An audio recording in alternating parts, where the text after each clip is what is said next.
The Bush Center is a place that calls people to a higher purpose and aims to inspire service to others. Laura and I believe that to whom much is given, much is required. This is the spirit that guides our work. The Bush Center is warm and welcoming. Built on the campus of SMU, my alma mater, we invite visitors through our doors to attend public programming that attracts newsmakers and thought leaders for important conversations around the issues we care most about. The Bush Center is a unique asset. Having a presidential center and institute combined is something that differentiates us from most places around the country. We're able to go where others cannot go and access resources others cannot access. We set our priorities, we envision what success looks like, and then, as President Bush likes to say, we act. When you walk into the Bush Institute, you'll see a quote from my presidency on the wall that summarizes the principles we're committed to. It is important that we continue to defend these beliefs. The George W. Bush Presidential Center celebrates the goodness of our nation and pursues with optimism the values of freedom, opportunity, accountability, and compassion. Through the work of the George W. Bush Institute, we aspire to show the world America's best. One way we do that is by bringing people together to find solutions that bridge ideology, nationality, and creed. We focus on ensuring opportunity for everyone. We believe that all Americans should have a chance to succeed. That means a quality education and an economy that rewards innovation and replaces poverty with prosperity. We work to advance free societies around the world. Freedom brings responsibility, including a respect for human rights and the rule of law. Ultimately, free societies and free people are the world's best hope for peace and stability. For example, we've screened millions of women in sub-Saharan Africa for cervical cancer. We're working with veterans to get them into high-quality mental health care across the country. We have also developed best-in-class analysis on how to get great leaders in schools nationwide. Our convening power is unmatched. We bring people to this great facility on this great campus and online through our public programming, our publications, podcasts, and thought-provoking journals. Having the Bush Center here is really the crown jewel of the campus. Everyone associated with SMU is extremely proud of it. We are honored to be on this great campus and be able to partner with the SMU community and its world-class faculty, and we've always enjoyed sharing our programs with SMU students and the broader community. In addition, principled leadership never goes out of style. President and Mrs. Bush have set the example, and we want to follow it. My hope is that the Bush Center will always serve as a place where timeless principles are celebrated, protected, and promoted. We've had a great start. Now we must make sure our mission endures for generations to come. Ladies and gentlemen, please welcome the President and CEO of the George W. Bush Presidential Center, Ken Hirsch.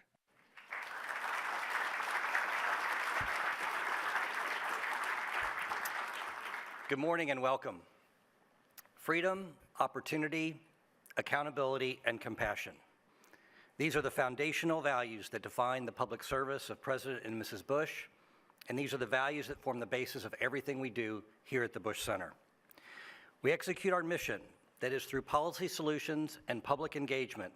The Bush Center ensures opportunity for all, strengthens democracy, and advances free societies. We combine ideas and action to improve the lives of people at home and around the world. I'd like to welcome you today to the Bush Center's program, The Struggle for Freedom, presented in partnership with Freedom House and the National Endowment for Democracy. This program comes at a critical time. It seems like across the globe there are struggles and challenges. Each of these has at its core basic conflicts between freedom and authoritarianism. People and societies that wish to live against a backdrop of respect for the individual and individual choice versus those who seek to dictate how people shall live and from which set of choices they must choose. In President Bush's second inaugural, he declared that there is one force of history that can break the reign of hatred and resentment and expose the pretensions of tyrants and reward the hopes of the decent and tolerant, and that is the force of human freedom. I've observed three ironies, however, in this struggle. First, mankind, if it's so innate to our nature, why is freedom not the norm? Despite the fact that deep in everyone's core is the desire to be free, over the course of human history, more often than not, mankind has lived in a society where freedoms have been severely restricted. Political philosophers and sociologists have been studying this contradiction seemingly forever. Western liberal democracies started breaking the shackles of top-down governance over 200 years ago, and our American democratic experiment has evolved from that tradition.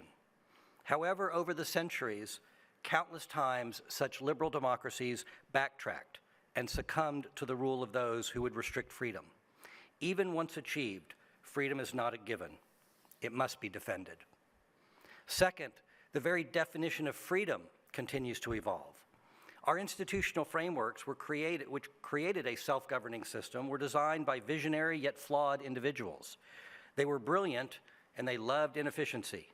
The founders feared a pure democracy, so they went out of their way to establish a representative democracy, a republic full of checks and balances, frequent elections, tensions between state and federal authority, and a Bill of Rights that would prevent any single individual or tyrannical majority from violating basic human freedoms that would define us.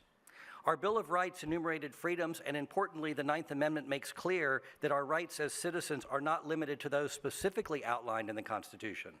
Non-enumerated rights are ours, and we still wrestle with that definition. And finally, as we have learned, freedom is not free. While we are quick to defend rights conferred to us by a free society, we must also appreciate the duties conferred on us as members of a free society. As individuals, we have duties to respect each other, to respect the rule of law, and to appreciate that others before us made incredible sacrifices so that we could live in this society. We must be prepared to defend it and support our democratic institutions. We are blessed that our 250-year-old Constitution is a living document with mechanisms to amend, interpret, adjudicate, and evolve. As we know, our experiment in self-governing does not always get it right, and sometimes we get it very wrong before correcting. Despite it all, however, I say to those who doubt the value of American ideals, take a look at those who are streaming into our country from places like Venezuela, Honduras, Guatemala, El Salvador, Nicaragua, Cuba, and others, who would sacrifice everything to step foot on our soil. We must also remember that the world is watching us. We have the obligation to show the world what freedom looks like. This is the focus of our agenda today. Freedom looks like a president, such as President Bush, who used his chair to call out inhumane treatment of dissidents around the world, be they in China, North Korea, or Burma. Freedom looks like a former president who calls out threats, whether they be the mobs on the streets of Charlottesville or in the hallways of our nation's capital. Freedom looks like a country that is not afraid to exercise its soft power by tackling the AIDS epidemic to save an entire generation on the African continent. Freedom looks like a society that will not shy away from conflicts between freedom and tyranny in places like Ukraine today, or years ago in Afghanistan, which served as a staging ground for global terror. And freedom does not look like making nice with the tyrannical Iranian regime, nor being silent when freedom seekers there are in the streets willing to give up their lives for freedom. If freedom is to come, we must stand with the brave Iranian protesters on the streets and call out that support loudly. Today, we will focus on this drive for freedom. It's all around us, and it's impossible to ignore. Sometimes the struggle is between nations, other times it's within nations, led by courageous individuals. The role of dissidents is vital to the process, to calling attention to conditions on the ground. Dissidents can then be joined by silent majorities who have the courage to turn such dissent into a movement by ending their silence. And a movement is required to establish a competing vision of governance where freedom can be assured. History has been defined by ordinary people doing extraordinary things and rising to the moment. I can hear you set the tone when shouted by a leader over 20 years ago standing on rubble at ground zero. I need ammunition, not a ride, is an iconic present-day expression by a leader rising to his moment to defend freedom and not to retreat. We are honored here today to have so many representatives of Ukraine who are engaged in this conflict. And finally, the democracy of Taiwan needs to be supported. Freedom benefits everyone, as evidenced by the fact that the GDP per capita in Taiwan is 4 times that on mainland China. And we are honored today to kick off our program with a message from President of Taiwan, Tsai Ing-wen, which will then be followed by our own David Kramer, the Executive Director of the Bush Institute. Thank you all for being here in support of freedom. Your presence is an important statement. Thank you, and enjoy the program.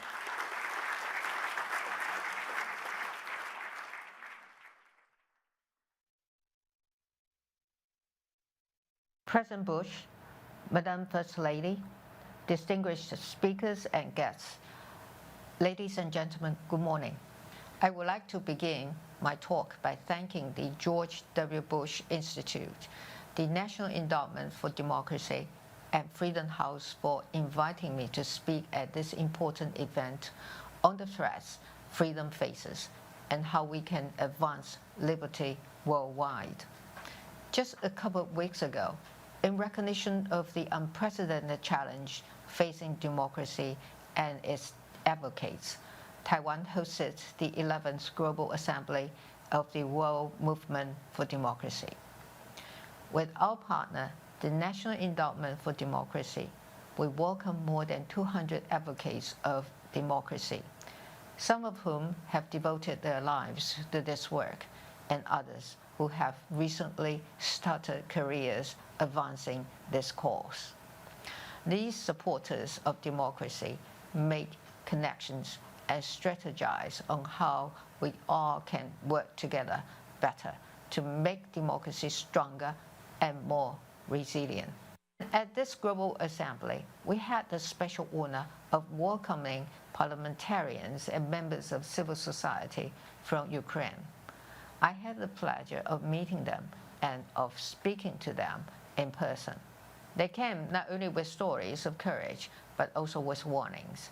Though he was held back by the war, Chairman Oleksandr Murasko of the Ukrainian Parliament's Foreign Affairs Committee still appeared online at the Assembly to share his assessment that the grand strategy of authoritarian regimes is to divide and destroy democracies one by one. He also summed up the response that we must adopt. That is, the rallying cry from all democracies must be one for all and all for one. In addition, this past August, Taiwan organized the Regional Religious Freedom Forum.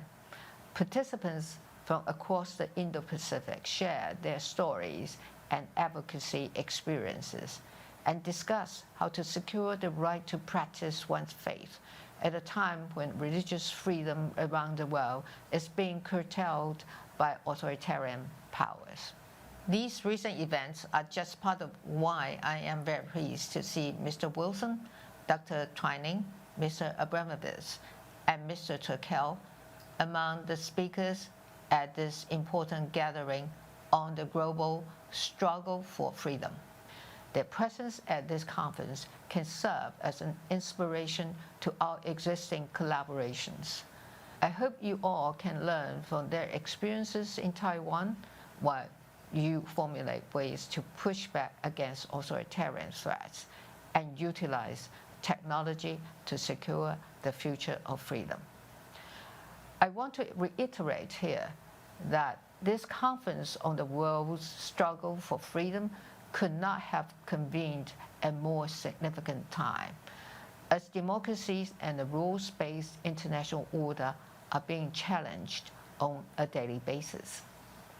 As we work to resolve the lingering effects of the pandemic on the global economy and health, the fluid political situation in many countries around the world have only added to the already long list of challenges before us. The dangerous potential of authoritarian regimes to corrode democratic institutions and tarnish human rights and civic space cannot be ignored. Russia's unprovoked invasion of Ukraine serves as a prime example. This war is proof that dictatorships will do whatever it takes to achieve their goal of expansionism. Regretfully, the Taiwanese people are very familiar with such aggression, and we have our own experience with the struggle for freedom. Only about 3 decades ago, members of civil society in Taiwan took to the streets. They protested and advocated for the lifting of martial law. They asked for more political and social rights for the citizens. And they advocated for the democratization of Taiwan. At the heart of the struggle was the embrace of democracy, a choice that the Taiwanese people fought for after decades of authoritarian rule. And once the Taiwanese people took this path, there was no turning back. In recent years, the beautiful island we call home has been confronted by increasingly aggressive threats from our authoritarian neighbor, the People's Republic of China. From daily military intimidations, gray zone activities, and influence operations, to cyber attacks and periodic attempts at economic coercion. China has taken a range of actions with the goal of creating doubt and undermining confidence in what the Taiwanese people have worked so diligently for, that is, our democratic way of life. But the people of Taiwan continue to meet these persistent threats with calm and composure. And the Taiwanese people have never shied away from utilizing their skills and expertise to counter authoritarian interference. For Taiwan, democracy is more than a fundamental value that unites our people. It is also a critical asset in addressing major challenges. Taiwan is now in the position to share its experience with the world and create alliance, allowing democracies to more effectively deal with crises and counter the threats of authoritarianism. As we observe Russia's illegal invasion of Ukraine from the other side of the world, Taiwan has been honored to play a role in assisting Ukraine in its struggle to defend its sovereignty and freedom. Together with like-minded partners, we will also make efforts to support Ukraine's reconstruction of its schools, hospitals, and infrastructure that have been destroyed by the war. Our efforts must not stop here. The menacing behavior of authoritarian regimes should be a wake-up call to all democracies. We must work together to strengthen our resilience and safeguard our values. But we can only achieve this goal with ample understanding of authoritarian tactics. That is why I'm pleased to learn that the George W. Bush Institute is already tackling important tasks such as combating disinformation, reducing corruption that fuels authoritarian governments, supporting civic renewal, and advancing human rights as national security. With all these ongoing efforts, we can now work together on countering and reducing influence exerted by authoritarian regimes worldwide. We must also strengthen the alliance of democracies to safeguard and serve the interests of the international community. I know there is an important panel in this conference on how the United States can help support democracy and human rights. U.S. administrations and members of Congress have always been staunch supporters of Taiwan's democratization and the democratic institutions we now enjoy. I hope Taiwan, along with the U.S., can now lend its support to those struggling to advocate for democracy and human rights in other countries. Before I conclude, I want to take this opportunity to thank the United States for its unwavering support for Taiwan and thank the U.S. Congress for passing legislation to help ensure Taiwan's security. Of course, I also want to thank President Bush and the George W. Bush Institute, the National Endowment for Democracy, and Freedom House for the invitation to speak. As Ukrainian parliamentarian Kira Rudek told us while she was in Taiwan, she said, "History is teaching us over and over again that unpunished and unremedied evil deeds will return. Let us work together to ensure that the expansionist deeds of authoritarian states neither flourish nor return." Thank you very much.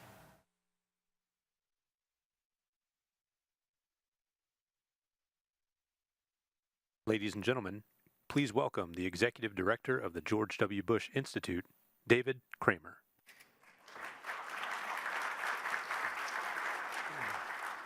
Good morning and welcome again to the Struggle for Freedom Conference here at the George W. Bush Institute in partnership with Freedom House and the National Endowment for Democracy. And a huge thanks to President Tsai for providing those remarks to set the stage here for us today. Regimes and the way they treat their own people are often indicative of how they'll behave beyond their borders in foreign policy. And so when we see the worst crackdown on human rights inside Russia under the Putin regime, we shouldn't be shocked or surprised when Putin decides to invade some of his neighbors, including today Ukraine. With the genocide against Uyghurs in China, we shouldn't be surprised when the Communist Party in Beijing threatens an island of democracy like Taiwan. And when the Iranian regime cracks down on peaceful protesters demanding respect for human rights and freedom, we shouldn't be surprised that they are among the leading sponsors of terrorism. What happens in other countries matters here. It is important to people in Dallas, in Texas, the entire United States. And that's why we wanted to bring this conference to you today, to underscore how important developments in other places that may seem far away are in fact very important and matter to us every single day. We have put together a great conference with a number of stars, activists, dissidents, leaders in the non-governmental organization community, and leading officials. And we're very grateful that all of you are here with us today in the auditorium and watching on live stream. To set the stage for us, we have a terrific opening panel, and moderating it will be Paula Dobryansky, who is a former Undersecretary of State for Global Affairs in President Bush's administration, a longtime friend and colleague of mine. And let me have Paula introduce the next panel. Thank you.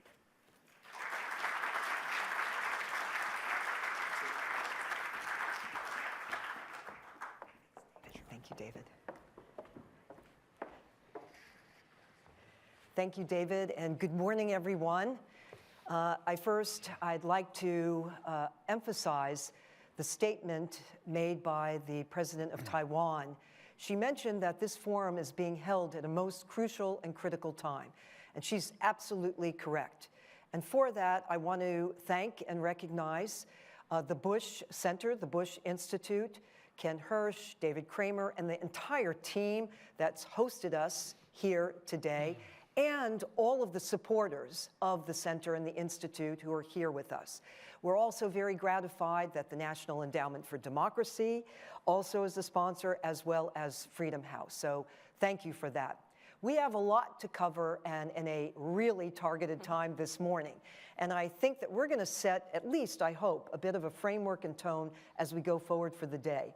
We have a star panel, distinguished speakers. Let me introduce them very briefly. We have Damon Wilson here, who is the president of the National Endowment for Democracy, and thank you for the co-sponsorship. Thank you, Paula. Nicole Bibbins Sedaca, who is executive vice president of Freedom House, and she is also the David and Kelly Pfeil Fellow here at the Bush Institute. Welcome. And Dan Twining, who is the president of the International Republican Institute. So with that, let me go to the first question. And Nicole, I'm going to go to you first. And we're going to take it with each of you. You, Dan, and then back to Damon here. You know, the title of this conversation is The Global Struggle for Freedom. Define for us, what in your view is that global struggle for freedom right now? How do you see it? And why does it matter to those out here in this audience, here right now in Dallas? Yeah. Thank you, Paula, and thank you to the Bush Institute for hosting us. It's a delight for Freedom House and Ned to co-host such an important event at a time like this. We know that 38% of the world's population lives in a not free country. That means that the things which we enjoy every day, the ability to speak freely, to criticize our government, or to support the candidates that we care about, to worship freely, to speak openly about political issues, to assemble with those that we have like-minded interests with, those don't exist in those countries. And we know exercising those freedoms will likely land you in jail or worse. And we know that there's only one reason, and that's because there are authoritarian governments around the world that are committed to restricting the space for their own citizens in order to hold on to power and to enhance their own personal interests. They're doing it through corruption, they're doing it through repression, and that's what we're seeing around the world. We know that only 20% of the world's population enjoys much of the freedom that we enjoy. But the concern is also that those authoritarians are not just repressing those at home, they are taking this show on the road, so to speak. What that means is that they are reaching out beyond their borders to repress politicians, oppositionists, human rights defenders all over the world, including in democracies. They are disrupting the international financial system with the same type of corruption that they exercise at home. And so this is not just something from faraway countries. This is something that's hitting us at home, and it's hitting the global system. And so I think for all of us, regardless of where we sit, this is a concern that we all share. All right, thank you. Dan, let's go to you. How do you see it? And why does it matter? Paul, I'm very proud to be here with you and David Kramer and so many friends. I would just like to say we have great freedom fighters here with us from Venezuela and Russia and other countries, so I hope you have a chance to engage with them. They're the real heroes. A couple things. Why does this matter? Our way of life, our freedom at home, as Nicole suggests, is not safe in a world where authoritarian aggression is on the march. You have seen Putin's brutal attempt to swallow a democratic neighbor in Ukraine. You just saw President Tsai of Taiwan. Xi Jinping in China would like to swallow Taiwan brutally in the same way and kill or imprison her and oppress China's free people in the same way that people in China are oppressed. Why should we care? We should care because the world's pathologies emanate from either dictatorships or broken states. That's why we should care about democracy. Authoritarian aggression that swallows democratic neighbors and crushes aspiration, the kind of dictatorship that destroys human potential in places like Cuba, the kind of violent extremism that flourishes where freedom is not available to citizens and democratic dignity and rights, uncontrolled mass migration. You've seen a third of the population of Venezuela leave that country. It was the richest country in South America because of brutal, corrupt dictatorship there. So we should care about this struggle, I think, for moral reasons, but we should care about it for very pragmatic reasons. And we should understand, Paula, that the liberties we enjoy at home are not safe in a world where strong men are committing the kind of crimes that we're seeing in real time in Ukraine. That is dangerous for America, even if we don't care about foreign policy and grand strategy. That we don't want to live in that kind of world, and we have an obligation to support freedom around the world because it produces all these other things that are quite good for us here at home. Damon, same question, please. Paula, thank you, and it's a real pleasure to be here at the Bush Institute. We love partnering with the Bush Institute Freedom House on this. Shout out to Ken and David for hosting us, and it was a real honor to be here with President Bush, who is such an articulate leader on these issues and the freedom agenda. The struggle for freedom, you look around the world and you see and you feel what the struggle for freedom is. It's President Tsai of Taiwan trying to preserve and promote a vibrant, healthy democracy in Asia threatened by an authoritarian China. It's the incredibly courageous women on the streets of Iran demanding respect, demanding individual liberty. It's people who are toiling in Russian prisons because they dare call the invasion of Ukraine a war, or those who are incarcerated in Cuba who stood up last summer and continue to protest for their voice, their rights. You see the struggle for freedom universally around the world. You feel it. As Dan said, you will feel it and hear it from some of the colleagues who are with us here. But its most simple element, mothers and fathers know that they want the best for their children to be able to grow, prosper, and be who they can be and thrive. And at the end of the day, it's quite simple. It's the ability to be free to determine your own path as an individual, collectively as a society, to determine your own future. It's an elegant, simple idea. Collectively, the struggle for freedom is what we're all invested in to support each other's ability to determine our destiny. And the reason we're having this conference, the struggle's historic. It's been with us throughout history, and you can follow waves of democratization. You can follow the data that Nicole cited to recognize that we're in a democratic recession today. But as President Tsai said, as Paula started with, this is a consequential moment for freedom and democracy around the world, because the struggle we're in right now, it's different. We've seen dictators learning from each other. We've seen not only taking advantage of our own open societies, erosion in democracies, but an incredible sharp repression at home that's led to extraordinary numbers of those fleeing their countries for freedom. We've seen that repression, as Nicole said, being exported. The tools, the tactics, the technologies are sharpened in Beijing and Moscow, but end up in Managua, Tehran, around the world. And they're using a system of collection of understanding a different information environment, the tools of technology, AI-enabled surveillance, and our financial systems to cement dictatorship with kleptocracy and money to stay in power and repress the aspirations of individuals. That's the struggle for freedom, and it matters for us because our ability as free people to remain free, prosperous, to live in peace. Everything our country has to spend money on for national security is because of this assault on democracy from autocrats. It is fundamental to our way of life and our quality of life. Damon, let me ask you a question, and I'm going back to the others with this, but also some different questions. But with you, let me ask you, the Biden administration just released its national security strategy. And in it, there is a description of the way forward, at least as they see it, as to how to deal with this issue. And they frame it as Democrats versus autocrats. In your view, is that the way to frame it? And what is maybe missing and what is in that report? It's a great question, Paula. Thank you for that. First of all, let me give a shout out to the Biden administration, President Biden, for putting democracy at the center of a public discourse, at the center of talking about the administration's foreign policy. I think building on what we saw with President Bush's articulation of a freedom agenda, that language matters. And it matters what the United States, what an American president says. At the same time, I think we need to be careful when we think about the struggle between democracy and autocracy, and I think there's something to that. We aren't just seeing isolated issues out there. We're seeing an autocracy, Inc. We're seeing bad guys working together. We're seeing the effort to undermine the norms that support democracy around the world. It's an important framing. And yet I think the most important thing when you think about the struggle for freedom, the real struggle are those Russians who believe in a democratic Russia, those Ukrainians that are fighting to protect their freedom from Vladimir Putin, those Iranians who believe that they have the opportunity to have the same rights that we share, and I think the Venezuelans who are with us that you'll hear from in this conversation.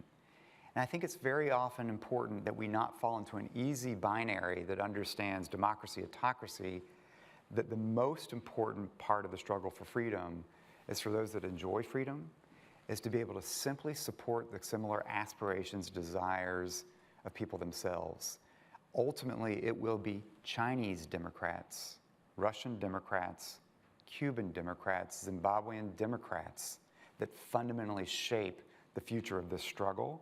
So the national security strategy puts a sharp focus on this, and I applaud that.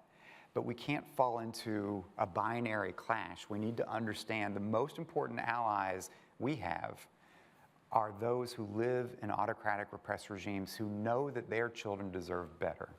Nicole, if you'd like to comment on that, but also could you dig deeper on the issue of human rights defenders? Yeah. How can we be helpful to them at this critical time? Absolutely, absolutely. What I know, and I very much agree with what Damon said, we know in every country, the United States and those who care about democracy have allies in every country around the world. Some of those sit in government, but many of them sit in the streets, they sit in jails, they sit in their apartments and in their offices, and they're struggling for the exact same thing we are, which is freedom and the protection of human rights. And it's really incumbent on us that live in democracies to support those activists, because they are the ones that are going to bring the change in their country. So what does that look like? It certainly looks like us using our voice. I mean, we have seen, and I think President Bush was such a leader in this and able to raise the cases of people who are sitting in prison, raise the cases of those who are being targeted by their government so that they are not alone and so that the world's eyes are on the cases of those individuals and that the repressive regimes know that they can't get away with it, right? That the world is watching. Some of it is technical support, right? They are in the streets, they are in raising their voices, they're doing advocacy, they're documenting the human rights abuses that they are facing every day, and so our support for them in that is important as well.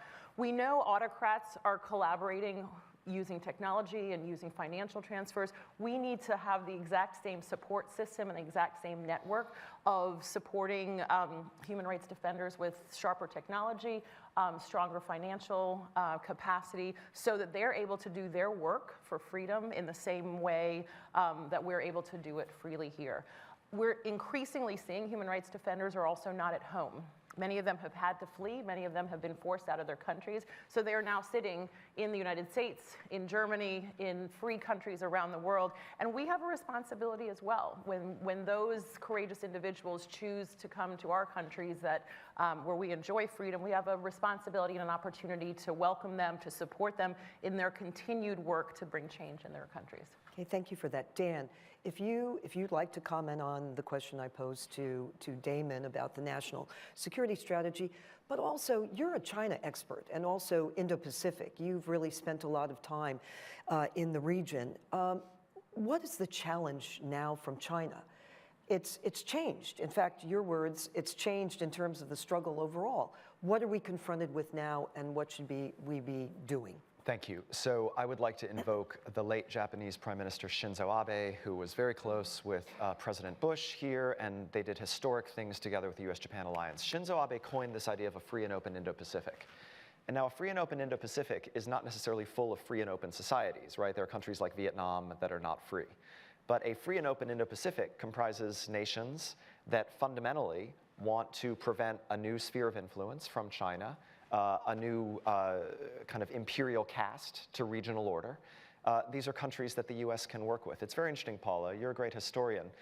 When the US established NATO in the late 40s and built our Asian alliance structure, we built alliances with countries that were not democracies, including Japan, including South Korea, including Taiwan, which was a military ally of the United States, including the Philippines, including countries like Turkey and Greece that were not democracies. But guess what? Working together very closely with the United States, those countries developed, prospered, and opened up over time and became more open societies. So I think that's the vision. We want to create a free world coalition to uphold basic norms and values around freedom of the seas, around sovereignty, around resisting malign foreign authoritarian interference, and around the right of each nation to determine its own destiny. Now, on China, great question. I know we're going to want to talk about it. It's worth reading the joint declaration that Xi Jinping and Vladimir Putin issued just before the Beijing Olympics and just before Putin's invasion of Ukraine. Because if you want to know what an alternative world order that wasn't structured around American power and values looks like, they have produced a blueprint for you. In their joint declaration, they define a world of authoritarian spheres of influence, a world where democratic alliances are over, a world where citizens do not get to choose leaders, but leaders, essentially, citizens work for leaders rather than leaders working for citizens. That is a very dangerous world. It recalls things like the Molotov-Ribbentrop Pact, right? Between Stalinist Russia and Nazi Germany in an earlier era. It's scary stuff to imagine. We need to push back with other free nations against China's efforts not only to develop its extraordinary Orwellian surveillance suite, but to export that. China has exported surveillance technology to 80 countries around the world to help unfree governments control their citizens. China runs influence operations in all of our countries, including in the United States, to try to get us to back down from things like supporting Taiwan or holding China accountable for its human rights abuses, or sharing technologies with China that empower its military arsenal against the United States and other free countries. So there's a lot more to say about this, but really, fundamentally, we care about freedom and democracy everywhere. We think it's intrinsically the right of every human being. I know President Bush believes that. But we also need to care about these issues strategically, because if China should succeed in dominating the commanding heights of technology, AI, quantum computing, control of data, there will be no freedom anywhere in the world. Dan, I'm going to ask you just a follow-up. How do you deal with the issue, though, of economics and trade here with China? Because there are many countries, and including our own, that have trade, sizable trade with Beijing. How do we deal with that and at the same time the global struggle for freedom? There's a tension there. So the answer is we learned during COVID, too many of our supply chains run through China, and there's just a very fundamental, I think, business rethink, separate from all the moral dimensions we're discussing, which is that there is acute political risk associated with businesses that are tied to production in China. So American companies, global companies are making their own decisions to diversify.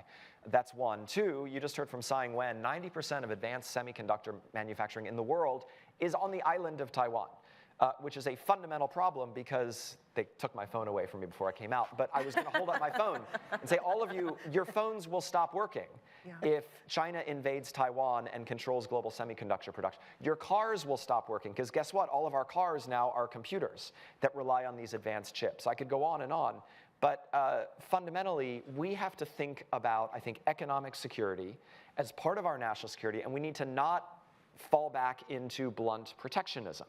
Because guess what? 95% of the people live out of the United States. American companies do want to export to them, invest in those countries, trade with them. That's how we became prosperous, right? Was being tied to the world. But we have to think, I think, about building a free world economy, which is what we did during the Cold War. And guess what? It worked. Even today, the major economies of the world are all America's allies, with the exception of China, Japan, the European Union, Great Britain, etc. Let's think about building a free world economy that is much less vulnerable to the Chinese Communist Party's attempts to recast world order in an anti-democratic direction. Damon, let's come to you. With the Russian aggression in Ukraine, this is just spotlighted in this global struggle for freedom. But it also brings about a real challenge, at least as I've witnessed. You have countries that have been very vocal and have condemned Russia for its aggression.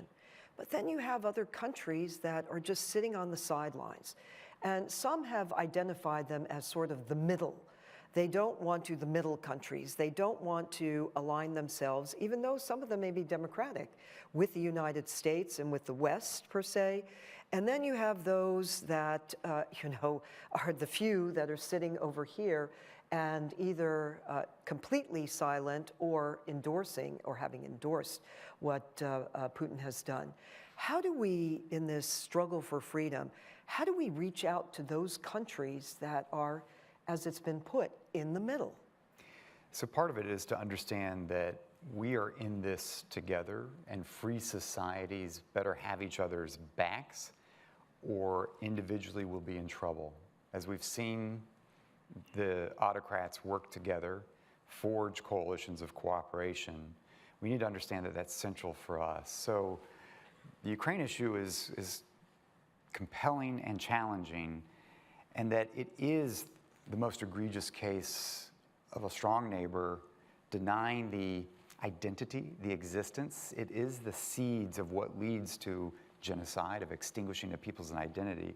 Vladimir Putin's language denying the separate identity of a Ukrainian people and then acting on that through a full-scale invasion with extraordinary atrocities that are driven by wiping out this culture, this identity, and a sovereign state taking not just the freedom of individuals, the freedom of a neighbor. It is a fallback to a 19th century mate's right world. And if we allow that world to take shape, that is a direct threat and challenge to not just the freedom of individuals, but the freedom and the sovereignty of so many nations around the world. And it's why, in part, Ukraine's fight is so much bigger than Ukraine and merits our rallying behind it. At the same time, to address this issue, we have to understand that we've got to underscore the sense of solidarity with others that are struggling and great challenge.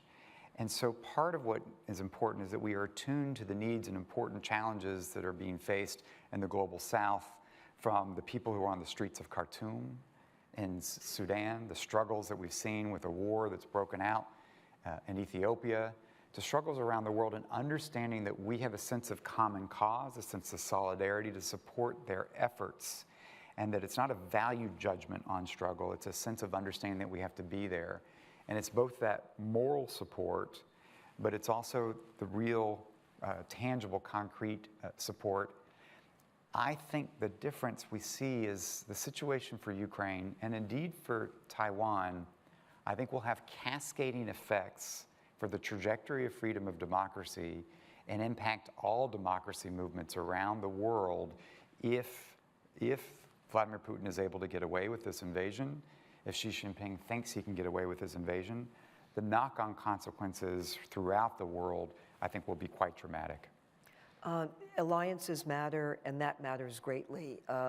This particular area, because it's an area, at least in my own personal view, that I think we have to really work and work and work. Nicole, the issue of disinformation, the president of Taiwan, she referenced it in her own remarks here. Disinformation has really been a challenge to our country, a challenge to many countries, and we've witnessed playing out, for example, in Latin America. There were the massive protests in Chile, and it was documented actually that Russian disinformation and use of social media actually spawned those massive protests. Mm-hmm. How is this factored into our struggle? Absolutely. Let me make one comment about this middle country issue as well, and then come back to the disinformation point. I think that we have to instill a sense of urgency, and in a sense, not just that this is a moral fight or we're helping some people in some faraway country, but if we think for any moment that leaders that would brutally repress people at home are not going to do the same and not disrupt the things which each country cares about, we're fooling ourselves, right? And so if you look at Russia has invaded Ukraine. Some people think it's an issue of Ukraine. It is, in fact, a global struggle for all of us. But also, Russia is disrupting the economy of many, many European countries. It's weaponizing oil and pipelines and the entire economy of Europe. And so if we think that it's something which countries can sit out and not be impacted, I think we need to really create that urgency among governments. By the way, I'll just add this. Egypt relies 75% on grain from Ukraine. China relies, I believe it's a very high figure, also relies on its grain from Ukraine. Right, so that type of authoritarianism rarely stays isolated to one place. And so countries who think they can sit it out because they're not involved, I think are incorrect in that. Disinformation is a huge issue. And I think the issue is not just in how much misinformation we're seeing coming out of authoritarian governments, but we're also seeing a weaponization of technology in general. One of the things which we're greatly concerned about as we see the courageous women and also men in Iran going to the streets, we see the government shutting down the internet. What's interesting, because it's a means of connecting people who are courageously fighting for their freedoms, and what we're seeing is that authoritarians are using the exact same tactics in all different countries. We've seen it in many countries around the world, in Russia and China, where the government has created, has weaponized the access to social media, has weaponized the ability of people to connect through social media, but then also to demonize and to use disinformation to really go after people who are committed and working for the cause of freedom. I think it's where we as democracies have to think about what technological solutions we can also develop and provide to other democratic actors around the world. I think we have to work closely with some of the larger social media companies to think about their role in this struggle for freedom, because it's not something where there is a neutral. Neutral is not really an option on this. Dan, on this issue, are we doing enough in dealing with disinformation? And what else should we be doing? It's such a hard question. Thanks for saving the easy one for us. I was hoping to time out. That's why they took away your cell phone, too. So look, I think we all know broadly what some of the long-term answers are. Civic education to help citizens understand what is fake news and what is real, including, they're doing this now in Northern Europe, actually educating children around, in Sweden. We have a neighbor called Russia. Russia has penetrated our media ecosystem, our information ecosystem, and is running a campaign to fool you and convince you of things that are not true and actually are against your country's interests. So I think the piece of it is all of us getting a little smarter about should we believe everything we see online in a social media feed. That's part of it. I think another part of it is obviously thinking about the role of American companies. Now, I'll be the first to say I don't like, obviously, quasi-monopolies on anything, but I think we have to think about a world in which American tech companies are all broken up, decapitated, and suddenly Chinese tech companies are the dominant players, including in the information space. We don't want to live in that kind of world. I think point 3, we have to think about the value of independent media in new and creative ways. That fundamentally sometimes foreign authoritarian influence campaigns in the information space can work because people conflate those campaigns with real news. And so let's go back to thinking about the value of our independent media, trusted sources, editors, curating, rather than just raw news feeds, which may or may not be real. Finally, I think it's just human nature. It's very easy to see something online and get very excitable and agitated, and suddenly you're arguing with your neighbor or your family member. And we just have to remember that part of winning in the information space is pulling together, understanding that this is part of the great power competition in some domains, that foreign authoritarian actors are attacking our democracies in the information space. And we need to understand what they're up against. Finally, sorry, I would just say we have to help people inside of closed societies get real news, because there is a hunger. The US did this during the Cold War, as you well know. We have to go back to playing offense and sharing real news with people in closed societies, because in Iran and China and Russia now, they have or are building great firewalls that are designed to convince people that state propaganda is true. And it's a lie, much of it. But so helping people understand the truth, including in these societies. I'm going to come to Damon, and I want to ask you about corruption. The president also referenced corruption in her remarks, but a quick one for Dan, and that is India. Here we have one of the largest democracies in the Indo-Pacific, and I mentioned Ukraine. It's been challenging because India relies, well, on Russia for its arms. Russia is the #1 supplier to India for arms, but also there's the crude oil, which India relies on Russia for. How do we deal with a democracy and an ally and a partner, strategic partner like India during this time? It's part of our struggle and for freedom, but we're also having challenges with it. Thank you. You know India so well, so I hope you'll agree with my points.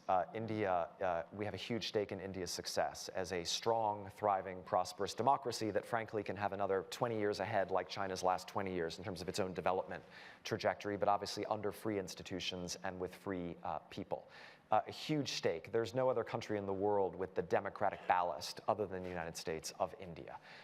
There are things that have really pulled us together here for the last 20, 25 years, starting with our mutual concern about Chinese power and ambition. Indians, frankly, are much more like-minded with us on this score than some of our oldest allies in Europe and elsewhere.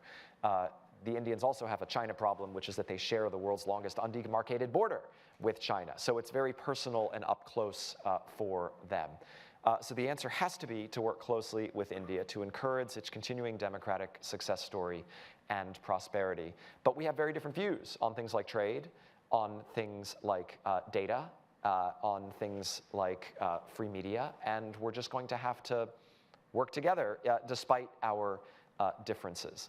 But I think everybody needs to understand, if you haven't been to India, that this is a vibrant, pluralistic, open society. President Bush, to his great credit, saw that, established a transformed relationship with India through his personal leadership. And he was looking ahead 20, 30 years and understanding that great democracies have to work together to sustain a free and open world. I think India is going to be central to that. Thank you for that, because I think it underscores that we're close partners, and we have a strategic partner established by President George W. Bush, but at the same time, there are challenges. We don't see things always eye to eye, and in this struggle, it's not always aligned. Corruption. Damon, isn't this, the president did mention that in her own remarks, isn't this also a real challenge to this struggle? And how do we combat it? It's a massive challenge, and we've really made a good transition from perception of understanding corruption, bribe here or there, thanks to the good work of people like Charles Davidson, who's with us, Chris Walker at the Endowment, to understand that we're actually talking about something bigger, about kleptocracy, about how the use of financial assets gets linked in with autocratic regimes, using financial systems often in the West, and this pernicious intersection, so that Vladimir Putin isn't just a dictator, he's an extremely wealthy individual that has built a kleptocratic machine that has been mirrored and developed by President of Equatorial Guinea. That we have seen the use of autocrats. You think of China's Belt and Road Initiative, $65 billion have gone into Venezuela from Beijing. And yet, it's the largest humanitarian crisis in the world, more than Ukraine. Something's wrong here. We are dealing with something that is far more complicated and pernicious. It took us a long time, and Paula, you'll remember, we finally, in debates about Ukraine, understood that corruption was a national security issue, because the moment that a Kremlin could use gas deals to compromise politicians, you could lose the ability to really support a genuine democratic struggle. I think our understanding has dramatically caught up. We're still trying to help folks understand that what we're dealing with is a more complicated kleptocratic network in which we have often been implicated through our own financial systems. And coming to terms with that is hard. Ceding the support for investigative journalists and exposure to hold and expose these issues, hold them account. We've seen tremendous work by courageous journalists that have played out in Pandora Papers and others to expose this. We see real movement in the United States and Europe and others to think about how to tighten that scrutiny. We see much more strict review of transactions involving autocratic regimes and what that means. But until we get this right, when you have leaders that also become the financial power barons in their countries, they're really building a system in which they've so raped and pillaged their own economy, their own people, that they've made it hard for themselves to leave office without doing so in a casket. So it is pernicious. And I think exposing that, understanding that, beginning to help support local groups to hold folks accountable, but then shutting off the avenues for that and the network among dictators to finance themselves. It's a key issue, and it's one that also was not always addressed in the past, but now is front and center. Nicole, before I go for the last round with all of you, I want to ask you about Iran, because what we're witnessing in Iran is really a mass movement, and it's come up and up and up, and we really haven't been reacting to it. We haven't been, I even hate using the word reacting. We should be engaged in it and should have been engaged in being supportive. It also has to do with broad freedoms. Here you do have this thuggery at the top. How do we deal with it? What should we be doing here? And this is part of a struggle for freedom, definitively. Absolutely. It's I would say, one of the most poignant and courageous, visible struggles for freedom that we're seeing around the world. The fact that people are going to the street, they know that it is literally life and death for them. We know that there are people who are sitting with death penalty convictions that are awaiting them for asking for the most simple and fundamental freedoms. The power of women in that country is absolutely phenomenal, and what we're seeing is that women, particularly younger women, are just saying we will not stand for what has been decades and decades of repression. The world has to see that this is not an Iranian women's struggle. This is a global struggle, because what they are asking for is an end to a regime that has denied them freedoms for so long. And also is corrupt. And extraordinarily corrupt, and in alliance with China, with Russia and others. And the only way that these regimes can maintain power, they're not maintaining power because they're building support from their citizens, or they're having a transparent interaction where they collect taxes and they deliver services. There's absolutely no functioning relationship between people and government in Iran or in many of these dictatorial societies. And so we have to go, I think very much to Damon's point, we have to go at what are the sources of funding. How is it that these regimes are able to maintain their support? We also have to look at to what extent it's being done through Western or through American financial systems, because we have the ability, obviously, to choke off those points. I think that we also have to isolate Iran from the global community in many ways. What we see is there are many places where Iran sits at the table in many places, and I think that we have to say that that behavior is not something that's going to be acceptable in international fora, and that they will be legitimized by their presence at the table. I think we need to look for every means to support the women and the others who are on the streets. And again, I think some of that is technological support to figure out how they can sustain that movement, and rhetorical support also, that we're speaking out on a very regular basis so that does not get out of the headlines. We have just literally under 3 minutes, and so each of you get about a minute.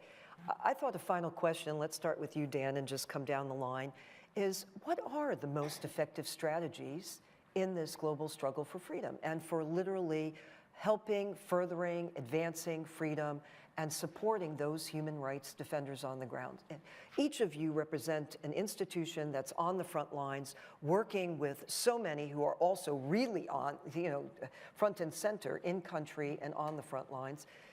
What are the best strategies, most effective? I think fundamentally, Paula, we have to think about there is a huge bottom-up demand and energy for democratic dignity, for accountability, transparency, the most basic rights. And we, I think, confuse ourselves when we look in a top-down way and we talk about democratic decline. Nobody is choosing to move in an anti-democratic direction. It's authoritarian leaders who are taking their countries in undemocratic directions.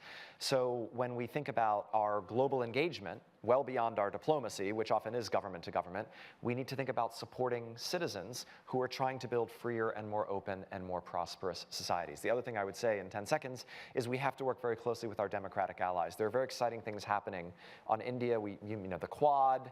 There's I2U2, which is India, Israel, the UAE, and the US. There's AUKUS, US, UK, Australia.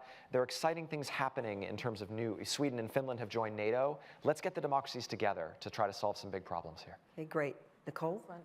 We know that authoritarians have very clear tools. They are in technology, they're in corruption, transnational repression. We see them. We've got great journals that are being put out outlining what those are, and what we need to do is systematically go after them. We need to mobilize democracies to have a bulwark against those and really take it on the offense.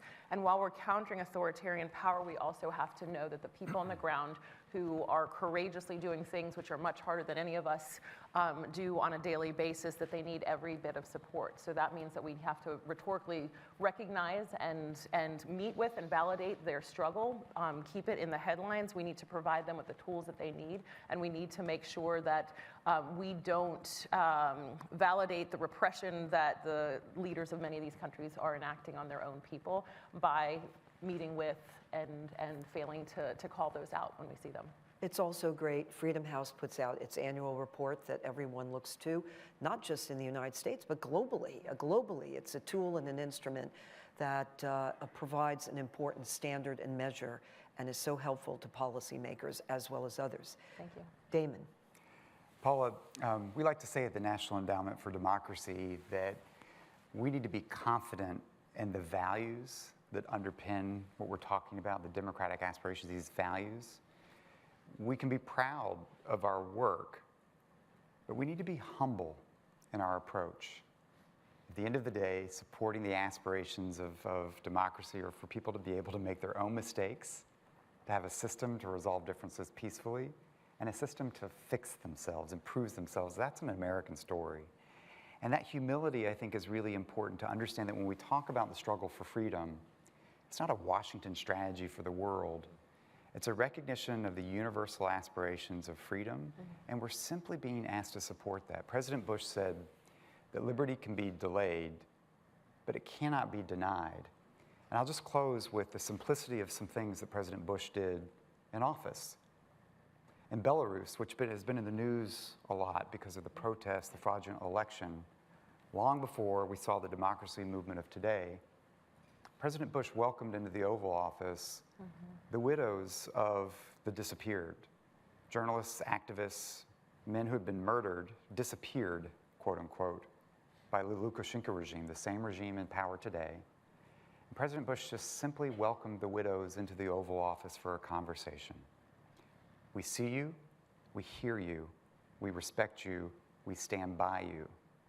That has really stuck with all of those people that I hear today on the streets of Belarus that understand that we didn't just forget about them.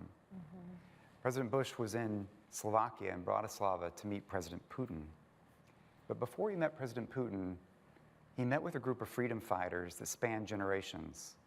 Those who had stood up to the Nazis during World War II and were towards the end of their life. Those who had resisted communism in Central and Eastern Europe in an epic struggle.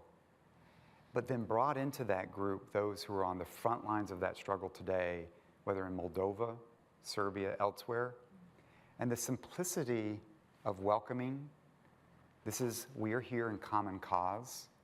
We stand on the shoulders of those who have come before, but we have to learn, innovate, raise our game, and fundamentally have each other's backs.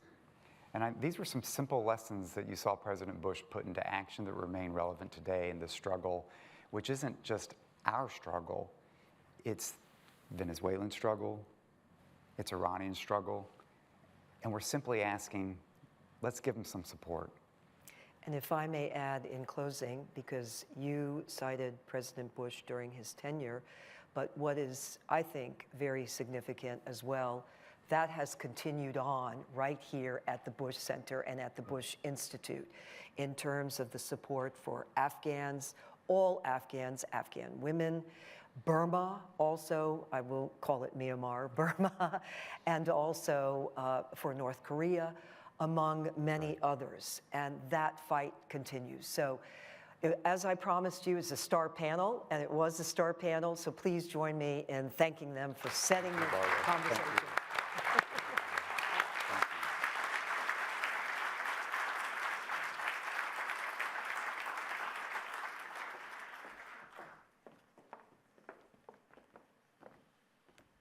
Ladies and gentlemen, please welcome the CEO of Harris X, Taiwan Nesho.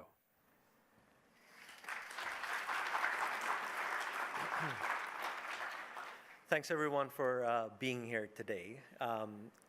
As part of the program, working together with Michael Abramovitz at Freedom House and David Kramer at the Bush Institute, we thought we would do a survey of the perceptions of Americans around democracy at home and abroad.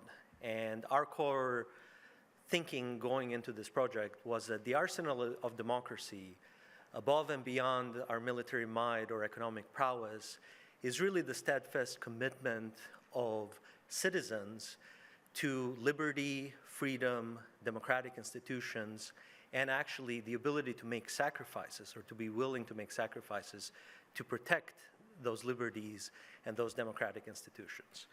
And so we put together this survey of close to 2,000 American voters, and with a wide range of perspectives from Democrats, Republicans, and independents. And this was conducted right after last week's midterm elections, so this is very much hot off the press, to give you some of that perspective. We'll start a little bit with the most difficult topic, and we've selected some of the key findings, but more will be released as part of the release of this full data. And the first topic was really to look at the health of American democracy and how Americans are thinking about democracy within the country.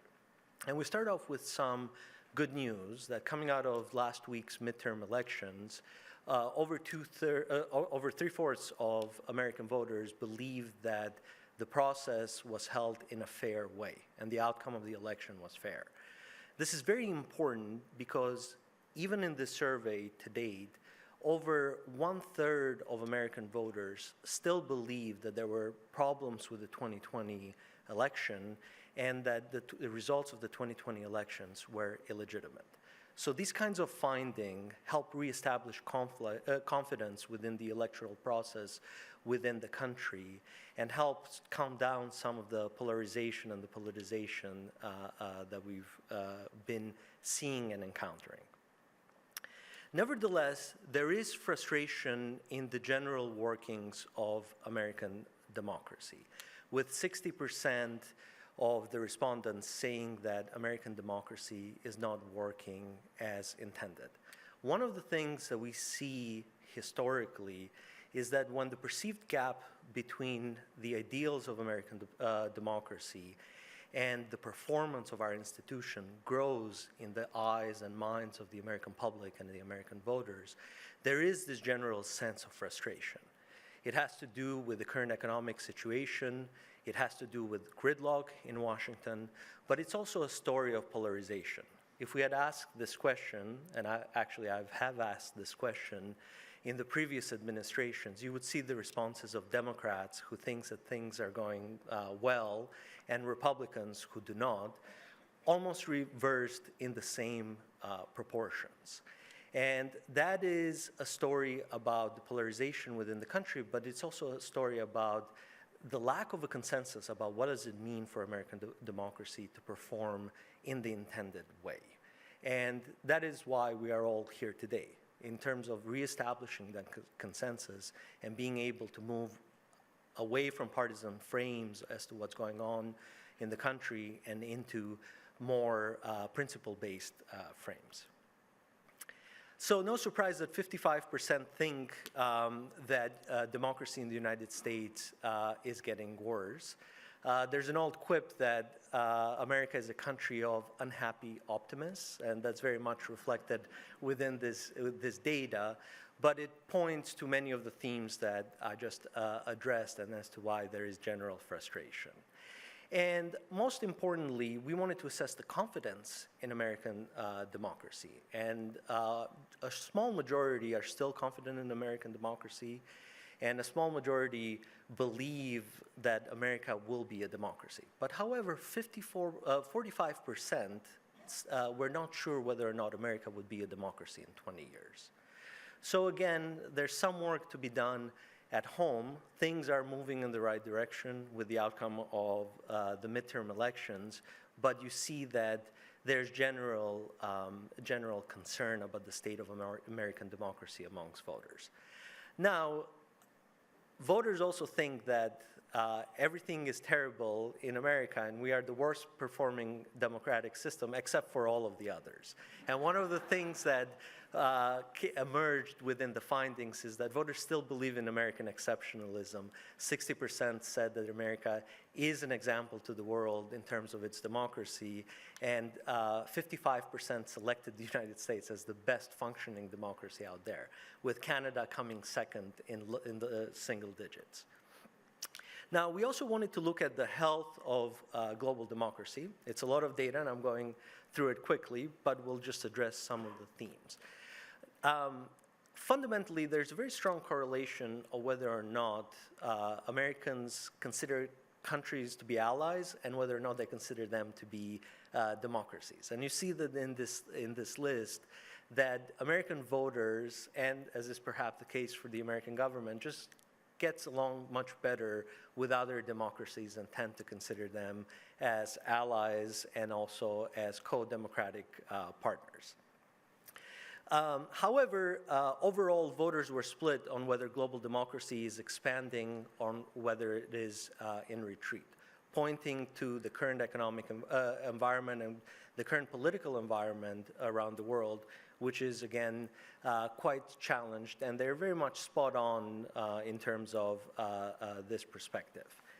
In terms of how much is being spent on democracy promotion and how much aid goes into it, a plurality of voters did not know, and when they did have a perspective, they thought that the United States spends a lot more on democracy promotion than it actually does. It's estimated to be about $1 to $2 billion, and you see that a majority thought it was a lot more or didn't quite know. And a similar picture also emerges when it comes to aid, general aid that is being pushed out through USAID and other institutions. And their general perspective is that we should do more with less. So they are in favor of turning up the dial on democracy promotion activities, but also they are concerned that the United States government is spending too much money, especially when it comes to aid, which is an interesting tension that exists within the opinions of voters and within the body politic. In general, 55% think that U.S. efforts at democracy promotion have been successful. However, there's a wide gap in perspectives between younger voters and older voters, and also Democrats compared to Republicans. Older voters and Republicans tend to think that democracy promotion efforts have been less successful than they have actually been. And younger voters and more democratic tend to be much more positive in those perceptions. And again, 62% think the US should engage in democracy promotion somewhere in the world and at a higher extent. And you see a list of the priorities amongst that 62%.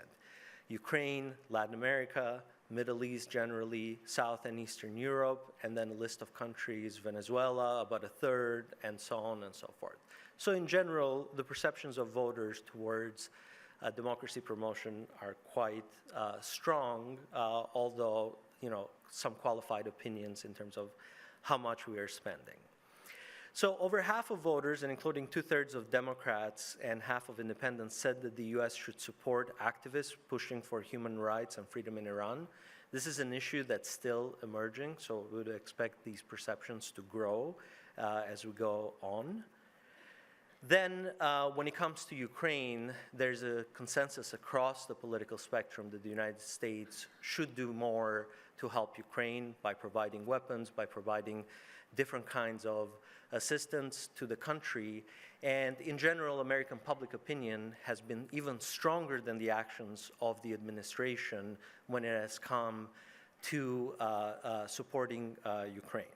And you see that with the most sort of complicated but also elucidating question that we asked within this poll, which is, if Russia uses a tactical nuclear weapon, what would American voters want the United States to do?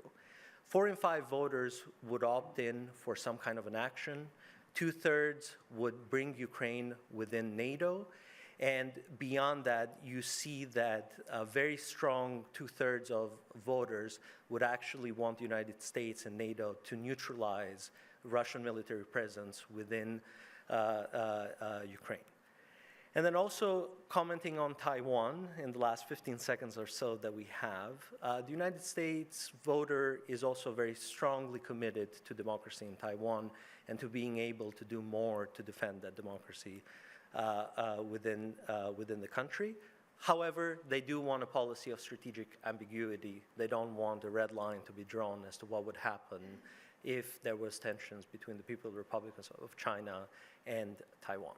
So with that, we bring it to a close, and I'd like to welcome back David Kramer, who will usher us into the next session. Thank you.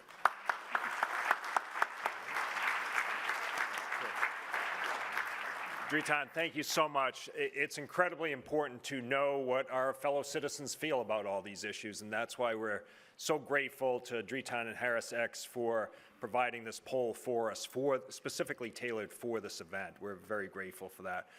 Ladies and gentlemen, we are going to take a break. We will be back here at 10:45 for a conversation with President Bush. He is known for his punctuality, so please also share that trait if you would. Thank you very much. And coffee and refreshments just outside the auditorium here.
For our next conversation, please welcome back David Kramer and the 43rd President of the United States, George W. Bush.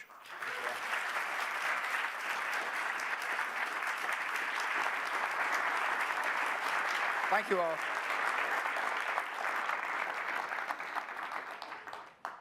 Dang, it's a heck of a crowd. It is indeed, sir. Yes, indeed. Mr. President, if I may, let me just explain to our audience here and watching on live stream. As some of you know, we were anticipating that President Zelenskyy was going to join us for this conversation. And because of the barbaric attack yesterday by Russia, the largest attack on Ukrainian infrastructure, President Zelenskyy understandably has to deal with matters at home and regrets very much that he's not able to join the conversation with you, sir, and with all of you here. But Plan A was to have a conversation with you and President Zelenskyy. Plan B is you and I are going to have a conversation, but Plan B. Well, but for most organizations, hold on, let me dig out of the hole. Plan B would be Plan A plus for most organizations. Oh, well, thank you, Dave. Yes. You gotta let me finish. Gotta let me finish. Good, yeah. Yeah. A little slow. Anyway, I was. Thank you. Laura and I are thrilled, A, that we work together, and B, that you all are here, and that you give a dang about freedom and how other people live, and that's really the topic. Should we care in America about whether or not people can live in a free and peaceful society? And the answer at the Bush Center is a resounding absolutely. And you'll hear from people today who are dissidents who need our support and help. So let's focus on Ukraine first. Okay. That's where we were going to start if we had President Zelenskyy with us. Your take on the latest situation there. Ukraine seems to be on the march, but yesterday was a bad day. Yeah, every day's a bad day if you live in Ukraine.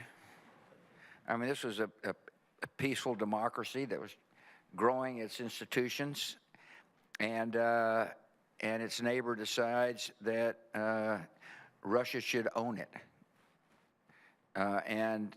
From that moment forward, the people of Ukraine have suffered mightily. The thing that is instructive to the American people, or should be, is how brave the Ukrainian people are and how they refuse to be conquered by its neighbor. And so, you know, there's going to be more atrocity. The question is, will the Ukrainian people continue to show the bravery they've shown? And that's why I'm so sad that President Zelenskyy couldn't join us, because he's a tough dude, and he's going to hang in there, and so long as he gets the support needed. You and he did a Zoom a few months ago in the spring, and you referred to him as the Winston Churchill of our time. Correct. What did you mean by I thought that? it was quite profound. Wasn't bad. I hope he took it as a compliment, because I'm a huge Winston Churchill believer. I think Winston Churchill was one of the great leaders. And, you know, I spent a fair amount of time studying the London Blitz and watched a leader help will a people through this very dark period. And that's what Zelensky's doing. I mean, there's no darker period than to have a bully on your border willing to bomb innocent people and destroy infrastructure and force people to live in the cold. And yet here's a leader that is defiant for the good of his people.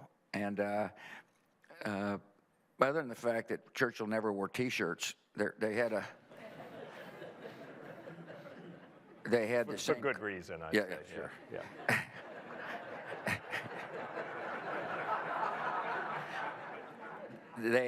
He shows the same amount of courage. Yep. And history will judge him, you know, as a remarkable leader, I think. Well, we certainly send our very best to him and We the do. Ukrainian people through these very difficult times. Mr. President, there are some Americans who wonder, why should we support Ukraine? Sure. And that's always been the case in our country.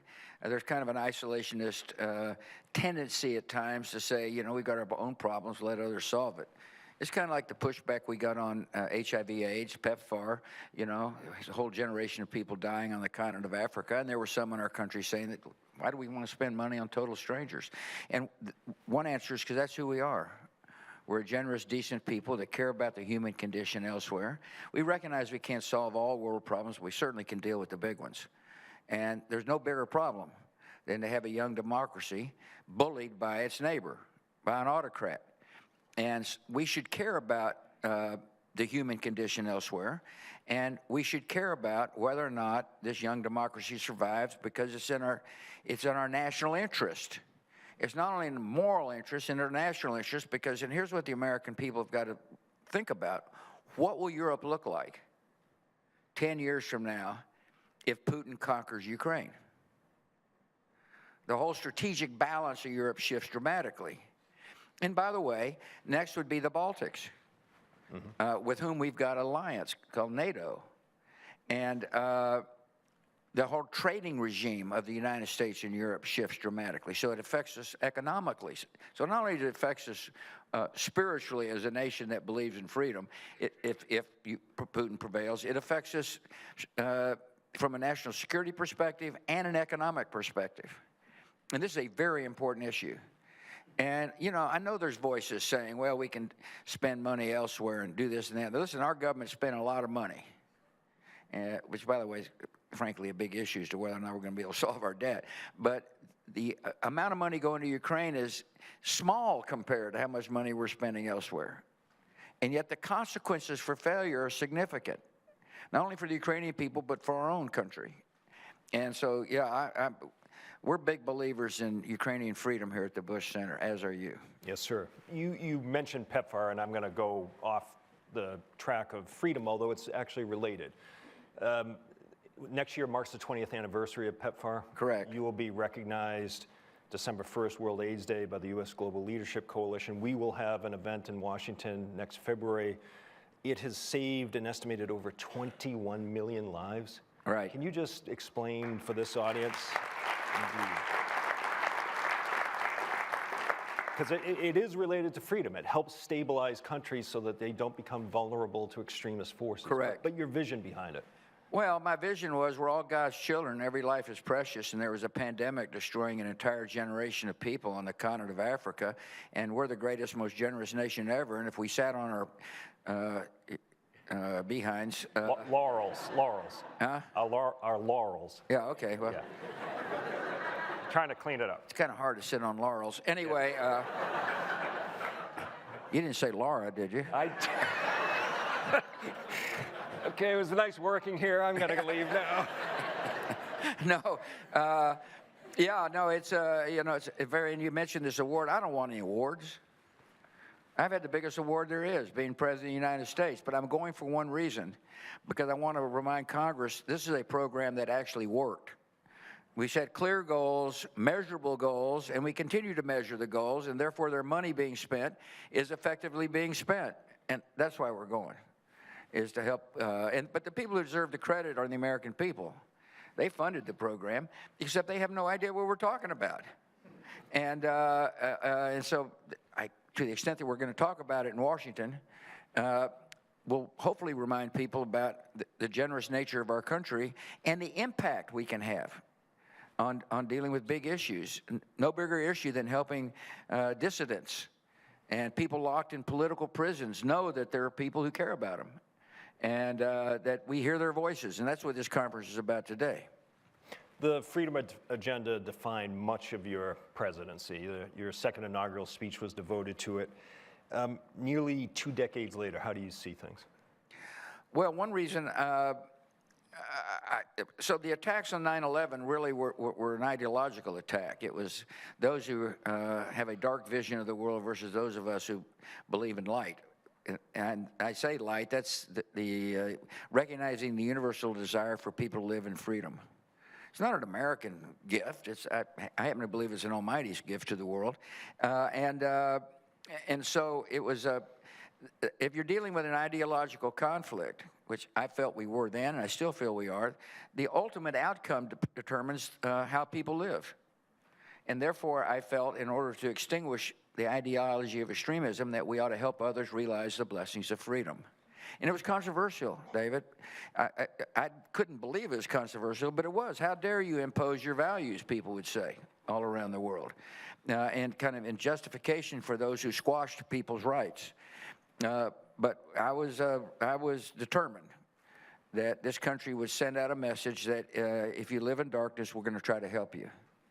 And look, it's happening in Iran right now. People are desperate to live in a free society, and you're beginning to see people take risk on the streets. I think you're going to hear from an Iranian today, yes, an Iranian American today, about what's happening. And the question is, should we care as a country? And the answer is absolutely we should care.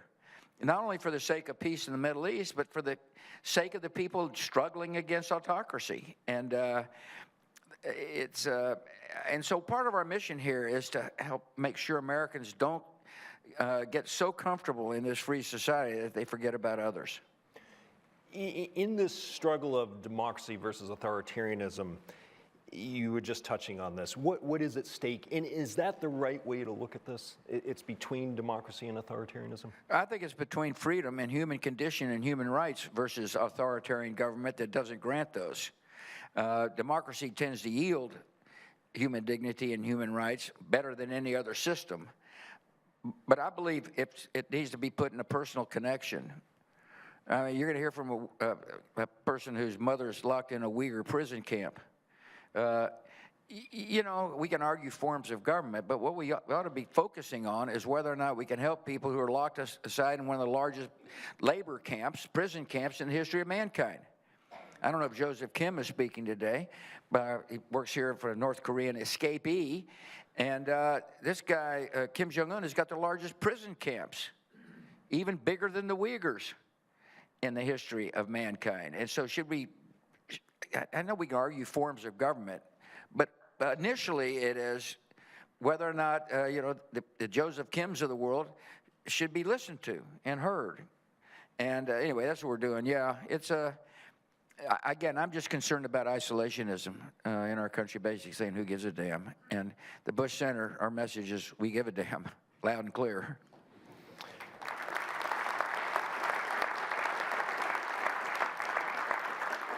Sir, when you were president, you made a real point of meeting with activists and dissidents, former political prisoners, human rights advocates. Why? Why was that so important to you? And what did you get from those meetings? Well, first of all, I'm doing the same thing today. Yep, you met with them earlier. Yeah. Absolutely. Even though I'm kind of out to pasture. Anyway, it sent a signal around the world that the U.S. president cared. Yep. And so I was interested in, I remember Natan Sharansky wrote a great book called The Case of Democracy.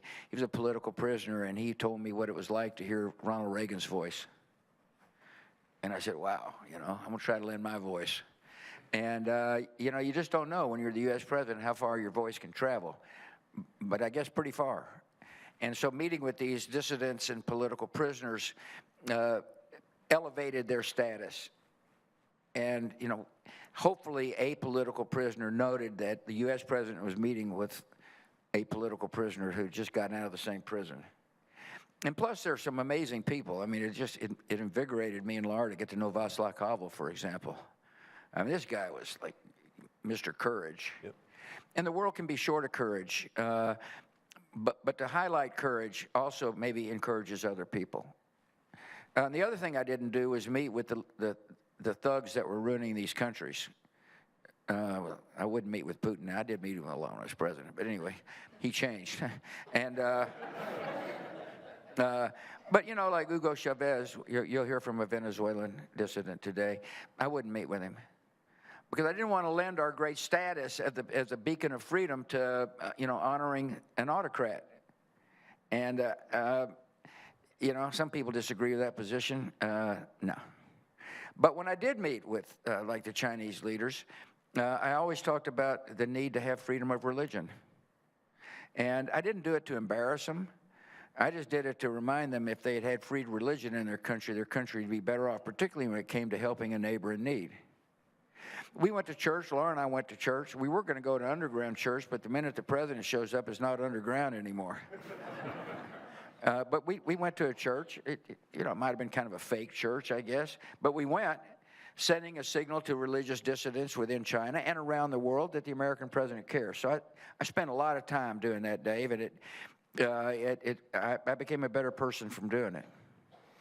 If I can, Mr. President, I told you this the other day.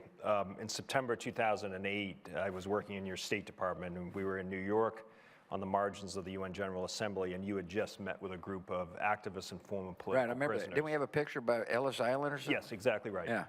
I met with one from Belarus Yeah. Immediately after. He was in tears because the President of the United States showed interest in his welfare and what was happening in his country. So you're absolutely right, it has enormous impact. Yeah, well, I wish things had changed, but they didn't. It is worse in Belarus, unfortunately. But It's even worse than when he was there? it is. Yeah. I mean, Lukashenko Can become a satellite of Russia here pretty quick. He stole the election in August 2020, but his days are numbered, I think. Good. You know, I love an optimist. That's one of the reasons I'm here. So the question is Putin Day's number. Really the question, and I think the Ukrainian policy for the United States has got to be pretty stark, and that is we hang with them until they win. And then the question is, can they win? Absolutely they can win. They're winning. But they won't win if the United States and the free world says it's not worth it anymore. Or we're too cold. Let's stop backing Zelenskyy. Or let's cut a deal. Zelensky's, if he were here, and I would ask him, do you think there's a deal to be made? He'd say no. He might put out some, fig leaf or something. But the idea of saying, okay, now that Putin has destroyed our country, let's cut a deal with him. You can have a third of our country is not going to happen. Either that or he's not the Winston Churchill of the modern era. And so the United States has got to hang in there, and we got to recognize the man can win. And the minute Russia gets driven out of Ukraine, the strong man Putin doesn't look so strong, does he? And the Russian people begin to question whether or not he's the right person to lead their country. And so I can't tell you how important this issue is for us right now. It's the expression, I think, these regimes seem stable until they're not. Yeah, exactly. You never know what the tipping point is, but it takes heroic, brave activists and average citizens to stand up to this with our support and help. Absolutely. As you know, Mr. President, there are some Americans who say, we've got enough problems in our own country, none of our business, far away, why should we worry? Yeah. Well, first of all, if it's an expenditure of money, just analyze the amount of money it will take to keep Ukraine free versus how much we're spending. It's not very much. PEPFAR was like 0.2% of the budget or some ridiculously small amount of money, and yet the impact was huge. And it would be the same in Ukraine. And so it's not going to break our budget to support the Ukrainians. And the reason why is because failure in Ukraine will affect future generations of Americans. An unstable Europe, a Europe in which a tyrant is on the march, is going to affect our national security. And the question is, shouldn't we be thinking about a future generation of Americans leaving behind something better? And so an isolationist America makes the world much more dangerous. This is the kind of statement that irritated some people around the world, but if the United States does not lead, the world will not follow. If the United States doesn't keep the lead on Ukraine, it's less likely European nations will want to support the Ukrainians. And so our leadership is indispensable for collective action against autocracy. And here's the problem. It's hard to project. It's hard to think about what the world will look like if the Ukrainians fail. Most Americans are trying to pay bills, trying to worry about inflation. They don't think about those terms. And that's why this conference is important. It's why it's important to try to affect policy in Washington, D.C., so that the policymakers think long-term on behalf of the American people. And, Mr. President, I'll also mention that as a follow-on to this conference, we're going to launch a new series of profiles of activists, political prisoners, to make sure we shine a spotlight on them to make sure the world remembers their situation. As you said, just for political prisoners, just knowing people are paying attention can mean the world. It's, you know, I repeat, Natan Sharansky is one of the most influential books of my presidency, The Case for Democracy. This guy, you know, he's a courageous man. And to hear him talk it's a marvel to think that he came out of that Soviet gulag as intact as he did and as anxious as he is to help others, free others. And so, yeah, people, you'll be inspired by the stories here. Absolutely. Yeah. Absolutely. Let's go back to the basics. Basics? Yeah. Why does freedom matter? Why should we care? You covered this a little bit, but I just want to dig a little deeper. Why should we care about the human rights situation for Burmese, for Egyptians, for Cubans, Venezuelans, Sudanese? The list sadly goes on. Well, ultimately, democratic states yield peace. If you study the history of the world, democracies don't war because people decide the fate of their government. And if you get, you know, I say, do you want war? Most people say no. You know, I like to cite the example of South Korea. I gave a speech one time to, like, I don't know, 20,000 Christians. The Billy Graham of Korea asked me to speak there, a guy named Billy Kim. And the reason he's called the Billy Graham is because he interpreted Billy Graham's famous speech in South Korea right after the Korean conflict ended, not in peace, but in an armistice, by the way. In other words, the war has never ended. And you know what I thought about there? I thought about Harry Truman. I said, wow, I wish Harry Truman could see this. Here's a guy who had faith in the capacity for people to self-govern and that democracy would help yield peace. And there are 50,000 Christians willingly gathering to listen to, you know, George W. Bush. And I thought about the people who sacrificed their life, the families of Korean veterans. Wow, I wish they could see this and realize that the sacrifice actually meant something. I thought about the Korean people there, you know, like, what would their life be like? Had there not been a willingness to help this country realize a free society, they'd been living in the same society that Joseph Kim lived in, which is gulags and deification of a person. And then, you know, I thought about our American people. I hope they understand that by hanging in there and keeping troops there and able to let this democracy survive, that it yielded peace in the Far East. A lot of presidents before me had to deal with war in the Far East. I never had to worry about it because democracies yield peace. Not every country in the Far East is a democracy, obviously, but China's surrounded by democracies. And anyway, that's why Americans ought to think about it. Yep. And I repeat, Dave, it's the long-term consequences of freedom. Yield peace. And it takes a lot of hard work, and it takes a lot of patience, and it's not going to happen instantly. But it's not going to happen at all if if America turns its back on people seeking a better life. Yes, sir. I mean, the democratic peace theory, democracies don't go to war with each other. That's it, yeah. Did I think of that or you? I'm going to go with you. That's smart. Yes, it is. I'm only in my 5th week in this new role, so I'd like to... and we're lucky you're here, I might add. Thank you, sir. Appreciate it. I want to bring up one other argument that we often hear, which is we have other interests in some of these countries, trade, security, energy. Those sometimes overshadow the human rights issues and concerns that we have. How do we strike that? It doesn't have to. Yeah. I mean, you can be both a human rights activist and somebody worried about war in the Middle East and trying to work with, you know, countries to prevent war from happening. You can be worried about the human condition, but you can also be working with countries that may not be as open a society as we are to help prevent the Iranians from marching willy-nilly throughout the Middle East. And so there's ways to balance that. But the key thing is to always keep freedom and democracy forefront in your mind. And the other thing that's really important is that you can gain a lot of, you know, kudos by hectoring leaders about, you know, their human condition in their countries, but they're not going to listen to you. I didn't like it when people hectored me.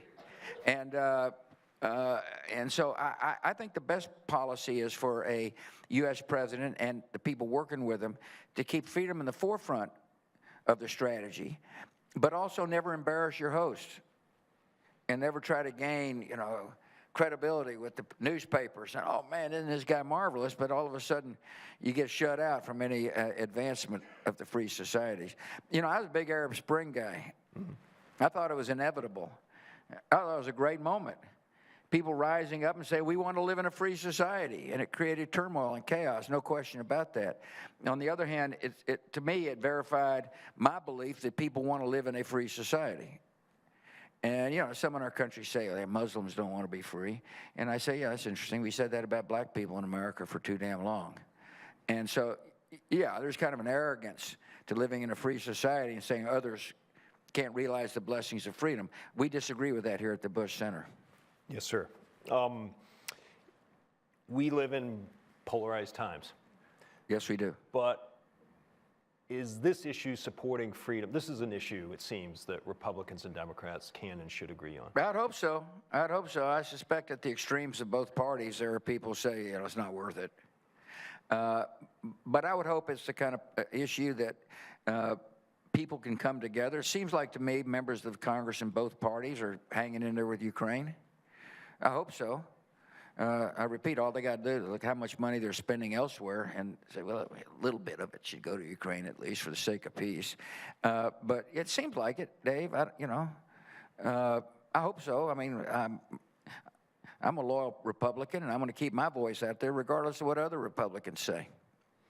Well, Mr. President, if I needed any, which I didn't, this conversation has been reaffirmation of why I'm so proud to be here. It's an honor to serve here at the Institute. Thank you all for your interest. Absolutely. Thank you for your leadership. Thank you, sir. Mrs. Bush, too. Just tremendous on these issues. Had a way to work her in there.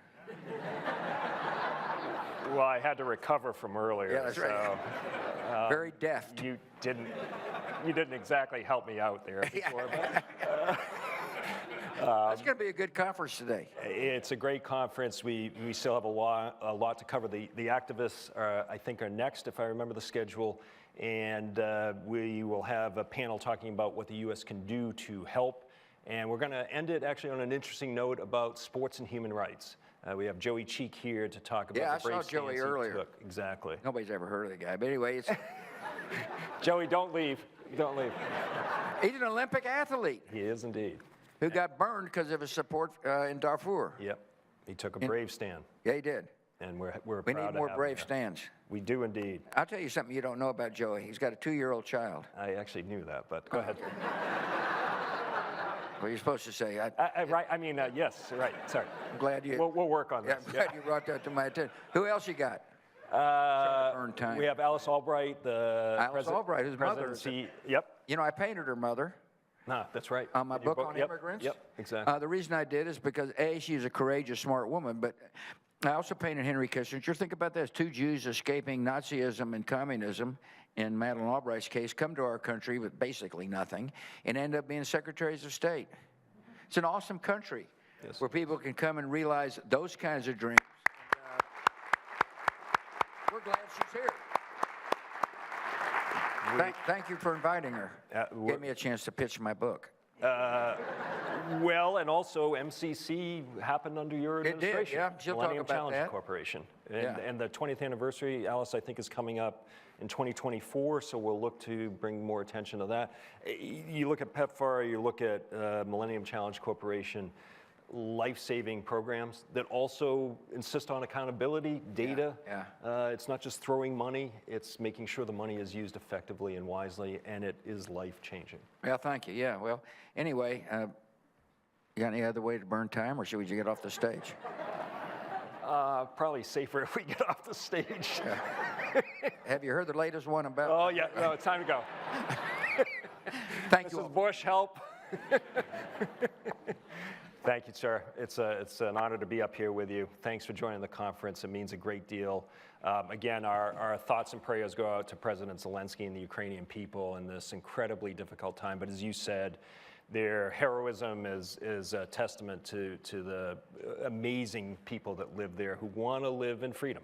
That's all it is. Yep. They just want to be free, and we can embrace that.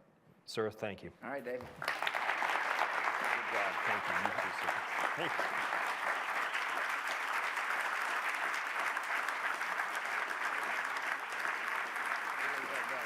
you all.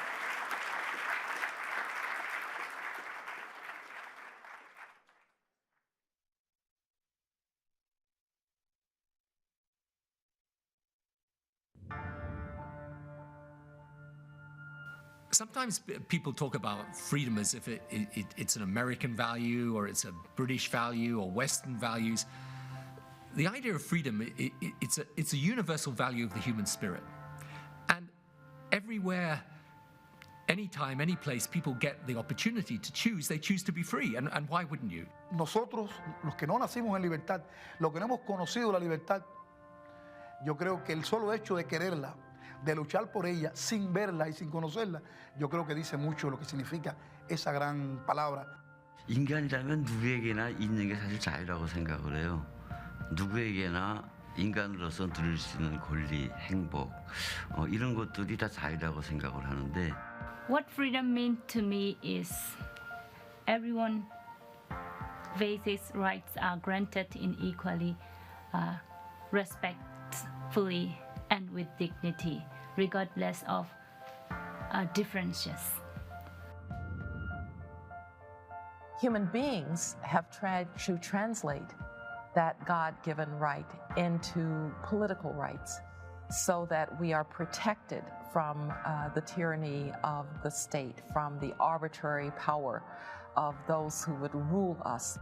In a way, the public embraced that we can have political change without violence, just through political debates and through ballot bags. Let's ask the people how they wish to live.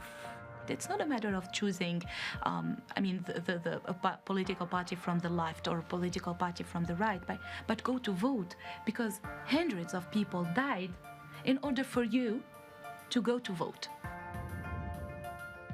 There's a difference between rights and liberties. Rights are what people have by virtue of being human beings, but civil liberties are contractual obligations that governments have to respect the rights of people.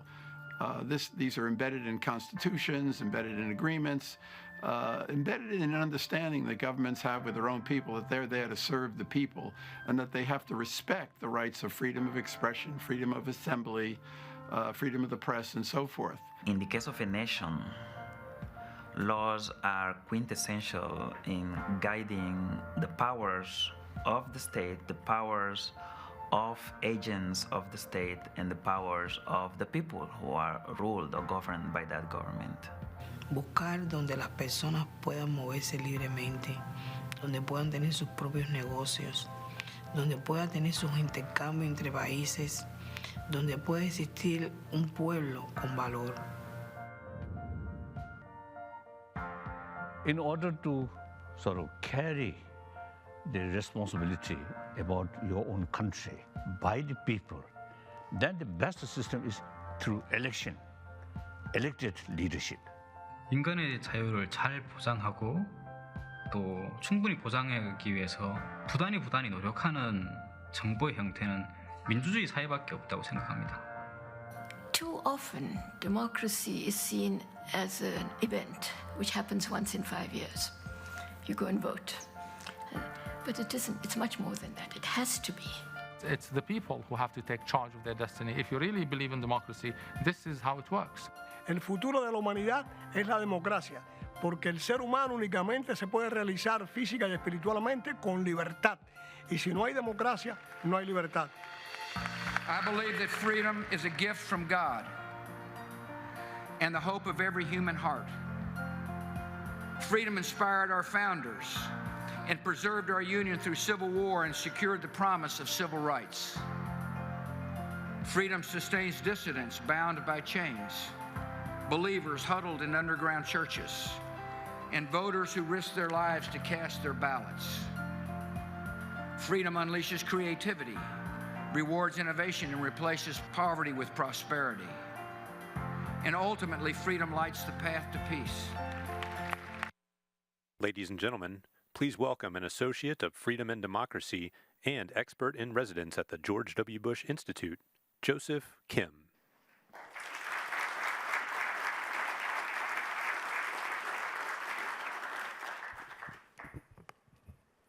Good morning, everyone. For some, North Korea is a faraway gulag state run by a dictator, threatening the world with nuclear weapons. All that is true. But to me, it's the place where I was born and where I lived with my mother, father, and sister, who loved me so much. It's a place where I would spend summers with friends playing in the river and jumping off trees. It's also the place where I lost my family. I saw my father die of starvation when I was 12 years old, and I said my last goodbye to my older sister, not knowing she would never return because she would be sold to a man in China. I lost my mom to a North Korean prison. I went from having a loving family to being homeless. I did everything a 12-year-old could do to stay alive: begging, stealing, and working in coal mines. When I could not fall asleep from the bitter cold and hunger pains, I hoped that the next morning my sister would wake me up with my favorite food. And that hope kept me alive. In South Africa's international airport, I saw a message on the wall saying, "They call it Africa, but we call it home." Although North Korea holds many sad memories for me and is one of the darkest places in the world, it is still a place close to my heart. It is my home and home to 25 million North Korean people. As President George W. Bush said, the desire for freedom, like the dignity of the person, is universal. The North Korean people are pleading in silence for their freedom. And the world needs to listen, and the world needs to respond. President Bush and the Bush Institute not only have listened, but also committed to standing with North Korean people. As a part of this commitment, the Bush Institute has been providing scholarship and mentorship programs to support North Korean escapees to pursue higher education, to become productive citizens, contributing to thriving communities. I was one of the first recipients of this scholarship program, and I now have the great honor and privilege to help other North Koreans through this program. My story is about hope and resilience, but it would not have been possible if it wasn't for President Bush or Liberty in North Korea, who recognized the struggle, but also the potential of North Korean refugees like me, and created a pathway for us to come to the United States. 16 years ago, I was crossing a bridge in China, and it started to snow, and everyone started walking fast. I remember being so envious because walking fast must have meant that they had a home they were rushing to. I too wanted to walk fast, but I didn't know where to go. Today I have a place to call home, a place that is safe. But today I'm also reminded that millions of refugees who still don't have a place to seek refuge.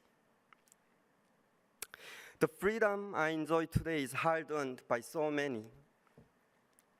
I believe that the best way to protect my freedom is to share it with people who are not yet free. That's why this next panel is so important. It is my great privilege to introduce Michael Abramowitz, President of Freedom House, who will moderate a conversation about pushing back against the authoritarian threat. Thank you.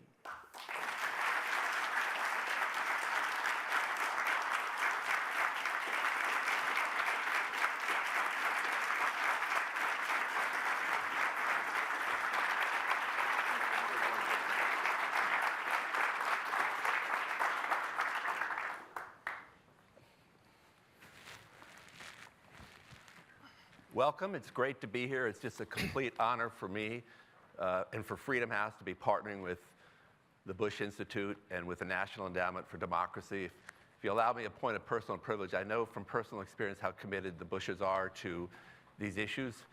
On one of the last trips I took when I was a reporter at the Washington Post was to Asia with Mrs. Bush and President Bush, and I went with Mrs. Bush to the border, in Thailand border, and she's been caring so much about the terrible things that are happening in Burma today. And President Bush, I was just saying to him backstage, I interviewed him. I had the good fortune of interviewing him on Air Force One going to the Beijing Olympics.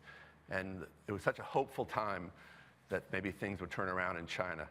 But sadly, it's not been the case. And so it's just a great personal honor for me to be here and to be with these incredible freedom fighters.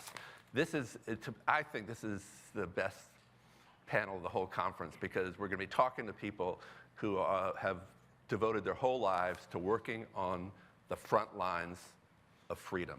And that is the most inspirational part. Many of you might know Freedom House as a group that does a lot of research and analysis for freedom in the world.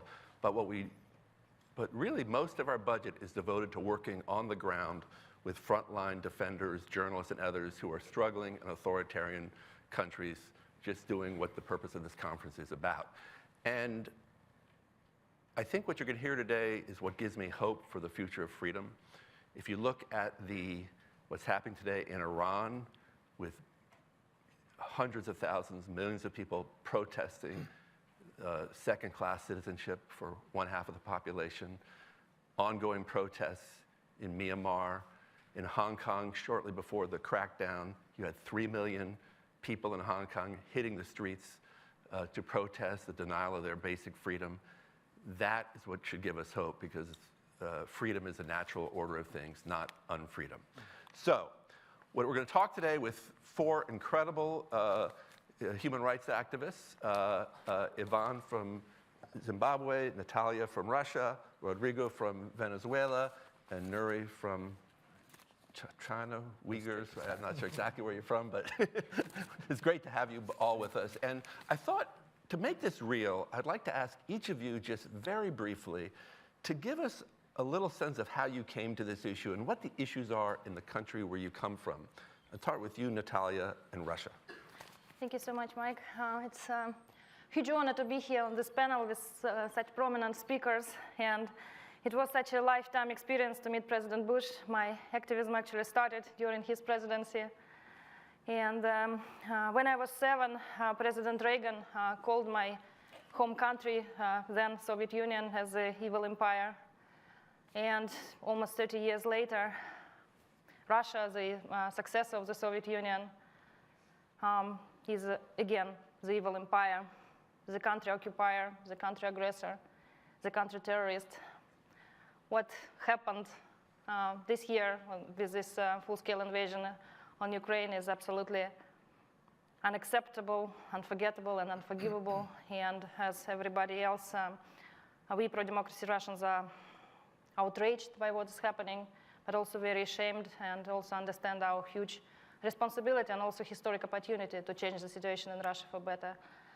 I had to pay quite a high price for my activism. I had to flee my home country 10 years ago on a 48-hour notice. Otherwise, I would be in jail for 20 years just by working for a democracy promotion organization. So here I am, still fighting for a free Russia and still believing in it because the world needs a free Russia and Ukraine needs and everybody else needs. Can you just say a quick word about what is actually happening inside Russia today to human rights defenders? Because a lot of the focus has been properly on what's happening in Ukraine, but Russia is also attacking its own people. Just say a quick word about that. Exactly. Actually, Russians were the first victims of Putin's regime, and what is happening now is the same what was happening all these years of Putin's presidency, just on a larger scale. We have always had more and more repressive legislation, and now it's a complete laughable matter with the constitution completely rewritten according to the Kremlin's needs. We have always had jailing of political dissidents, dozens first and hundreds and thousands, and now hundreds of thousands. We have never had such a huge number of political prisoners since the late Soviet Union. Putin's regime has always conducted political assassination. You probably all heard about a journalist, Anna Politkovskaya, or a Russian opposition leader, Boris Nemtsov, but there are hundreds of journalists and civic actors who were killed, including outside of Russia. Putin's regime always have forced many Russians like me, with those who are aspiring for democracy and freedom, to flee our home country. We are now in exile. Again, it started with dozens, hundreds of thousands, now millions of Russians are in exile. Basically, the entire independent media and civil society of Russia are in exile. But at the same time, we see that despite the perception that Russians support what Putin is doing and that Russians are not protesting, it's not true. There is a huge underreporting of this issue. There are so many Russians who protest every day. Basically, from day one of this full-scale invasion, there was only one day, June 13th, when no Russian was detained for the anti-war activities. Russians setting conscription centers on fire, derailing trains, spreading information, just writing graffiti, whatever they can to protest this war, and this is actually growing. Those who are in exile, they also do a lot to try to change public opinion inside Russia. They help Ukrainians. We have to do it. We do it a lot, but we have to do it in a very discreet way. We don't do it openly. Maybe that's why, again, the world doesn't see our efforts and says that we are not doing everything. But yes, this struggle is happening. And while there is a genocide of Ukrainians at the moment, simultaneously there is an ethnocide of ethnic minorities. Russia is not only 11 time zone country or 80 plus something with all this occupied territories country, but also there are 190 ethnic minorities, and they are being used as cannon fodder in this pervert war for the so-called Russian world that Vladimir Putin is imposing. It's the same colonial war against Ukraine because, again, Putin's regime doesn't respect Ukrainian identity, culture, language, the same way that the Kremlin has never respected culture and language and identity of all these ethnic minorities, and it was a very deliberate policy of impoverishing them all, and now they're being the first to be sent to Ukraine. If you are from some republic of Tuva, for example, your chances to be killed in Ukraine 10 times more than for any ordinary Russian. If you are from my native republic, from Buryatia, 9 times more. From Chechnya, 3 times more, and so on and so forth. So it's quite a tragedy that it's happening at the moment. Thank you. Let me turn to Nuri, if I could. Nuri, one of the greatest human rights abominations in the world is taking place in the region in Western China, where you're from. Tell us a little bit about what's happening there, and also your own personal story, and what's happened to you and your family. Thank you very much. I'd like to begin by thanking President Bush and Mrs. Bush spending time with us before we came down here. And I wanted to thank the Bush Institute, specifically to David, for allowing me to be part of this event. I was born in a re-education camp during the height of the Cultural Revolution 52 years ago. I came to the United States as a student in 1995, granted asylum. But I never thought that I had to talk about the way that I was brought to this world as much as I have in the last 6 years. The reason is that the Chinese managed to bring back the history, the camp history, collective punishment, targeting ethno-religious groups using most sophisticated technology that the world has not seen. So today, China has been engaging in acts of genocide, crimes against humanity, as has been recognized 2 successive U.S. administration, 9 governments plus European Union. Disturbingly, this genocide is in its 6th year. This is the largest incarceration of ethno-religious group since the Third Reich. The world has not seen anything like this, but the international community has not shown the courage to defend the Uyghur freedom and say no to this kind of collective punishment. They never again rings hollow today because of the tepid, meandering responses that the international community has shown. To the Uyghur people, this is more than survival. The Uyghur people have paid the ultimate price.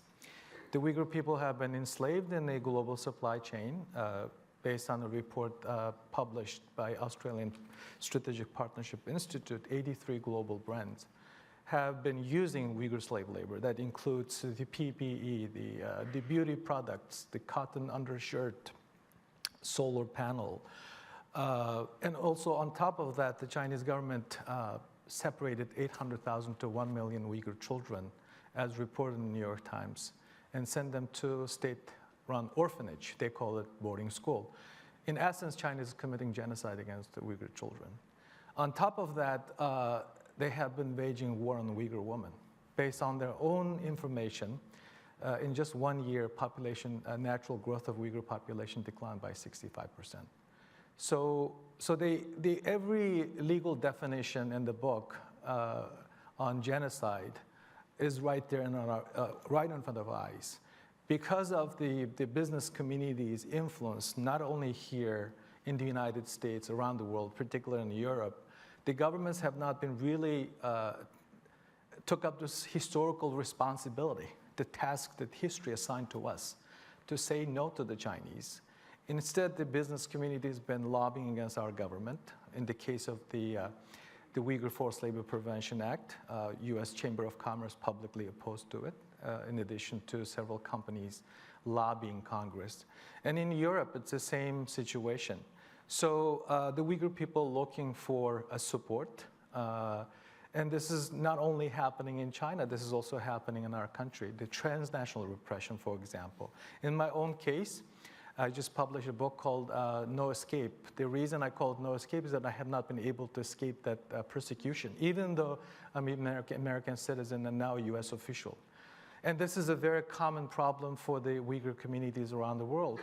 To this day, this may be a news to you that most Uyghurs around the world don't even know if their loved ones are still breathing, because contacting the family members will be part of the government data collection, and that can result into punishment. So a few years ago, the Uyghur families, including my own, told us don't call, don't contact, and don't return under any circumstances. So the Uyghurs paid a heavy price, and what has been taken away from the Uyghur people cannot be returned. The families are broken. As the Chinese officials publicly said, they need to break the lineage connection, the roots, so that they have delivered this. So the international community need to pay closer attention to it. And I recently visited Taiwan, and my message to the Taiwanese people was quite simple. You must study the Uyghur genocide to make sense of this regime's capability. And what plan do they have for you? Because as you know, Mike, the Chinese ambassador to France said that the Taiwanese people need to be re-educated. I know exactly what re-education means. Re-education is indoctrination, denouncing your religious belief, your way of life, just adopting Xi Jinping thoughts as a new religion, as they have been promoting. So this is no longer about just the Uyghur people. The consumer products that we touch, the technology, the technical equipment that we use, and also it goes to the heart of global leadership, justice, accountability. If you let this go with impunity, then it makes me worry about the future. Yes. Nuri, thank you very much for your story, but also for raising this issue of transnational repression, which I think is an important point for the audience to understand, because what we are increasingly seeing and documenting at Freedom House is authoritarian countries, led by China, but also other countries going after people like yourself who are living inside democracies, and democracies need to do more to protect them. It's China, it's Russia, yep. It's Rwanda, it's Turkey, Saudi Arabia. So thank you for raising that point, and maybe we can come back to that, because I think one point about these four brave souls is that they're also at risk here in America. Thank you. I'd like to turn to Rodrigo and Ivan, because I think both of you come from countries that honestly were doing quite relatively well a while ago and have really suffered under dictatorship. Particularly, I think about Venezuela, which I think, according to Freedom House, I think 30 years ago was a thriving democracy. It's been destroyed by Chavez and now the Maduro regime. So, Rodrigo, let's start with you. Give us a little sense of what is happening inside Venezuela and what people of goodwill should know about. Thank you, Mike, and thank you for the Bush Institute for this great opportunity to raise awareness of what is happening in Venezuela.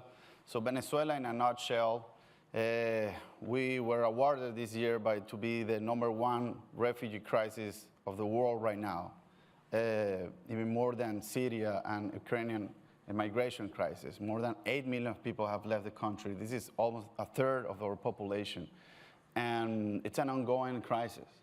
Imagine that between 2014 and 2019, the average of Venezuelans who tried to cross the border of the US by foot was 127.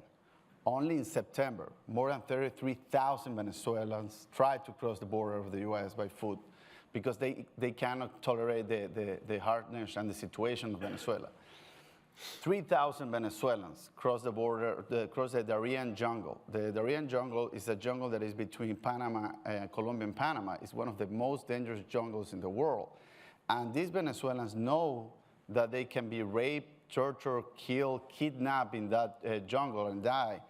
But they prefer to take that risk. Imagine the level of suffering that they're having back in Venezuela to take that risk to go and cross a jungle for a month, walking with their kids in their hands. I know about this. I have to leave my country because I also was persecuted. I have been detained 3 times. And I also have to thank that I'm here, maybe also thanks to the Bush Institute, because in the past I was supported by the former CEO, James Glassman, but also David Kramer, the new executive director, helped me to get out of Venezuela. I want to tell this story because I think it's very important and it's how meaningful this event is.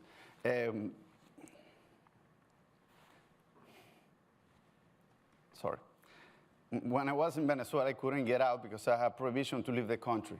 And I have double citizens. I have an Italian passport and a Venezuelan passport. But when they detained me, they took my passport. So I went to the Italian embassy and asked if they can give me a new passport for me. They said, no, we can't because the regime has your passport. I say, come on, guys, I'm Italian. I need my passport. I need to find a way to leave this country. And they say, no, we can't. And I say, oh, man, like, you know, I don't know what's wrong with Italy. You know, I say, well, first Mussolini, now this, you know. I don't know why you're always in the wrong side of history. They didn't even want to support President Guaido, no? Like Slovakia support Guaido. And, you know, we have the 3rd largest community of Italians outside Italy. So shame on them. But David, when he was the president of Freedom House, he went and visited the ambassador of Italy in Washington. And he convinced them to give me a new passport once I was in Colombia. So I managed a way to cross the border walking. I spent a week in a refugee camp. And then also the Embassy of Italy, finally, and thanks to the support of David Kramer, they support me to arrive to Bogota and they give me a new passport. And that's why I'm here in the US. So I know about what it means to leave everything behind. And I don't know, this is, I hope one day we will get rid of this tragedy. And I know we'll win. But it will happen only because of the support of an institute like this and amazing people who are here at the audience. I think without their support, Damon and all of the people who are here, it's impossible to do this fight alone. It's impossible. It's just too hard. Fighting against a dictatorship is the stronger, the most difficult fight that a society can have in their entire life. And doing it alone, it's impossible. We see it in Ukraine right now. We're seeing with the Iranian, they need our support. And I know that Venezuela will be free, Cuba will be free, Nicaragua will be free, but it will only happen if we start to continue and really commit to fight all together until we recover democracy all around the world. Thank you for that. Ivan, I think you're probably the person on this panel who was most recently in your country of origin, because you're telling me you left Zimbabwe in 2020, so just a couple of years ago. And that's a country with a lot of promise and hope, but has sadly, you know, been effectively a dictatorship. Tell us a little bit about what's happening in your country and why the situation has been the way it is. Well, thank you, Mike. And again, you know, many thanks to Bush Institute, the NED, and Freedom House.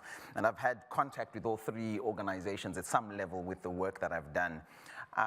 Zimbabwe is both one of those places that gives you a lot of hope, but also that gives you a lot of disappointment at exactly the same time.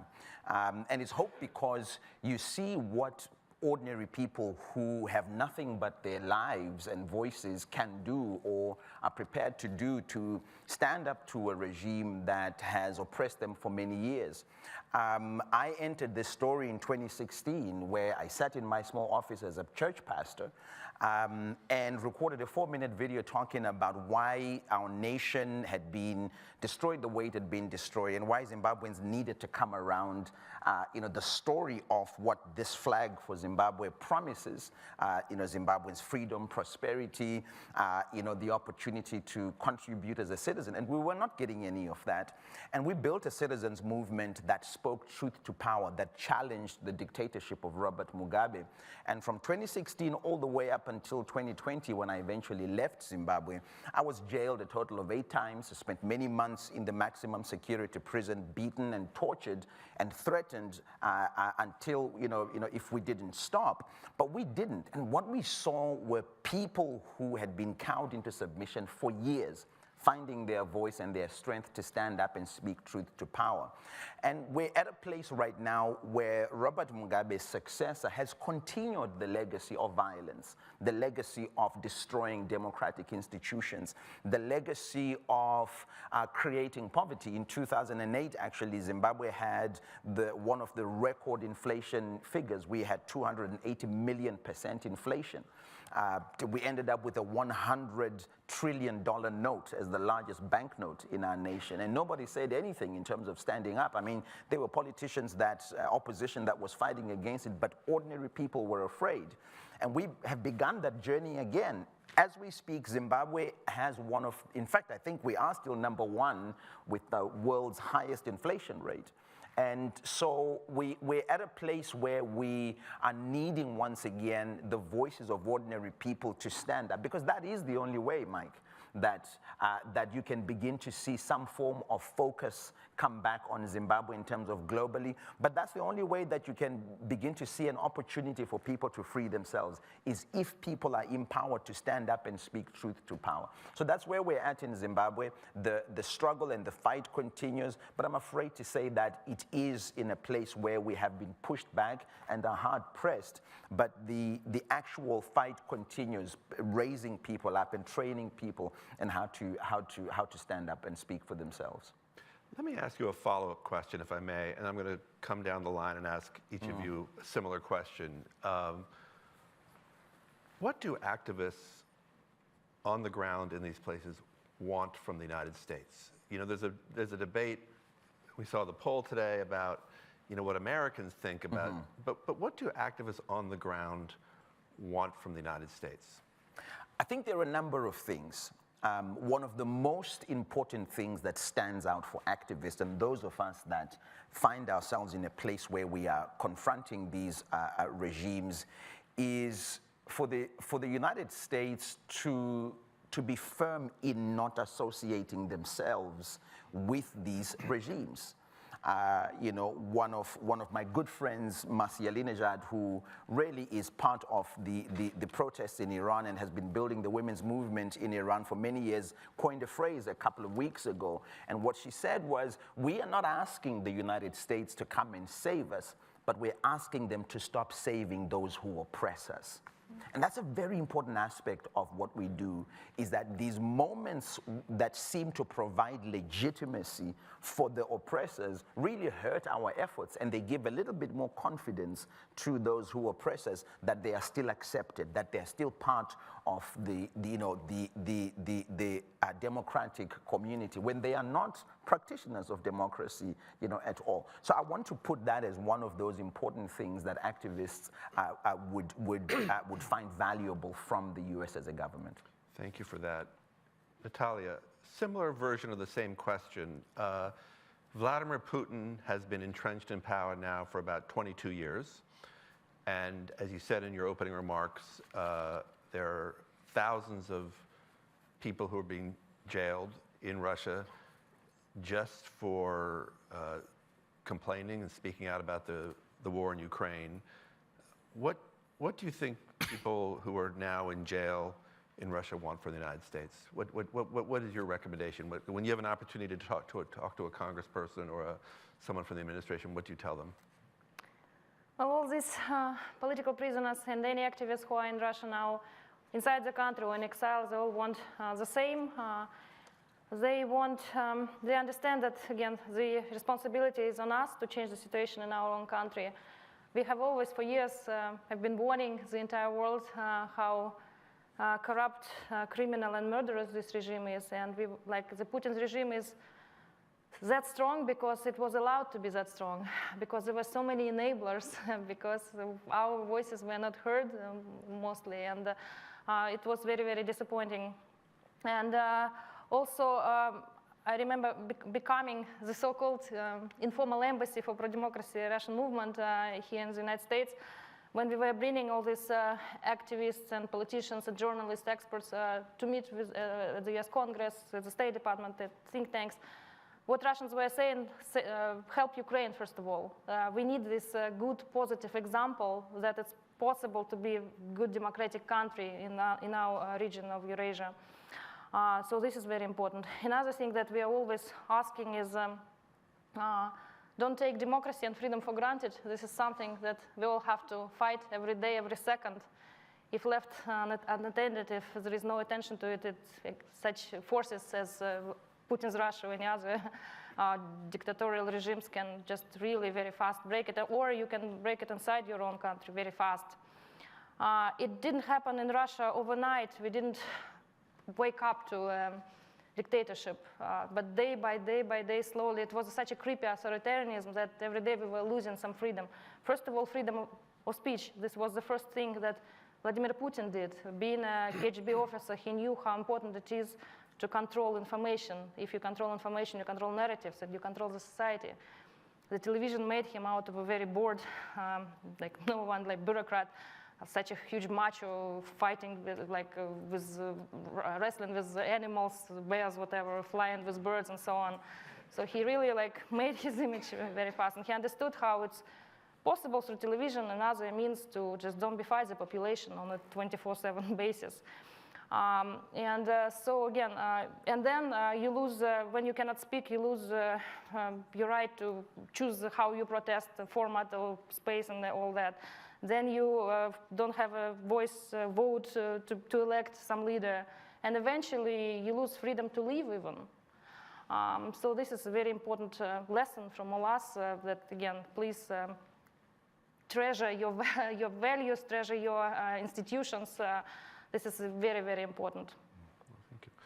Rodrigo, there's, Venezuela has been a bit in the news lately because there seems to be some question about whether the administration, wants to maybe have a more of a dialogue with the Maduro regime, particularly over oil.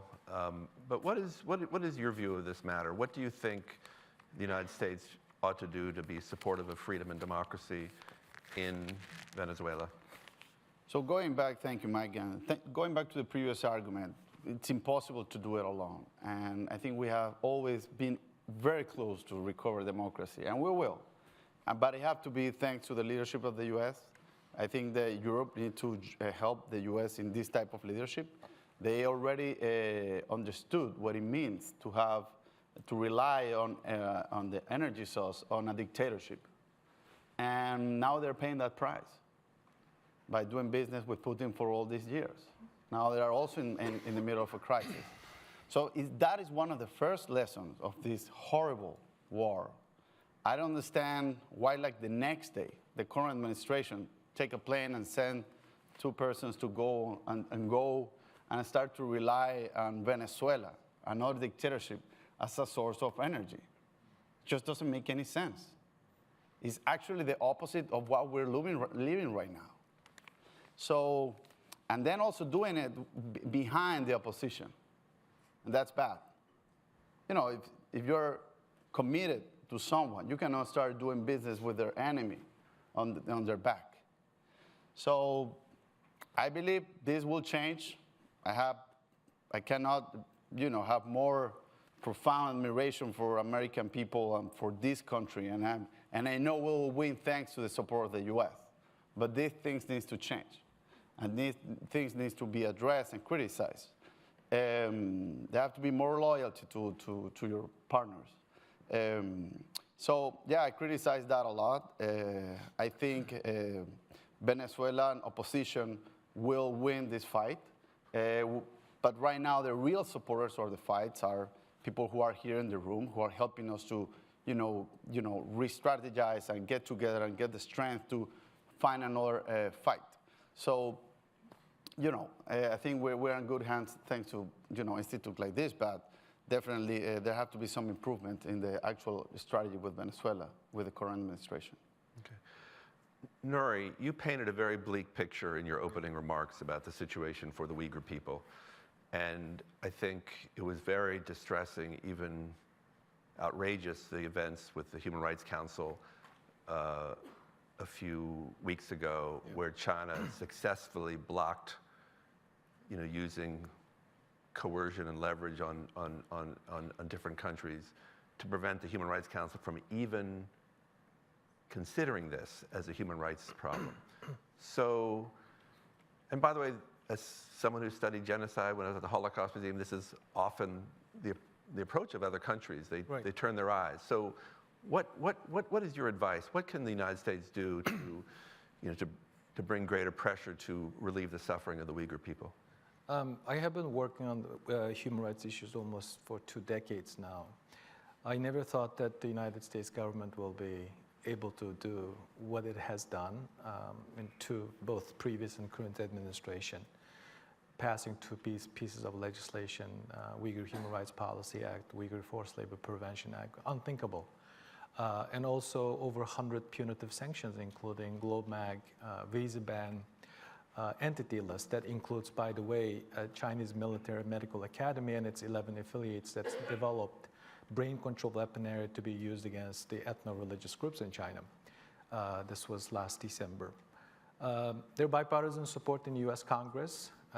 In the case of both bills, we had unanimous consent in the Senate, more than 400 votes in the House. And this is remarkable. And also, we have a lot of support from the society, more people learning about the atrocities being committed against Uyghurs. But what is lacking is the political will to go harder, using American power, go on offensive. We have been reacting to what we've been learning from the Chinese behavior, both in Hong Kong and East Turkestan. But we have not been strong enough. So the way that we have to deal with this, now the U.S. has done its due. We need to bring the Europeans into this endeavor, for sure. Otherwise, we cannot do this alone. The problem is massive because this involves technology, this involves the supply chain crisis, this involves the other global issues. So that's one area that I'd like to see improvement. Could I ask just a follow-up question, if I may? And what do you say to those people who say we can't go harder because we need China's cooperation on global warming or trade or other issues that are kind of these global challenges? What do you say about that? That is a misleading narrative. The American people should be vigilant when they hear we need to secure China's cooperation climate crisis, so that we need to tone down. This actually happened last year. You ask about what people expect. I think this is something that needs to be talked about. The coherence, the messaging is very important. Word matters. Last summer, the administration dropped the use of genocide and crimes against humanity because some people in the administration thinking that it will help the Chinese to back to the table. It didn't happen. So if you look at the Chinese statements, starting from Deng Xiaoping, and in the last 10 years, they've been clear in 2 things. One, they have been facing foreign encirclement, and they have to do anything and everything to push back. That includes freedom, religious freedom, human rights, all the free press. And then the other thing is that they wanted to make the issues such as climate, environmental concerns as an adjunct to economic development. So when we deal with the Chinese, we always forget that this is not their priority. This is the way that they're buying out time and getting concession from the United States and our democratic allies. That's misleading. And also the other piece, this is a policy strategic approach by Beijing on these issues. The other piece is also very important. When you talk about the climate crisis, the activists are forgetting that China enslaves human beings to make solar panels. They use dirty coal. With that kind of practices, and the United States does not use slave labor, does not use dirty coal making solar panels, and does not subsidize those industries. So it's impossible to compete with a country like China. So environmental activists need to remember that we can fight both genocide and ecocide at the same time. All right, I'd like to ask another line of questioning. I'm going to start this time with Rodrigo, because you and I were chatting about this a little bit before the panel. There's a so-called authoritarian playbook, right? Yeah. It's that's gotten quite common around the world. Attacking civil society, shutting down the independent press, throwing opposition in jail. There's a range of tactics that are common to authoritarians. But is there a democracy playbook? And from each of your experiences, are there things that you see that are working on the ground to help push back that should be supported and encouraged, and that could be models, you know, for a democratic revival around the world? How do you see that, Rodrigo? Yes, well, considering that, I remember one quote I read from President Reagan, who said that democracy is away, one generation away from extinction. I think that was a prophecy for Venezuela. We used to have the stronger democracy in the region, and now, you know, we don't have it anymore. And we have tried everything during these 21 years. And I think that democracy itself, it looks like it doesn't have the capacity to defend itself, at least not the way we know it. At least maybe not without really strong institutions like here in the US. So definitely there's more that needs to be done for democracies that we take it, that now are, we take it for granted, but in the future, I don't think they will endure if we don't fight back. And the best way to fight back for me is training people in nonviolence. I don't see any type of change that will occur in Venezuela or all around the world if we don't train activists to know how to get rid of a regime. We believe that, you know, fight against the regime, we use politics and politicians. They're not equipped to fight against a dictator. You need other type of tools. And that's why I've been working on this, on training, and every time we are very close to get freedom in Venezuela is because we're being in a nonviolent discipline. And the good part is this also a gift for humanity from the US. Martin Luther King is one of the most important representatives of this philosophy, but also maybe two intellectuals that are developed more this tool are Peter Ackerman, who passed away some months ago, but also Gene Sharp. And this is an American legacy. But until millions of activists around the world are really trained in these tools, I don't think we will never find freedom, because it cannot come on from the outside. The outside, it's a requirement because it's impossible to do it alone, but it's not enough. And as long as our activists all around the world are not training millions of people in this philosophy, I don't think we will never see change. Or if we see change, it will not endure, like what happened with Bolivia, what happened with Zimbabwe. You know, it's not only about bringing down dictatorship, it's like really transforming society and arriving to have a strong democracy. So that's, I think it's the most important thing to do right now, because we work with the tools that we have in our head. And these tools have been developed, but have talked with thousands of activists all around the world, and they really do not have the required education to deal with what we're dealing right now and get freedom. It's like getting, when you want to get someone to repair you from a surgery, you need someone who is an expert. We are always using our intuition to recover democracy. Intuition is not enough. And that's why I think we're failing so far. I think that's what needs to be addressed to improve the state of the world. Thank you. Natalia, what have we learned about what works? Well, I believe solidarity is our biggest weapon against any dictatorship. This is very important. And I actually never thought that, not like we heard Ambassador of Ukraine to the US yesterday, and she was saying what Ukraine needs more than ever now, weapons, weapons, weapons. For Russian pro-democracy forces, what we need now is moral support. We need to be embraced as a part of the democratic world. What we see now, it's a lot of cancellation of all Russians, saying all Russians are bad, they didn't protest, they elected Putin, they support the war in Ukraine and things like that. And it really demotivates, demoralizes Russian pro-democracy and Taiwan anti-regime community because, again, for years we have been warning about this regime. For years we have been asking not to put trade, I don't know, Nord Stream 2, business as usual higher than human rights and than democracy and than freedom. And before my exile, I haven't even imagined how deep and strong Kremlin's tentacles are in the West everywhere. Before I started to be abroad and started to, again, research all this, again, we didn't even know that Kremlin's influence is so huge. It's now easy to give this example because everybody understands what is a COVID pandemic and how fast it can be spread anywhere. It's the same dictatorship, it's the same contagious disease that if you don't stop it, it can spread everywhere. It can completely contaminate everything. This is why what the Kremlin was doing most of all is targeting the very core of the Western society, the very fabric of the Western society, the rule of law, and spreading disinformation and spreading its kleptocracy and everything else.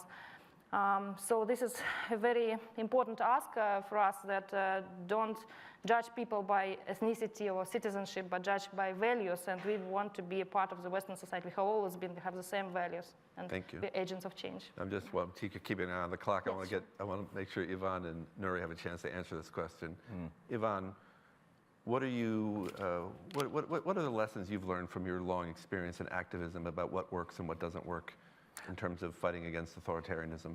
I think just piggybacking on what Rodrigo and Natalia have said is the underestimation of the citizens of a nation to act on their, for their own freedom is something that needs to change.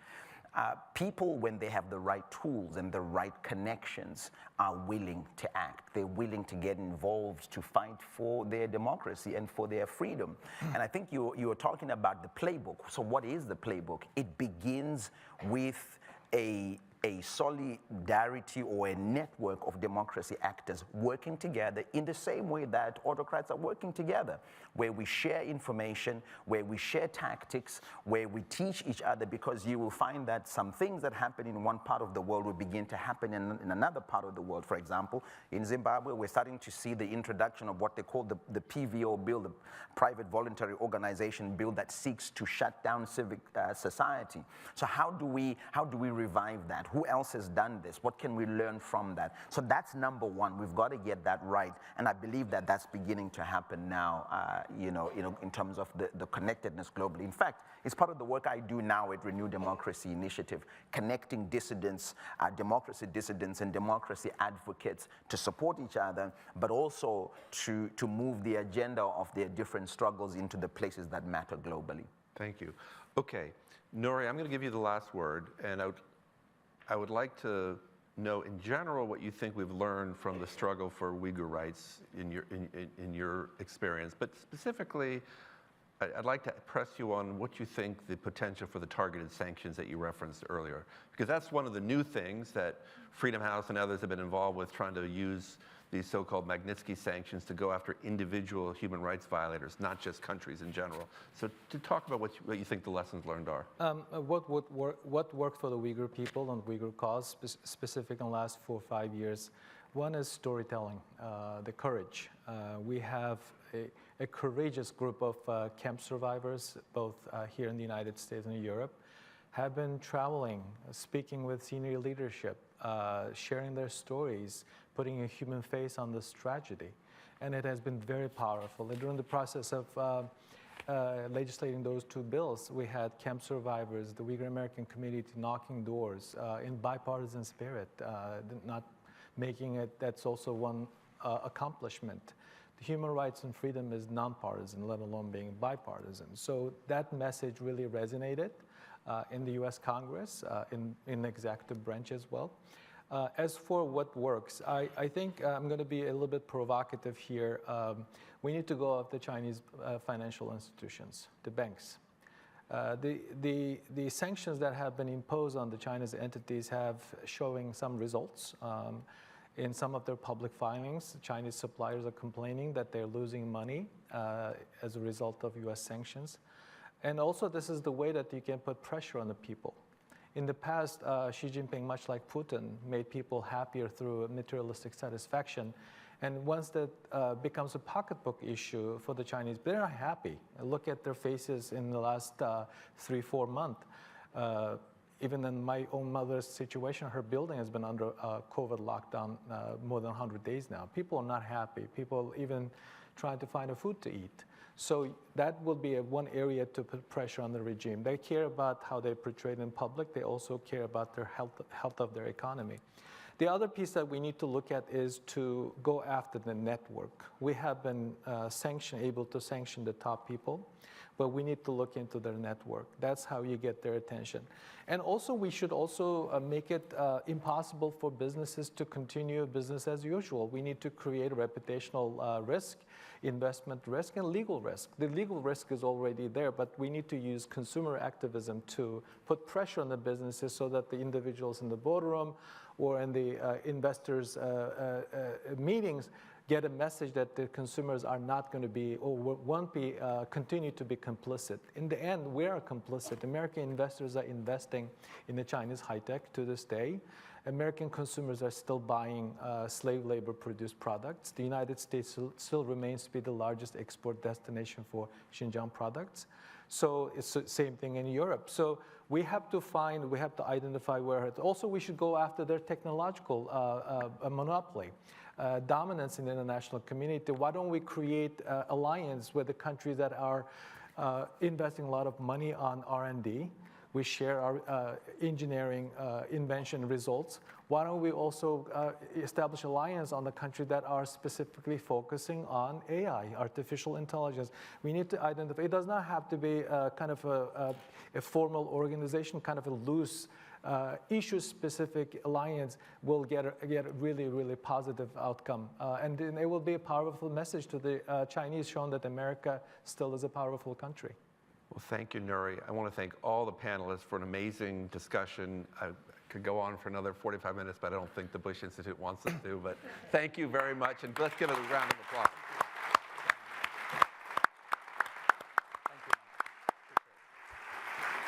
And let me just say, before you folks go, let me just say, I think I can speak for everyone here, how moved and impressed and inspired we are, starting with Joseph, and then Yvonne, Natalia, Rodrigo, and Nuri. Just tremendous courage and determination that we can only respect and admire. I have to say, I wasn't planning to do this, but listening to all of their stories reminded me of a poem that my mother, who died many years ago, used to keep on her dresser. And it's "What is Success" by Ralph Waldo Emerson.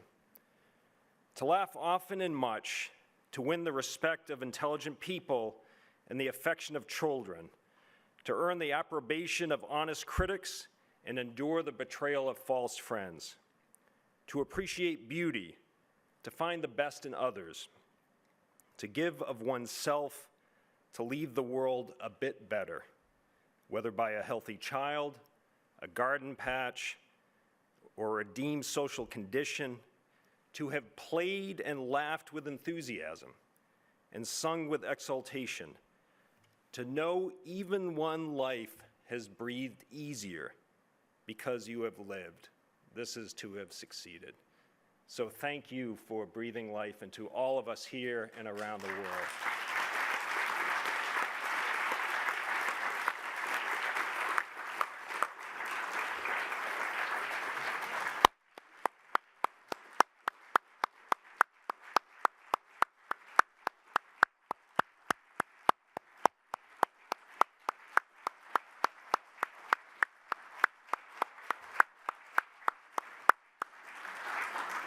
I also, before we break for lunch, I do want to just recognize we have a group from the Young Women's Leadership Academy in Fort Worth who made a special trip here to be with us for this conference. I really salute you for being here and hope that this conference is as meaningful to you as it is to the rest of us. We are going to break for lunch. We will be back here at 1:30. Remember, punctuality as a feature of the Bush Institute. But enjoy lunch. Thank you.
Jail is not the paradise, as you know that. I was arrested about 9 o'clock in the morning and then tortured to 1 in the morning of the next day. Well, I thought that was it. That was my life. I was isolated for 4 years without being able to meet or talk to even any other prisoners. Then the man appear in the state security car, grab his 45, and tell I'm going to kill you. 在6月4号的时候，我一直在天安门广场。我在离开广场的途中，被解放军的坦克袭击，被坦克从我的身后向我们追杀过来，最后压去了我的双腿。 Time after time, observers have questioned whether this country or that people or this group are ready for democracy. As if freedom were a prize you win for meeting our own Western standards of progress. In fact, the daily work of democracy itself is the path of progress. Striking thing about human rights policy in the Bush administration was how much of it was President Bush. It was not a bureaucratic product. The president personally met with dozens and dozens of human rights activists, and he didn't do it because, we sent up memos saying, you should do this. He wanted to do it. There were some extraordinary moments during the Bush administration when President Bush met personally with dissidents, when he invited Kang Chol-won to the Oval Office, or when he went to Governor's Island in New York and met with a number of the leading dissidents of the world. And so we wanted ordinary Americans to have the experience that President Bush had, to see the incredible courage and conviction of these individuals. Everybody understood the president would have a presidential library. The question was, what's special about it? What does the president really want to put his time into? What did he really care about? So rather than just having a book collection, let's have a collection that's more of a living collection of all the people who, in this century, were the leaders of the fight for democracy and human rights, so that they're there in the flesh forever. The idea behind the Freedom Collection is to document through video interviews, but also with other kinds of documents and artifacts, the individual stories of democracy, pro-democracy leaders and pro-democracy movements from countries around the world that don't have free and democratic governments. It provides those individuals who put their own lives on the line for the furtherance of democracy and freedom an opportunity to share that experience firsthand. And it reflects on lessons learned. What worked, what didn't work. We have to understand this at the human level, or we will not understand it at all. It is not a story about, or only about, let's say, great social movements. It's a story about people who decided to risk everything. I believe that the dictator cannot silence any dissenting voice. They can oppress them, but they cannot silence them. Nobody really can silence us because the technology and time is in our side. The world belongs to nearly 7 billion human beings, not kings or religious leaders like that, or different parties. It is very difficult, but don't give up, and one day our situation will change. You have to realize that the price of silence is much heavier. It may not be perceptible, but it's always much heavier than the price of speaking out. And sometimes the difficulties you face are themselves character building and courage enhancing. So when I went to prison, I came out stronger. Every day, every year, we are one step closer to democracy. No decaigan, no pierdan la fe, sigan luchando, que el éxito se acerca y muy pronto el mundo entero será un mundo de regímenes democráticos y terminarán para siempre las dictaduras. America in this young century proclaims liberty throughout all the world and to all the inhabitants thereof. Renewed in our strength, tested but not weary. We are ready for the greatest achievements in the history of freedom.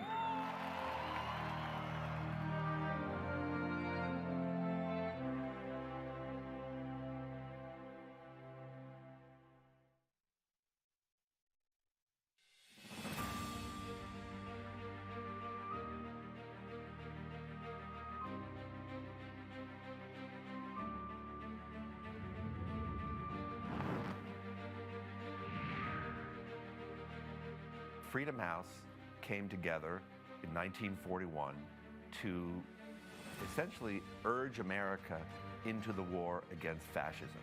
At the time, and this was before Pearl Harbor, 9 out of 10 Americans did not want to get involved in the war in Europe. We were a deeply isolationist country. When fascism was defeated, we focused on combating communism and totalitarianism. So now we work to expand and defend freedom by informing people around the world about those threats and challenges that freedom faces, by mobilizing actors to use their power and their voice to stand with those who are denied freedom, and then to stand and to support those freedom activists around the world who are doing the frontline courageous work to push back on authoritarianism and those who would deny their freedom.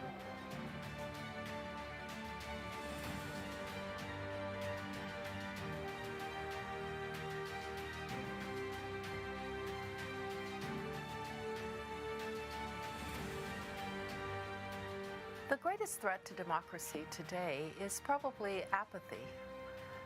Apathy of those who have the great fortune to live on the right side of history in terms of democracy and therefore don't fully engage their institutions and don't work hard enough for their own democracy and somehow leave it to someone else to make democracies better. Freedom House is a place that people across the world look to as a beacon for those who would seek democracy and a better future.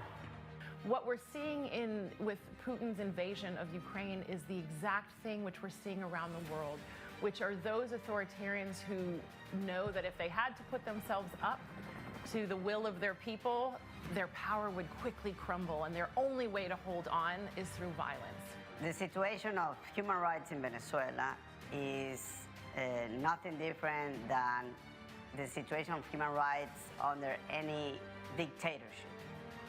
Basically, we are under the control of our regime who decide who lives and who dies, who goes to prison and who stays free, and basically control completely the economy and every aspect of our daily life in Venezuela. Sometimes the most difficult part of the fight is feeling alone.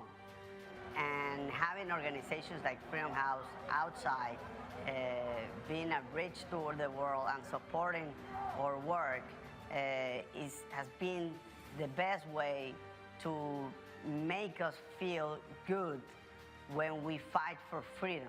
I fervently believe that the defense of democracy is one of the existential issues of our time. Will we live in free countries and have the ability to choose our leaders? That's the question going forward. But we need to remember also that democracy is hard.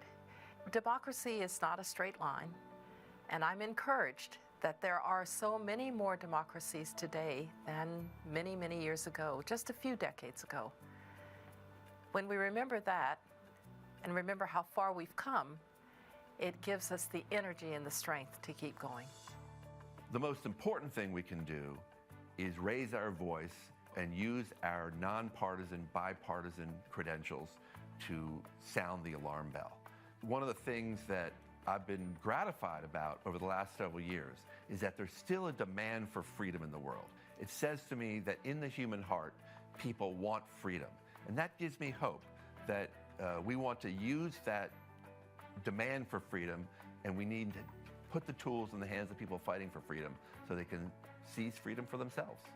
I think the fight for democracy is one of the most difficult fights that anyone can do in their life, trying to fight a dictatorship. And this is a David and Goliath situation. I know we will win one day. I know that one day we'll recover democracy. But for me, what is most important is to never give up. Never give up until democracy is back in Venezuela.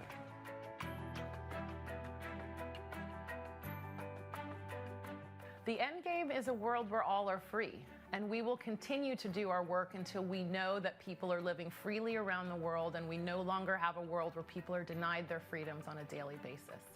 I think Freedom House has been always at the right time, at the right moment, and the right actions for freedom around the world. So these last 80 years, I think they haven't missed a fight. They haven't missed a place to help and to support. They had never closed their eyes in front of the suffering of people being killed or tortured by awful regimes around the world. We cannot take democracy for granted. Democracy has to be fought for. Democracy has to be struggled for. People have to recognize it. I feel incredibly privileged to lead an organization whose sole mission is the protection and advancement of human freedom.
I contacted NET and said that I'm in Uzbekistan and I cannot go back to Kabul because of the threats that I received. So the National Endowment for Democracy helped me evacuate from Uzbekistan to Albania. There were a team that they started resettlement process to Canada. They just help us from the moment I decide to leave Afghanistan. We have unity with us up to now. My country, the United States, I know that Canada, that they will be stronger because we will be enriched by the talents, by the culture, by the family of all of those who have resettled here. If you spend time talking to the partners that we support across Afghanistan, you can't help but be optimistic.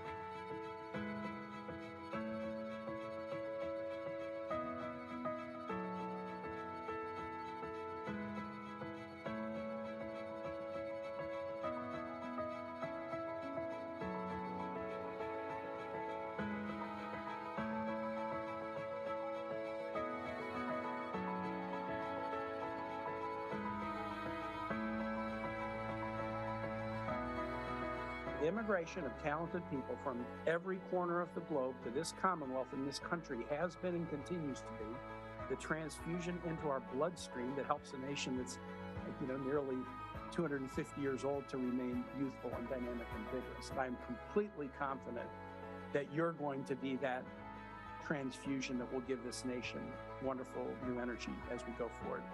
We are encouraged and buoyed by the many Afghans continuing to press for an accountable, rights-respecting, and representative government. The aspirations of the Afghan people for free and inclusive governance cannot be extinguished. The endowment and its family, NDI, IRI, Solidarity Center, and SITE, have been proud to have supported your courageous efforts over the past 3 decades. I hope you can take some comfort in our continued partnership and in the knowledge that the NED family remains committed, despite very serious obstacles, to the democratic cause in Afghanistan.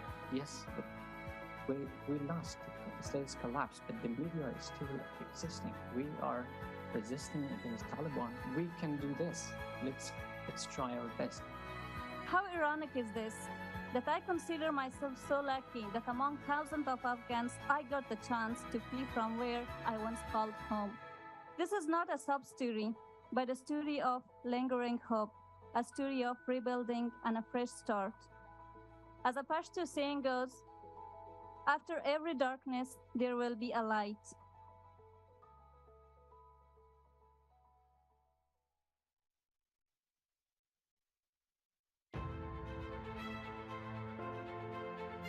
North Korea is the least free place on earth.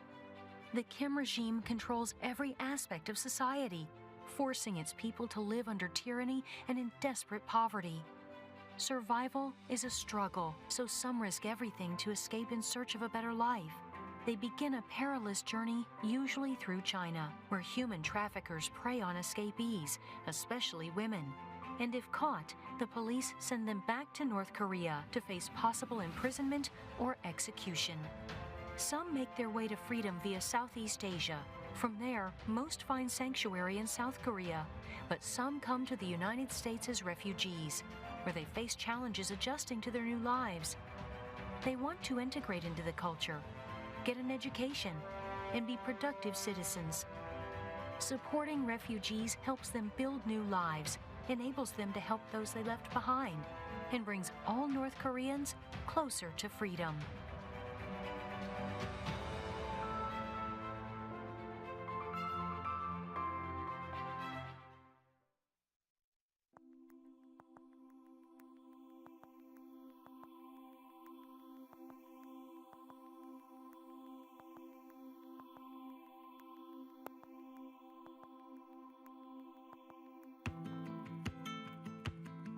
En Cuba hay una dictadura, en Cuba no hay derecho para nada, hay una miseria. El movimiento San Isidro es un movimiento fundado por artistas e intelectuales en Cuba en el año 2018. Su nombre parte del apoyo que recibieron diferentes artistas ante la violencia policial desatada sobre ellos en el barrio de San Isidro, en La Habana Vieja. Actualmente 2 de nuestros miembros se encuentran en prisión en uno de los momentos más críticos en el que se encuentra Cuba, no solo por la situación sanitaria y económica que vive el país, sino por la represión a la que se ha visto enfrentada la población cubana en los últimos meses. En este momento, más de 1.000 personas se encuentran en la cárcel.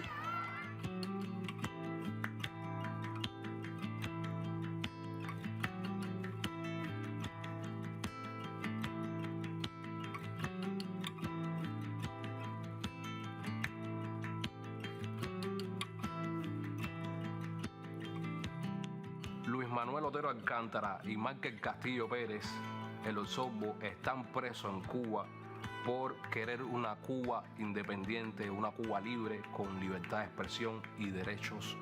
Puede ir desde condenas en cárceles, como estamos viendo que está sucediendo ahora, hasta censura de su trabajo, hasta acoso a su familia, a sus seres más queridos. Estamos hablando de despidos laborales, como ha sido mi caso, o vigilancia constante, o prisión domiciliaria, o en el caso, por ejemplo, de encarcelamiento, en Michael y Luis, que están siendo procesados injustamente por solo expresarse, por solo ejercer su derecho a la libertad de expresión, justamente.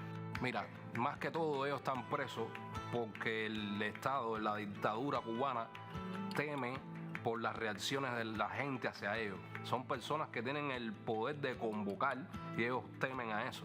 Creo que ahora mismo enfrentan un momento bien difícil, sobre todo por sus condiciones médicas, o sea, sus condiciones, su salud, no los acompaña ninguno de los dos en este momento. Ponen su vida a favor de un cambio en Cuba. Es realmente valeroso eso. Su cuerpo es lo único que le queda porque realmente no tienen más nada que perder, más que la vida. Y es muy importante que el mundo sepa que se está cometiendo una atrocidad, pero muy, muy grande. Eso es lo más importante.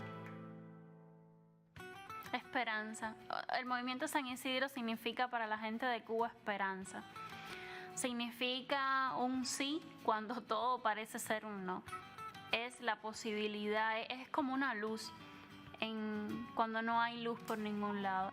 Sí, yo tengo mucha esperanza y tengo mucha fe que Cuba va a ser libre en su totalidad, en que el cual los artistas puedan expresarse libremente. Yo pienso que eso parte de la base de todos los cubanos todos, de que estemos regados en cualquier parte del mundo. Debemos unirnos y exigir más que eso para que el mundo vea en realidad de Cuba y que mañana pueda hacerse realidad este sueño.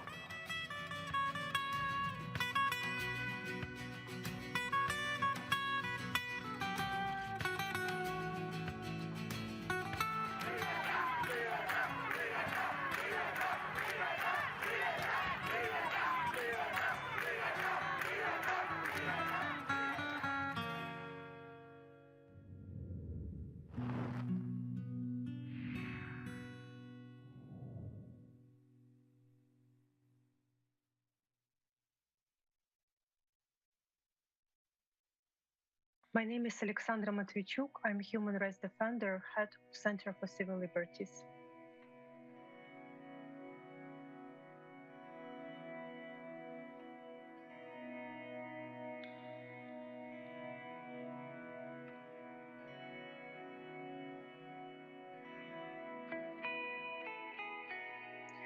When the full-scale Russian invasion began in February, Center for Civil Liberties restored our initiative Euromaidan SOS, which we created during Revolution of Dignity.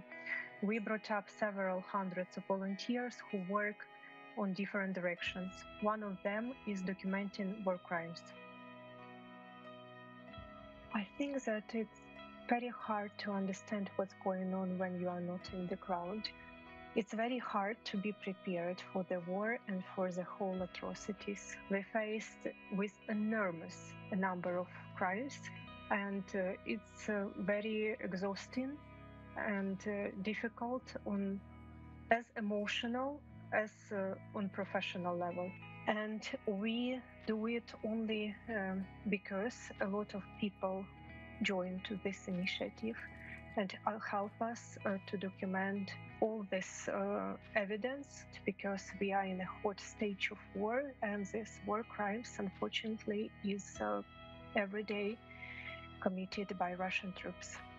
And this is a very unique moment when a lot of people become a civil society activist, when we really understand what in our life is important and what does it mean to be a human being.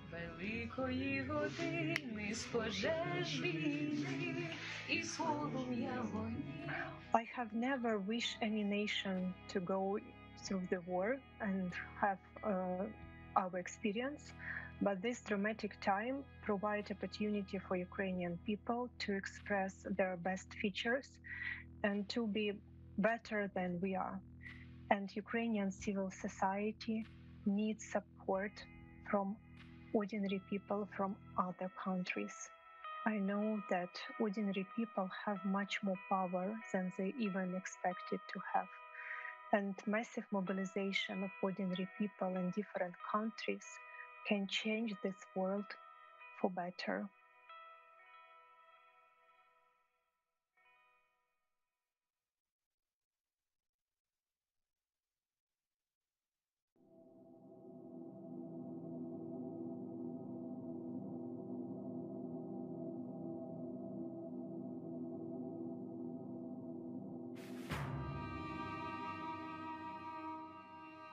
I have a message that I would like to share with all the brothers and sisters in different parts of the world right now who are also going through the same struggle like us, who are struggling for freedom, for democracy, against any kind of authoritarian and dictatorships. We are doing the right thing. People who fighting for their own freedom, for their own democracy, all over the world, have to understand that they are not alone. Existe una secreta familia de víctimas del totalitarismo. Sabemos que pertenecemos a una misma familia. Freedom and democracy are the trend of our age, and no dictators can stop that movement.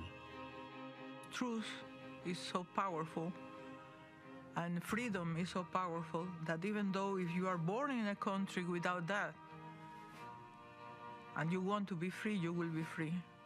Nobody really can silence us because the technology and time is in our side.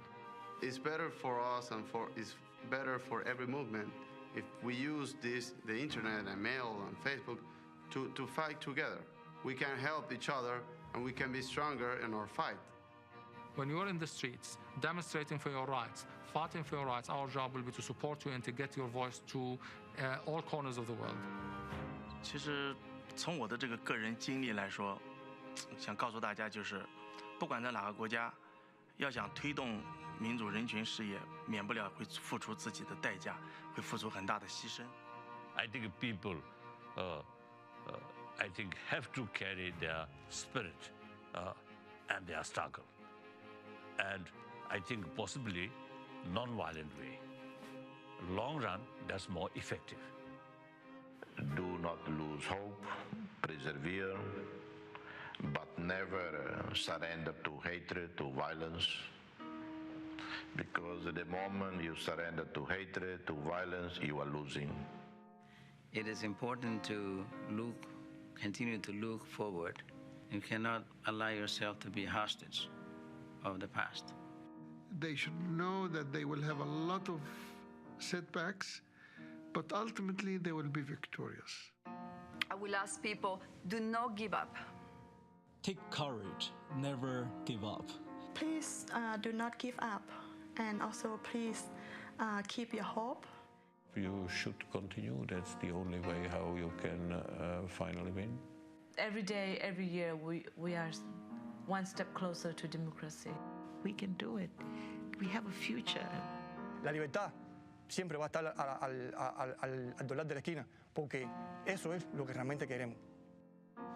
Yo el mensaje que le puedo dar a todos mis hermanos chinos, birmanos, sirios, venezolanos, en fin, de todos los lugares del mundo, allí donde se esté, donde hay un hombre que decida levantar la bandera de la libertad individual y de la libertad de los pueblos, pues es que no está solo, que no estará solo nunca, e incluso cuando le lleven a una celda oscura y aislada, y que todos los hombres de buena voluntad, todos los espíritus libres del mundo van a estar con él y Dios va a estar con él.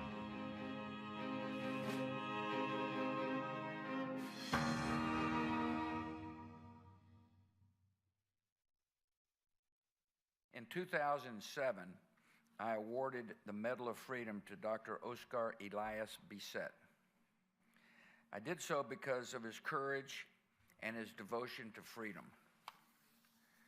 He couldn't be with us then because he was in a prison cell, locked away for daring to criticize Cuba's communist regime and for demanding respect for the fundamental rights of the Cuban people.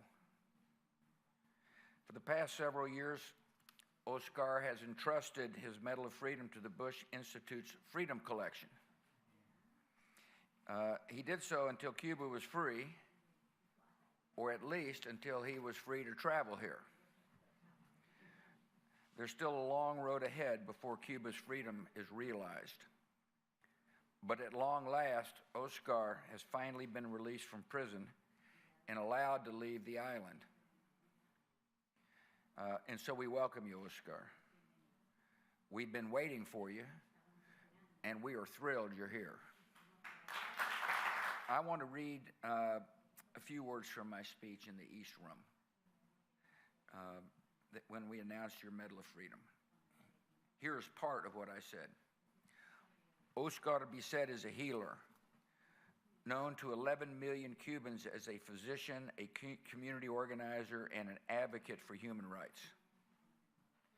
For decades, he has told the world what he has seen in Cuba: the arrogance of a one-party state, the suppression of political dissent, the coercion of expectant mothers. For speaking the truth, Dr. Bissett has endured repeated harassment, beatings, and detentions. The international community agrees that Dr. Bissett's imprisonment is unjust, yet the regime has refused every call for his release. To the Cuban dictatorship, Dr. Bissett is a dangerous man. He's dangerous in the same way that Martin Luther King Jr. and Gandhi were dangerous. He's a man of peace, a man of truth, and a man of faith. In captivity, he has continued to embody courage and dignity. His example is a rebuke to the tyrants and secret police of a regime whose day is passing. Dr. Bissett is also a young man. God willing, he'll soon regain his freedom as justice demands. He deserves to be reunited with his wife Elsa and all their family. And the land they call home deserves to be free. I am inspired by his unyielding commitment to his people and his nonviolent defiance of an unjust regime. He symbolizes all the brave men and women of Cuba who continue to have a vision for a free and democratic Cuba. Laura and I will continue to stand with the Cuban people for their freedom. The Bush Center will continue to stand for Cuba people's liberty.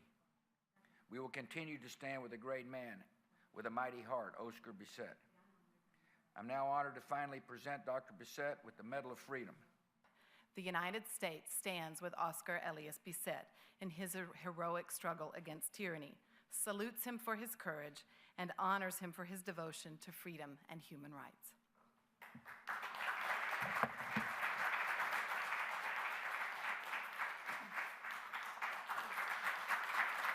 Esta medalla es un símbolo que honra a todos los luchadores prodemocráticos cubanos. So this is a present to all the people who fight for the liberty in Cuba. En su lucha contra la tiranía castrista. In their struggle against the Castro tyranny. Por eso, that's why los cubanos estaremos eternamente agradecidos por su gesto de amor altruista y de libertad con Cuba. We will eternally thankful for your gesture of freedom to Cuba.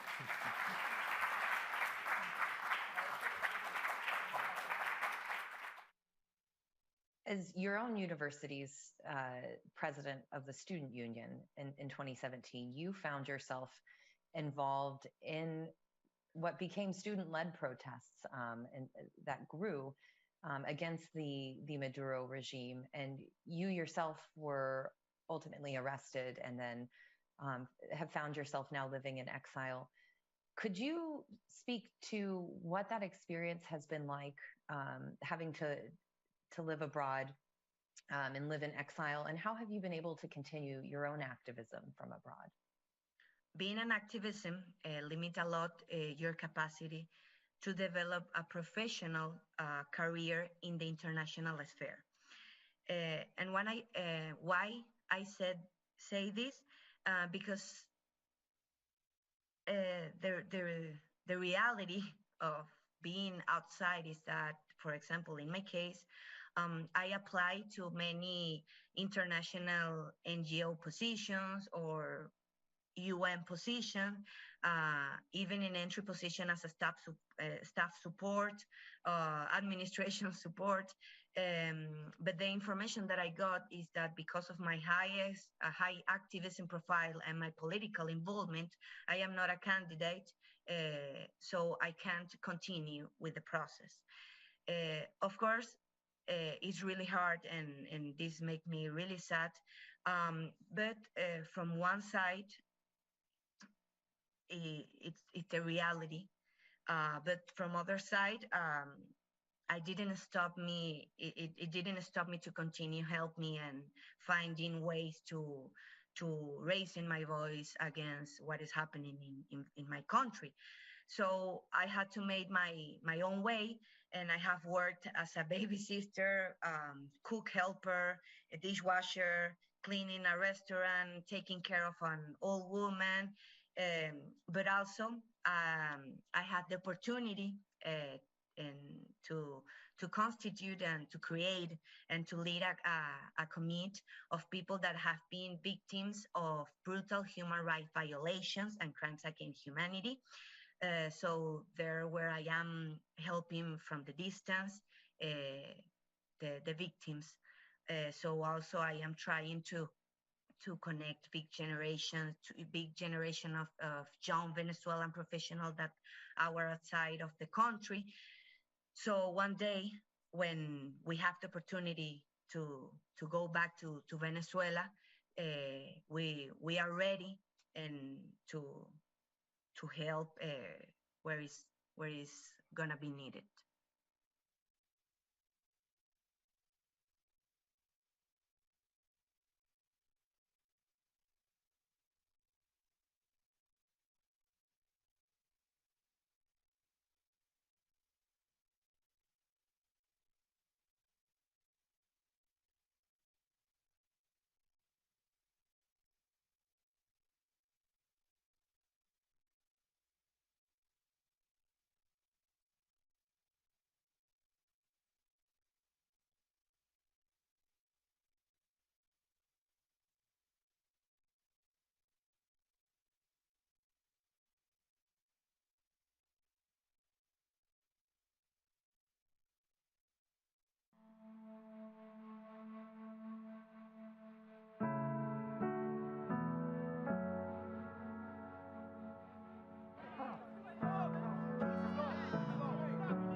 I contacted NET and said that I'm in Uzbekistan and I cannot go back to Kabul because of the threats that I received.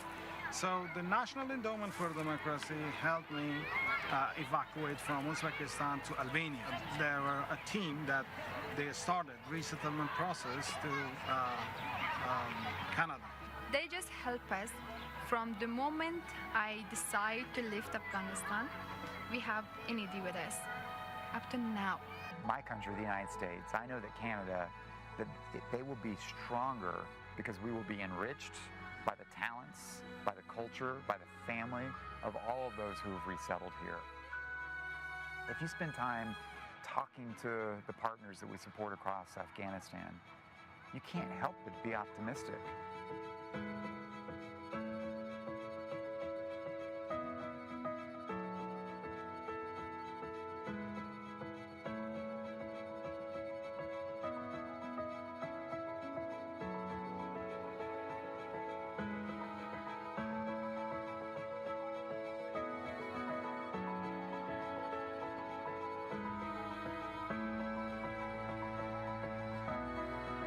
The immigration of talented people from every corner of the globe to this Commonwealth and this country has been and continues to be the transfusion into our bloodstream that helps a nation that's, nearly 250 years old to remain youthful and dynamic and vigorous. I'm completely confident that you're going to be that transfusion that will give this nation wonderful new energy as we go forward. We are encouraged and buoyed by the many Afghans continuing to press for an accountable, rights-respecting, and representative government.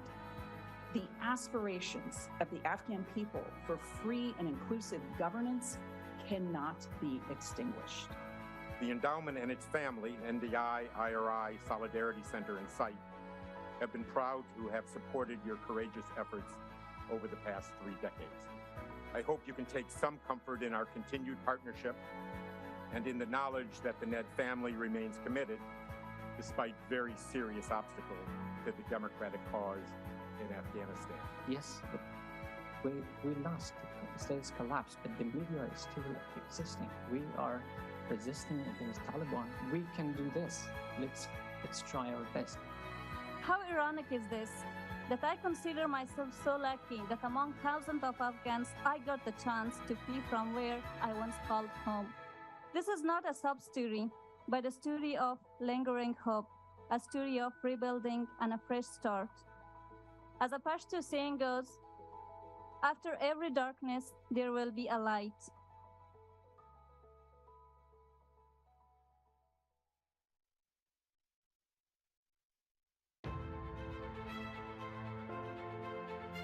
North Korea is the least free place on earth. The Kim regime controls every aspect of society, forcing its people to live under tyranny and in desperate poverty. Survival is a struggle, so some risk everything to escape in search of a better life. They begin a perilous journey, usually through China, where human traffickers prey on escapees, especially women. And if caught, the police send them back to North Korea to face possible imprisonment or execution. Some make their way to freedom via Southeast Asia. From there, most find sanctuary in South Korea, but some come to the United States as refugees, where they face challenges adjusting to their new lives. They want to integrate into the culture, get an education, and be productive citizens. Supporting refugees helps them build new lives, enables them to help those they left behind, and brings all North Koreans closer to freedom.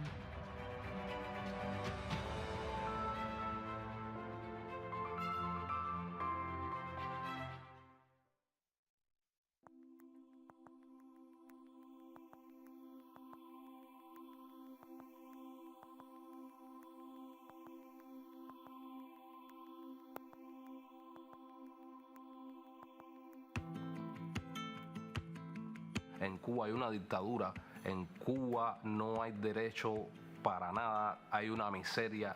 El movimiento San Isidro es un movimiento fundado por artistas e intelectuales en Cuba en el año 2018. Su nombre parte del apoyo que recibieron diferentes artistas ante la violencia policial desatada sobre ellos en el barrio de San Isidro, en La Habana Vieja. Actualmente 2 de nuestros miembros se encuentran en prisión en uno de los momentos más críticos en el que se encuentra Cuba, no solo por la situación sanitaria y económica que vive el país, sino por la represión a la que se ha visto enfrentada la población cubana en los últimos meses. En este momento, más de 1000 personas se encuentran en la cárcel.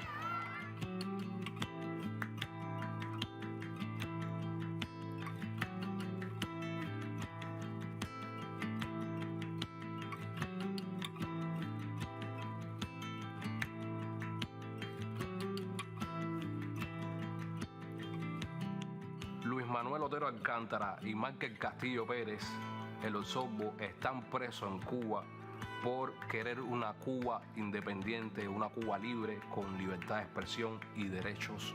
Puede ir desde condenas en cárceles, como estamos viendo que está sucediendo ahora, hasta censura de su trabajo, hasta acoso a su familia, a sus seres más queridos. Estamos hablando de despidos laborales, como ha sido mi caso, o vigilancia constante, o prisión domiciliaria, o en el caso, por ejemplo, de encarcelamiento, en Michael y Luis, que están siendo procesados injustamente por solo expresarse, por solo ejercer su derecho a la libertad de expresión, justamente.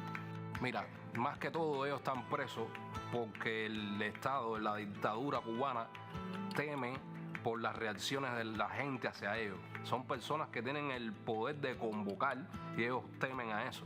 Creo que ahora mismo enfrentan un momento bien difícil, sobre todo por sus condiciones médicas, o sea, sus condiciones, su salud no los acompaña a ninguno de los dos en este momento. Ponen su vida a favor de un cambio en Cuba. Es realmente valeroso eso. Su cuerpo es lo único que le queda porque realmente no tienen más nada que perder, más que la vida. Y es muy importante que el mundo sepa que se está cometiendo una atrocidad, pero muy, muy grande. Eso es lo más importante. Esperanza. El movimiento San Isidro significa para la gente de Cuba esperanza. Significa un sí cuando todo parece ser un no. Es la posibilidad, es como una luz cuando no hay luz por ningún lado. Sí, yo tengo mucha esperanza y tengo mucha fe que Cuba va a ser libre en su totalidad, en que el cual los artistas puedan expresarse libremente. Yo pienso que eso parte de la base de todos los cubanos todos, de que estemos regados en cualquier parte del mundo, debemos unirnos y exigir más que eso para que todos el mundo vea en realidad de Cuba y que mañana pueda hacerse realidad este sueño.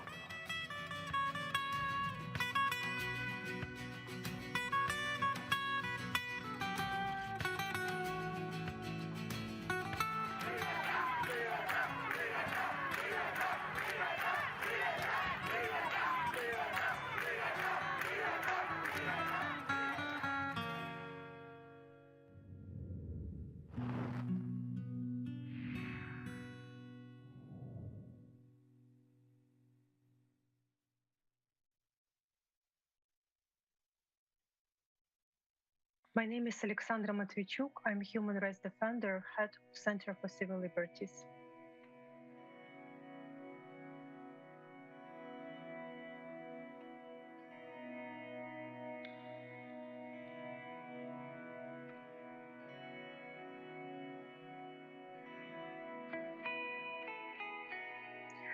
When the full-scale Russian invasion began in February, Center for Civil Liberties restored our initiative Euromaidan SOS, which we created during Revolution of Dignity. We brought up several hundreds of volunteers who work on different directions. One of them is documenting war crimes. I think that it's very hard to understand what's going on when you are not in the ground. It's very hard to be prepared for the war and for the whole atrocities. We faced with enormous number of crimes, and it's very exhausting and difficult on as emotional as on professional level. And we do it only because a lot of people joined this initiative and help us to document all this evidence, because we are in a hot stage of war, and this war crimes, unfortunately, is every day committed by Russian troops. And this is a very unique moment when a lot of people become a civil society activist, when we really understand what in our life is important and what does it mean to be a human being.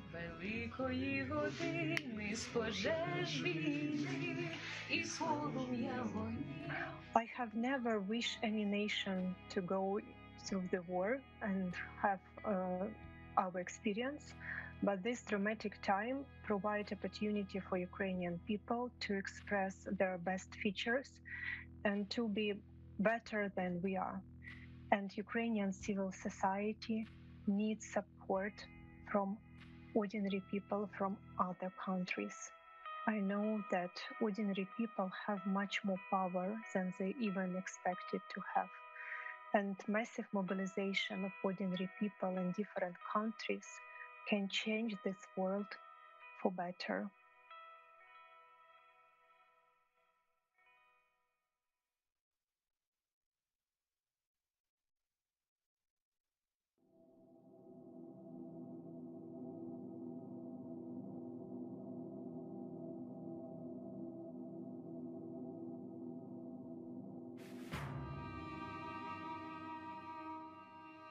I have a message that I would like to share with all the brothers and sisters in different parts of the world right now who are also going through the same struggle like us, who are struggling for freedom, for democracy, against any kind of authoritarian and dictatorships. We are doing the right thing.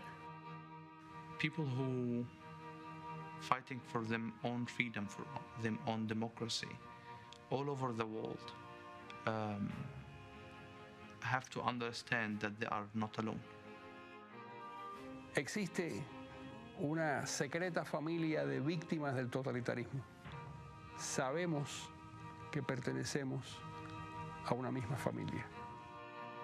Freedom and democracy are the trend of our age, and no dictators can stop that movement. Truth is so powerful, and freedom is so powerful that even though if you are born in a country without that, and you want to be free, you will be free. Nobody really can silence us because the technology and time is in our side.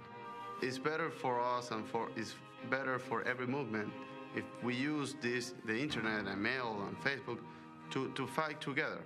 We can help each other and we can be stronger in our fight. When you're in the streets, demonstrating for your rights, fighting for your rights, our job will be to support you and to get your voice to all corners of the world. 其实从我的这个个人经历来说，想告诉大家就是，不管在哪个国家，要想推动民主人权事业，免不了会付出自己的代价，会付出很大的牺牲。I think people, I think have to carry their spirit and their struggle, and I think possibly non-violent way. Long run, that's more effective. Do not lose hope, persevere, but never surrender to hatred, to violence. Because the moment you surrender to hatred, to violence, you are losing. It is important to continue to look forward. You cannot allow yourself to be hostage of the past. They should know that they will have a lot of setbacks, but ultimately they will be victorious. I will ask people, do not give up. Take courage, never give up. Please do not give up, and also please keep your hope. You should continue. That's the only way how you can finally win. Every day, every year, we are one step closer to democracy. We can do it. We have a future. La libertad siempre va a estar al doblar de la esquina, porque eso es lo que realmente queremos. Yo el mensaje que le puedo dar a todos mis hermanos chinos, birmanos, sirios, venezolanos, en fin, de todos los lugares del mundo, allí donde se esté, donde hay un hombre que decida levantar la bandera de la libertad individual y de la libertad de los pueblos, pues es que no está solo, que no estará solo nunca, e incluso cuando le lleven a una celda oscura y aislada, y que todos los hombres de buena voluntad, todos los espíritus libres del mundo van a estar con él y Dios va a estar con él.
My name is Sunaba Payab, and I am from Afghanistan. I'm a mentor and women's rights advocate. Before the collapse of Kabul on August 15th, I was working with Afghan women and youth to improve and strengthen their role in the country's economy and development.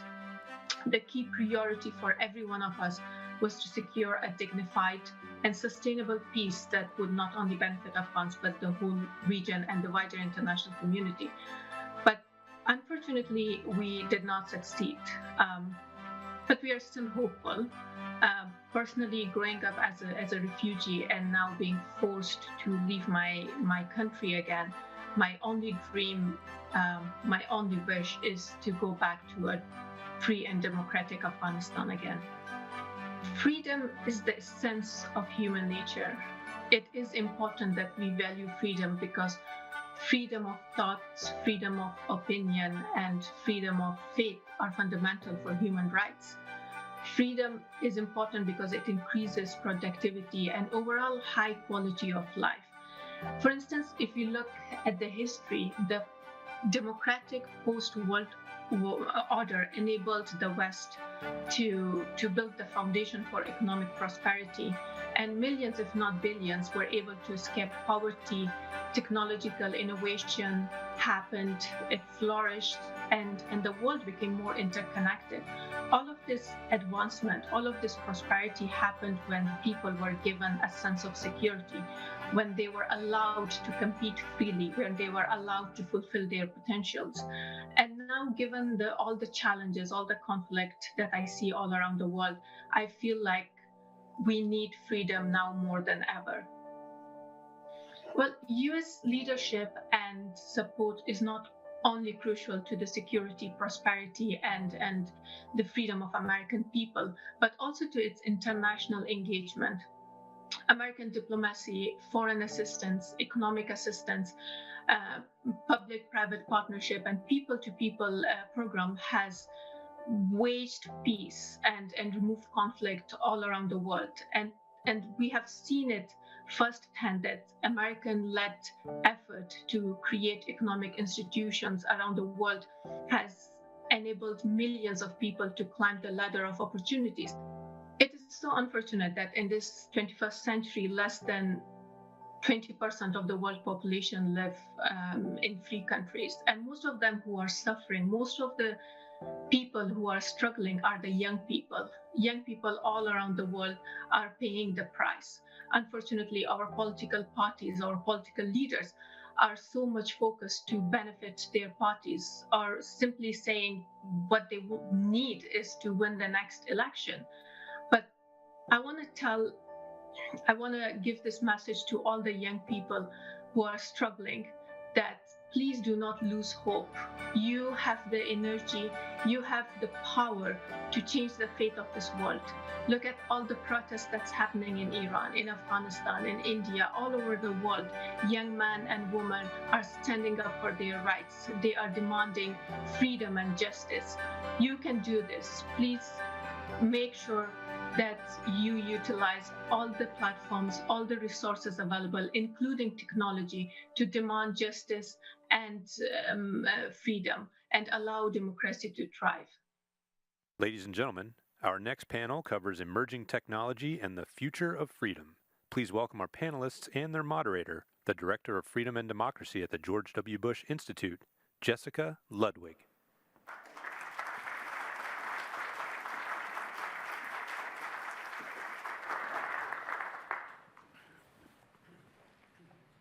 Hello, everyone. Welcome back from lunch. You're all in store for a terrific panel, which I think is going to be a real treat for you all. The field of technology is one that is so fast evolving, and it can be difficult to keep up with, on the one hand, what version of phone should I buy, to all of the different technologies that offer promise and perhaps peril as well. And so here today we have three really some of the most forward-looking thinkers on this issue, all from different backgrounds. And I think they'll do a terrific job of helping to paint a multidimensional picture for all of you of what's at stake and what's the promise as well of technology. So I'll start with brief speaker introductions. On the far end of the stage, we're joined by Scott Carpenter, who is Managing Director at Jigsaw, which for those of you who may not know what Jigsaw is, it's a unit of software engineers within Google who design technology solutions to online threats that challenge open societies. In the middle, we're joined by Dr. Samantha Hoffman, who is a senior policy analyst at, or a senior analyst, excuse me, at the Australian Strategic Policy Institute. So she's all the way here from Sydney, and she is a top global expert on how China's Communist Party views the development of technology. And then closest to me is my esteemed former colleague, Christopher Walker, who is Vice President for Studies and Analysis at the National Endowment for Democracy in DC. So I'd actually like to start off with you, Chris, with perhaps a broad question, which is, how have communication and other technologies reshaped and redefined the way that citizens and governments interact with one another around the world? So thank you so much, Jessica, for the introduction and the question. I think you touched in your introduction on some of the profound changes that have emerged by virtue of this technological revolution, whose scope and speed has really caught, I think, much of the world unprepared. There are positives for sure. We see with the now 7 billion plus mobile phones, smartphones that are being used around the world, that people can communicate, they can interact in ways that was really unthinkable before they came on the scene. Medical advances that use technology are quite profound and positive in so many ways. At the same time, I think it's become evident that the lack of preparation and maybe assumptions that weren't squared up with the emerging reality of these technologies are really challenging us. And I'd make two key observations. One relates to closed societies, which is the opportunities that are afforded by technology in closed societies are truly important. We've heard that today in some of the earlier discussions with the great activists and freedom fighters who rely on these technologies. It's often the one pathway they have apart from state media hegemony in places like China and Russia, the Gulf states, and elsewhere. It's really important to note that over time, and Freedom House has done amazing work to chronicle this, countries where we assume that access would lead to more freedom, including places like China and Russia and the Gulf states, which have use and penetration of technology at 80%, 85%, 90%, are also among the least free in the Freedom House assessment. And I think we have to grapple with what that implies about the technology and its use and application today for political freedom. For open societies, here too, I think the speed and the scale of the adoption has really put enormous pressure on all of our societies in the sense that we didn't anticipate that these technologies would be used to spread disinformation in the way they do, undercutting basic principles of democratic practice. The speed of the technology has also challenged us, I would say ordinary people, but also policymakers who are now obliged to make lightning fast decisions, far faster than 20 years ago, with a never-ending avalanche of information and pressure put on them to make decisions. And so we're at this point now, I think, where with the now 15 to 20 years of social media, which is challenging our ability to function, but also with the onset now of big data, AI, and the Internet of Things, which will take the challenges presented by technology in the next generation to a whole new level with a lot of promise, but absent rules and norms and standards set by the democracies, also with some profound risks. Mm-hmm. I'd like to turn next to Scott. Excuse me. You know, some of these different technological tools, of course, many of them are based here or developed here in the West. Of course, Google's one company everyone's very familiar with in this room, I'm sure. But what happens when other types of actors gain access to the levers of technology, such as authoritarian governments or other illiberal non-state actors, such as terrorist groups? I think, well, first of all, thank you, everybody, for having me here. Thank you to David Kramer and the Bush Institute for welcoming me. I see Ken here in the front. Just a great pleasure to be here. So thank you for that. When our team at Jigsaw thinks about this issue, we start with the surface that we are most familiar with, which is the internet itself, right? And I was struck by the panel that came right before this one, where you had a group of activists who have been compelled for various reasons to leave their country. The only connection that they are able to retain, to the degree that they're able to retain it, is via the internet. And what's happening in many authoritarian countries, but not only authoritarian countries, is there's this idea that that territory of their own internet is sovereign, and that therefore they have the right to close the door, if you will, to information that one might access from outside their borders. And I think that for us, collectively, that's a huge, has huge implications for what it is that we think about freedom of information, access to information, what the Declaration of Human Rights means in practice, the universality of those rights. And so as we look at it, this is just let me give one example. We heard really profoundly from Nuri about the situation for the Uyghurs in China. What happens when you are able to control the internet within your society to such an extent that if you Baidu the word Uyghur, nothing comes up? What happens when there's no language associated with it? There's no reference of them living in Xinjiang. You have the equivalent of a digital genocide. There's no accident that the first thing that Putin and Russia did when they took Kherson was to reroute the internet to Russia. When in 2014 Russia took Crimea,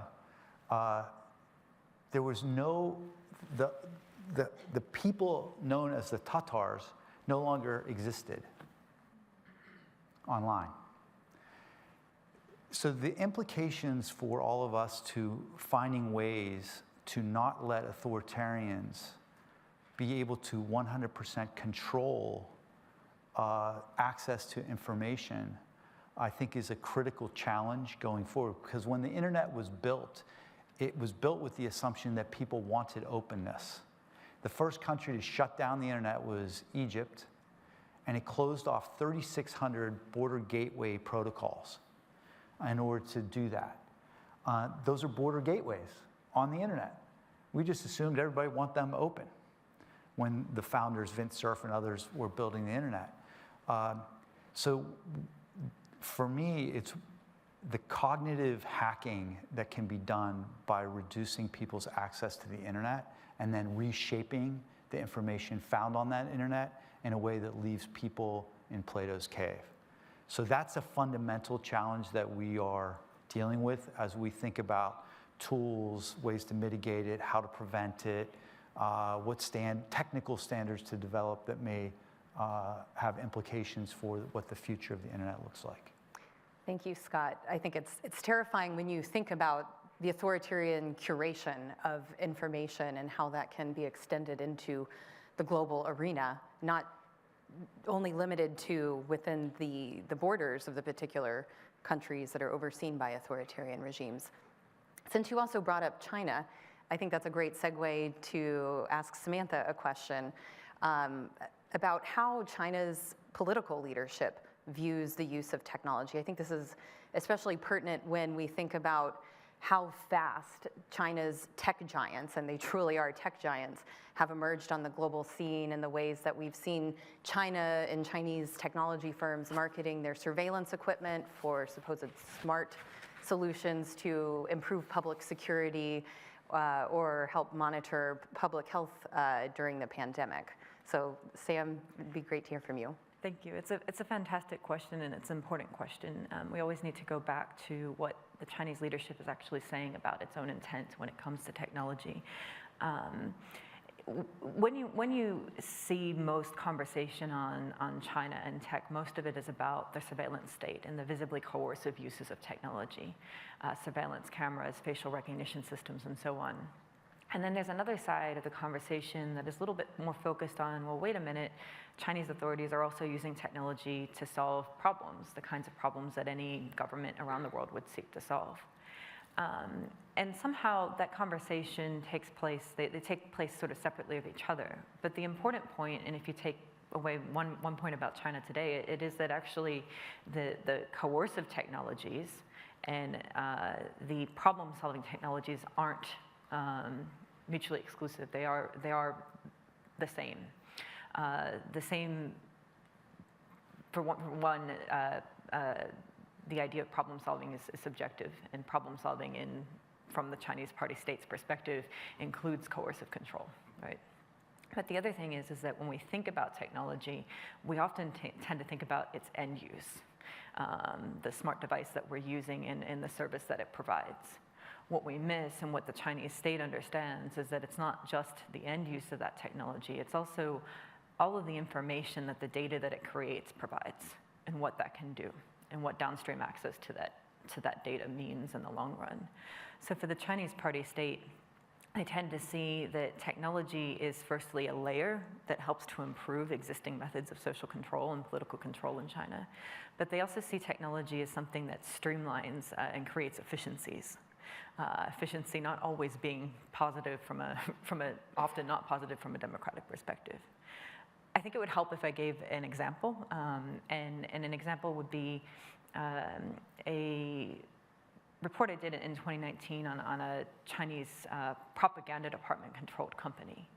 That company isn't one that was very well known before the report was written, but the company itself was just providing machine translation devices. It doesn't seem like technology that is particularly problematic in terms of undermining democratic discourse. But in reality, those machine translation devices are embedded in the products that you see that Huawei and Alibaba Cloud and other much better known Chinese companies providing. And they use the data collected from that, not just to improve the quality of translations, but also to inform, in their own words, their efforts to support the Chinese Party state's national security efforts or state security efforts. That could include things like generating comments on Twitter in multiple different languages in ways that are more targeted to specific parts of society. Can include facial recognition and voice recognition. So the party state sees technology in a somewhat flexible way, but it sees it as something that ultimately enhances power and existing methods of enhancing its own control.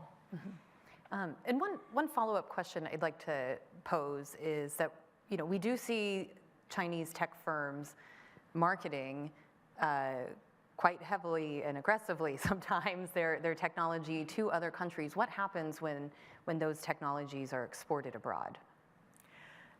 Sometimes, oftentimes we see countries adopting those technologies to use them in ways similar to the way that the Chinese Party state uses them domestically for surveillance, to enhance policing. But those technologies are also exported to democracies. And we miss that. I was looking at a company recently that is exporting surveillance systems that provide facial recognition for some airline, or for fingerprint recognition for some airlines in the U.S.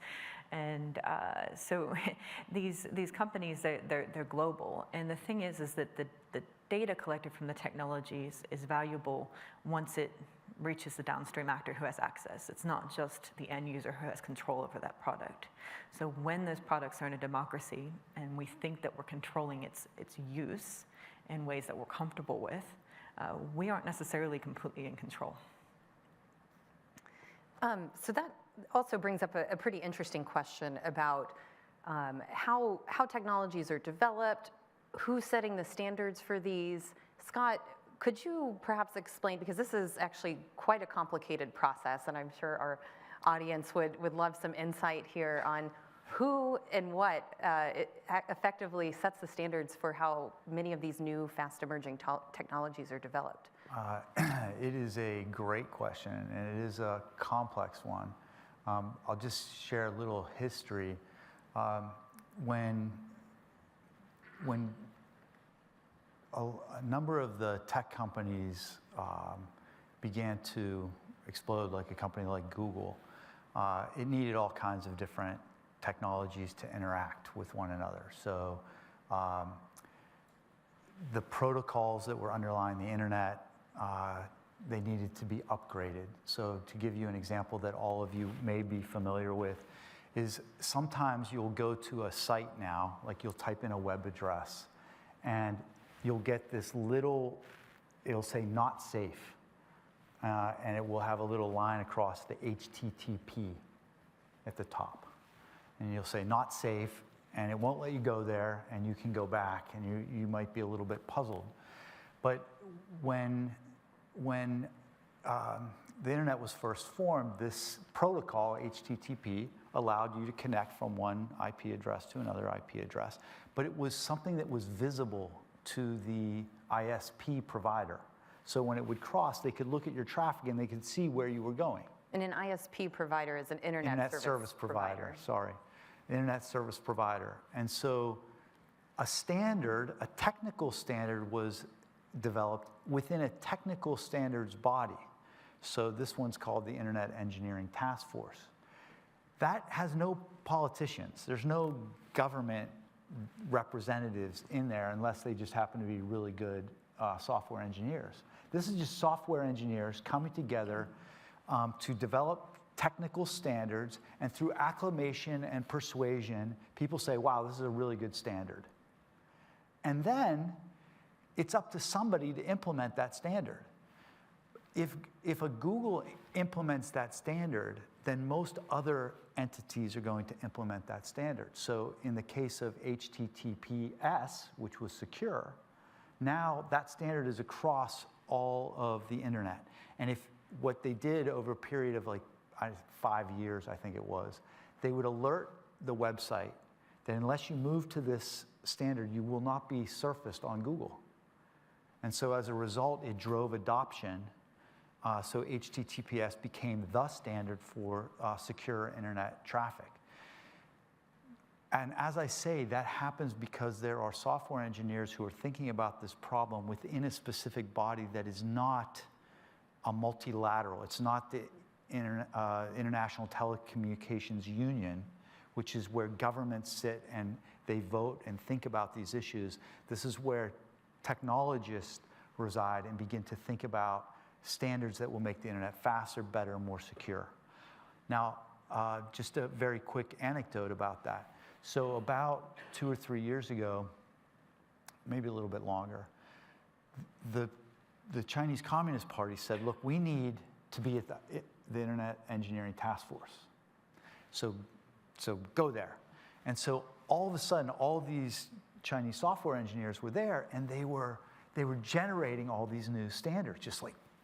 But that's not how the IETF works. IETF works by persuasion, and that your idea is better. It's not about volume. So they thought maybe that they get paid by the number of standards they submit or something like that. And instead, the culture of the IETF mitigated that threat, which was really interesting to me to watch, because initially I was like, this is a threat. But it actually didn't work because of the culture of the organization, which is very meritocratic. They elect their own chairs. You have to be very strong in this area. But it is not democratic. It is meritocratic. And so it has raised a number of questions now as we begin to focus more heavily on the standards that are going to be adopted across the World Wide Web, or even in cloud technologies and all this type of thing. How are those standards set? Who gets to have a say? And these are very technical standards, so you can't be a Christopher Walker or Chris Walsh. We get them confused all the time. To weigh in on these questions. They're very deeply technical, and so that's one of the challenges that we face. Right now, I would say that, and for the continuing future, I think in that body anyway, there's good protections that are more of an immune response. But other places like ISO, International Standards Organization, and others, lack transparency, a lot happening there, but not just with individual countries, but also companies trying to take advantage of one another. So very complicated. As a related question, which Samantha or Chris, either one of you should feel free to jump in, or perhaps we'll hear from both of you. You know, China has, Scott, you mentioned this word multilateral, and from what I understand, in the tech community, especially the very broadly conceived, beyond governments to include civil society, to include technology companies, is often referred to as a multi-stakeholder approach to developing technology standards and having these conversations that end up shaping technologies. But China has been promoting this vision of a multilateral, advocating for a multilateral approach, and two, also advocating for this concept of internet sovereignty. I'd just like to invite you to explain what is internet sovereignty and what's at stake if you take just a multilateral versus a multi-stakeholder approach. Why don't you go first, Sam? Okay. The quick and easy answer to that question is that internet sovereignty is China's version of what is right and what is wrong. China's version of making sure that it retains power in cyberspace, and that others who might contest the Chinese Communist Party's interests, especially through the internet and through cyberspace, don't have power. That's, I think, the most simplistic answer I can give. I would like to briefly comment on the standards issue, because there's another aspect of this question that I think is quite important. Within China domestically, the Chinese Communist Party has set up a system where standards are developed at a centralized level. And that means that government, the PLA, the Ministry of Public Security, the police, and researchers and companies are all involved in designing the standards for things like facial recognition systems, or any other technology and any product really. In order to win a domestic contract for providing those systems, oftentimes companies are required or expected to meet those standards. So what happens is that technology is being designed specifically to meet the needs of the Chinese Communist Party, and those same technologies are exported globally. So not only do you see China engaging in the international standard setting bodies, but you also see China through R&D and through market activity expanding its standards, which is problematic for a number of reasons. You know, we've seen that in the news with a company like Huawei providing Uyghur facial recognition. It's not just Huawei, it's any Chinese company that provides facial recognition systems has to do ethnic identifiers, and one of those would be being able to identify Uyghurs and Tibetans and other marginalized groups. Maybe I just add more fundamentally this question of multi-stakeholder, which is really pluralistic engagement that goes beyond the state, and multilateral, which is state-focused. The multilateral is what the leadership in Beijing and Moscow and Riyadh and Tehran and Caracas prefer, because it sidelines alternative voices that might add to the discussion or bring a critical eye to these discussions, and they've worked very hard to do this.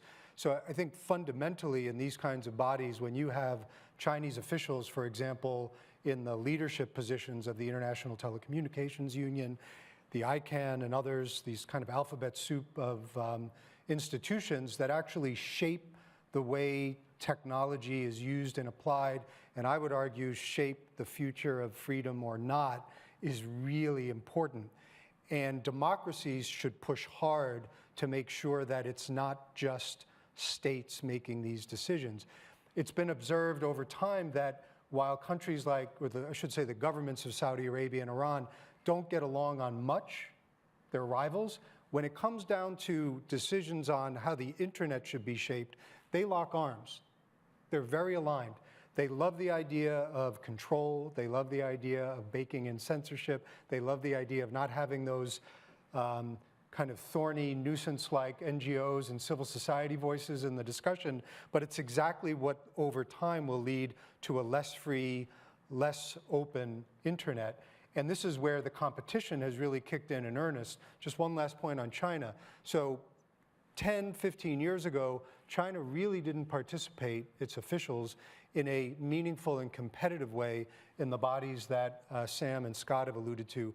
That changed in a real way a number of years ago, where they put their A-team into those bodies because they knew exactly how important it would be, and they were raising the competition. I think for the democracies now, we need to recognize that and be ready to compete at a higher level in order to safeguard our preferences and interests, because the authoritarians, not surprisingly, are pursuing their preferences and their own interests. Can I just add one point on that? Last year in December, the Biden administration convened something that they called the Summit of Democracies. And those were governments that came together. It was not a multi-stakeholder fora, and one of the outcomes was a declaration for the future of the internet. So there were 35 countries that were brought together, and I don't remember the exact number, but I think it was 18 of those 35 countries that signed on to the Declaration of the Future of the Internet, which included a line about it remaining multi-stakeholder, have done things to censor the internet. So there's also a concern about we should really say what we mean and mean what we say. And if we're going to make statements that align ourselves in a way that is forceful and clear, then we should invite people who are prepared to be on the right side of these issues together, in my view anyway. Mm-hmm. The next question I want to ask is perhaps a little bit of a provocative one, but one, I always think we have to look at ourselves as well when we're talking about technology. Is the system that we use in the West, which is what's come to be known as, in some circles, surveillance capitalism, the idea that you can exploit data for profit, is that really any different than what autocratic and other illiberal visions of technology look like, where they're perhaps exploiting that same data to stay in power? So, Scott, would you like to go first? He does work for Would I like to go Google, first? so I should give him the right of first response. So I think that the expertise on the panel will hopefully bear this out, but there is a difference, in my view anyway, where the streams, all of the streams of various technologies are not brought together, and they're not, so what I mean by that is, if you have like a Venmo, it's not drawing on the same data source as a YouTube, not on the same data source as an iPhone, that all those streams are not integrated into one thing where somebody has your complete identity end to end, and that it's also integrated with the government. That would be a kind of Orwellian nightmare in my view, right? And that's, well, I'll let Sam say what her conclusion is about what's happening there. But so I think that we have a democratic system, and as you can see, there are multiple conversations going on in Washington, D.C. about Section 230, about data collection. The European Union has recently gone through a set of regulatory efforts to be able to require more transparency in how data is collected, how it is used. So I think within our democratic context, we at least have instruments to answer these questions, maybe not as fast as we would like, but I think we have a system that establishes and maintains safeguards. We may not all agree on where those lines should be drawn, but that's the essence of what it is to live within a democracy. I think the autocracies have much more control over their technologists, And the idea that the government would compel standards to be developed at a certain level, you can imagine unlike this bottom-up approach where things are being developed and people aren't even aware of them, that creates a dynamism that has driven our system to its current heights, I think. I do think that the paranoia that exists perhaps in China ultimately will damage innovation. But right now they have the combination of a lot of factors which that technology as it is integrated is very powerful from a surveillance context, in a surveillance context.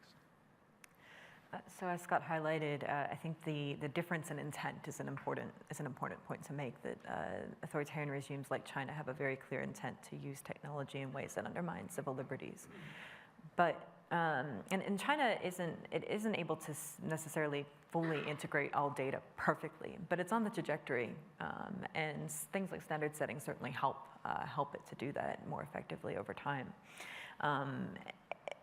The risk I see with democracies is that there's many, but one that I see is that we often want to use technology as a solution before we've clearly defined the problem that we're trying to solve. An example I like to give is that in Canberra, where I live, at the sort of July of 2021, we had a pretty easy time with COVID at the beginning. We started to have outbreaks in Sydney, and with a huge volume of people moving between Sydney and Canberra, the government in Canberra said, wait a minute, let's make a mandatory mask mandate for two weeks, and we'll try to make sure that we don't all of a sudden have our first case of COVID in 9 months, or 10 months. And then after a couple of days, maybe it was like 5 or 6 days, they said, well, we'll take away the mask mandate, but instead what we want you to do is start using, to get into any venue, you have to use this COVID check-in app. And I sort of strongly, silently protested at the time, because I thought, well, wait a minute, masks are the preventative measure, and the check-in app, where my data is being collected and, apparently only going to the health department, but potentially it can be accessed to anybody who desires to access that data. That's a responsive measure. That's after the outbreak has already occurred. So to me, it didn't, that logic didn't quite add up. And I think that if we sort of stop and pull back, oftentimes we're looking for a technical solution for something that we already have another solution for. In this case, it was a mask. It does. I think if we're clearer about what we want to see technology do, its uses will be more effective and perhaps more in line with our liberal democratic values. Mm-hmm. Chris? So maybe I'll build on things that Scott and Sam have alluded to, and Sam has done such remarkable work on how China's authorities have built out their technological capacities. I think if we look at China on the one hand, it's quite clear that the authorities are using technology to ensure their own security first and foremost, often using convenience and affordances to gather citizens' data and otherwise purpose it in ways that are in clear violation of any reasonable vision of privacy rights, using surveillance towards their own ends. So that's a real problem, because now that they've developed that skill set and have markets beyond their borders, they are diffusing these technologies to any number of settings, including the developing world, swing states, who are not necessarily equipped to properly assess how these technologies work once they're adopted at scale. And that's a big deal. A separate but related discussion is what's happening in the democracies. And I think because the authoritarian leadership in China is pursuing a certain track doesn't excuse us from being much more vigilant about the way we use technology and understand its application.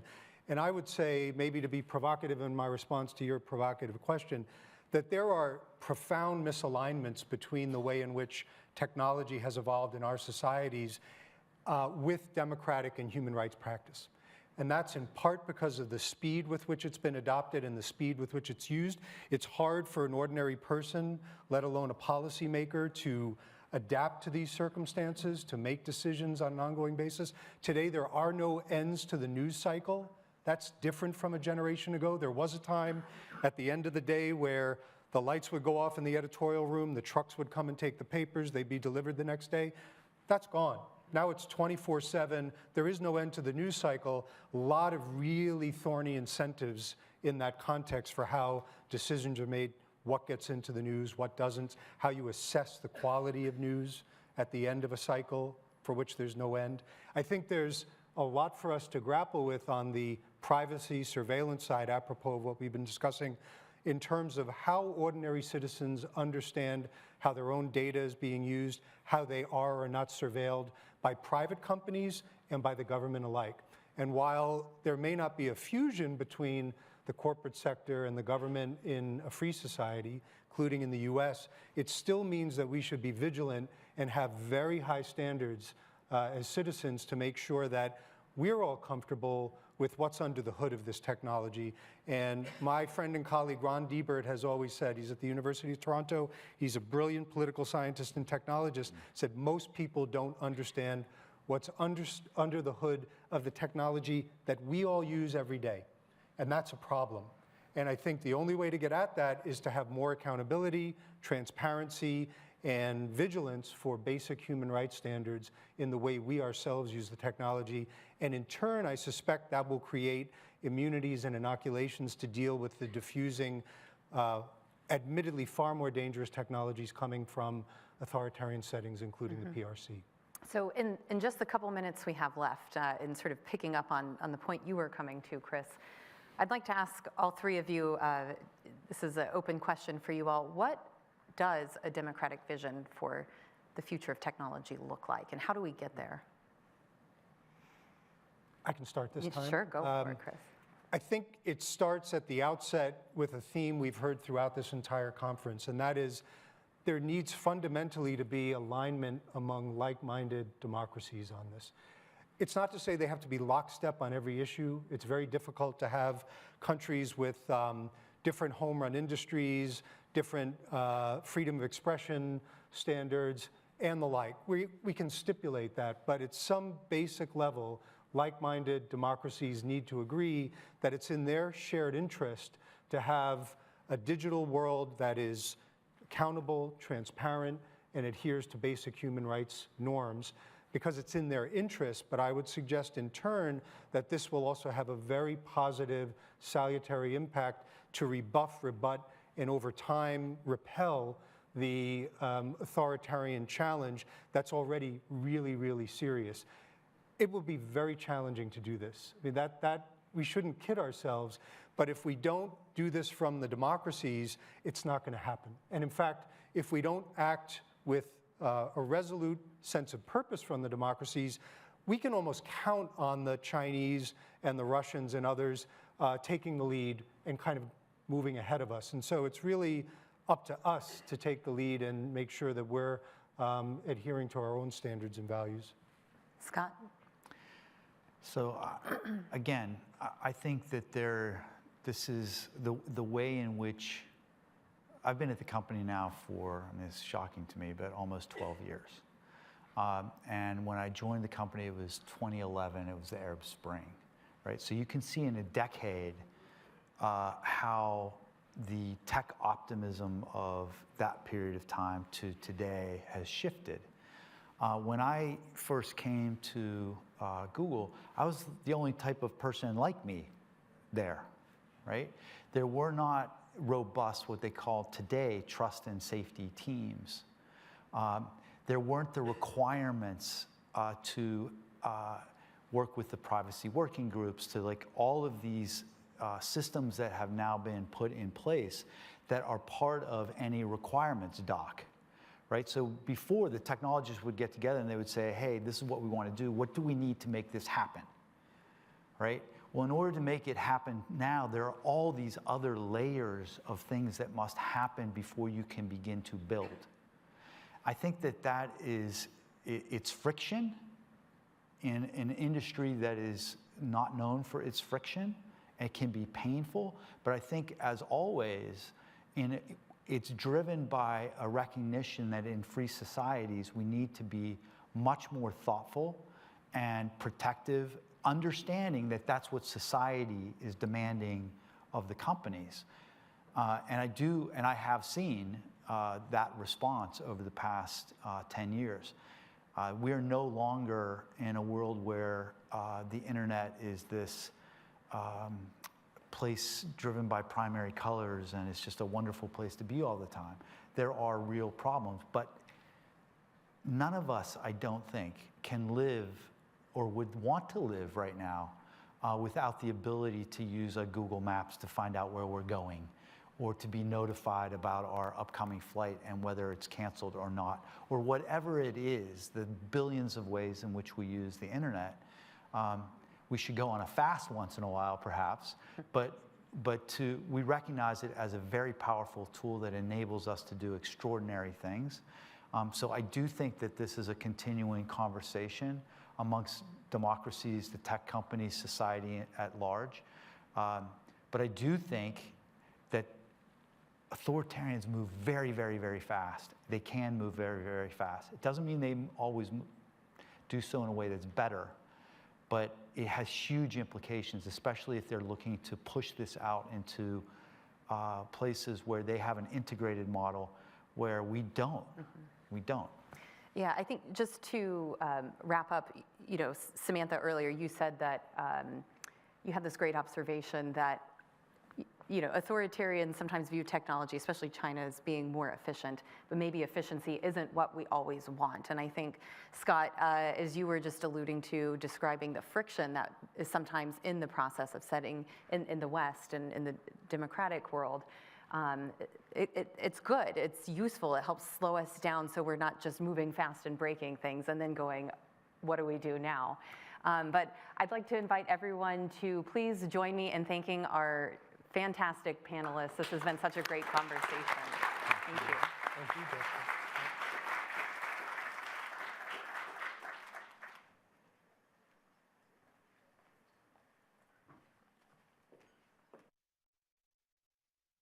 My name is Ladan Boruman. I was born and raised in Iran. I'm a historian by training and a human rights activist. I'm also a victim of the Islamic Republic because the agent of the Islamic Republic killed my father in 1991 in Paris in a terror attempt. And my sister and I decided to set up a human rights organization that memorialized not only our father, but every single victim of the Islamic Republic of Iran, no matter their nationality, their religion, where they were killed and why they were killed. This is what we do. We memorialize the victims of the Islamic Republic of Iran. We have victims in our memorial, which is called Omid. We have victims that are from Argentina, from the United States, from Iran, from Afghanistan, and it's an ongoing project. I think in the Islamic Republic of Iran, freedom has been denied from day one to everyone because the ideology of this regime is based on the fact that one person has been chosen by God to impose God's rules upon the society. So human beings have no freedom, theoretically, except those that are allowed to them by the supreme leader.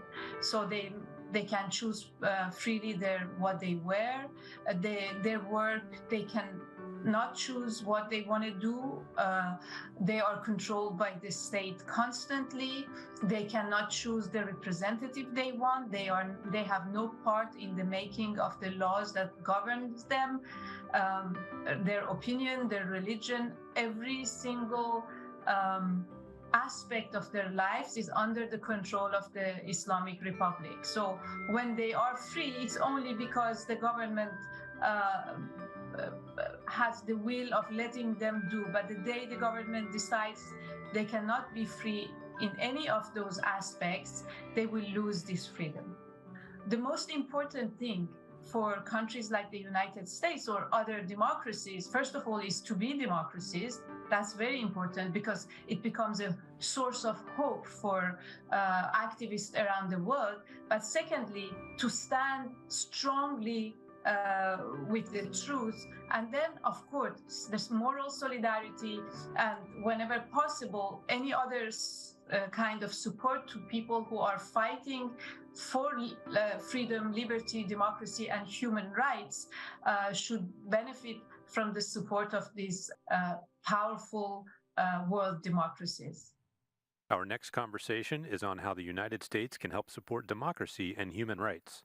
Please welcome our panelists and their moderator, the Deputy Director of Freedom and Democracy at the George W. Bush Institute, Chris Walsh.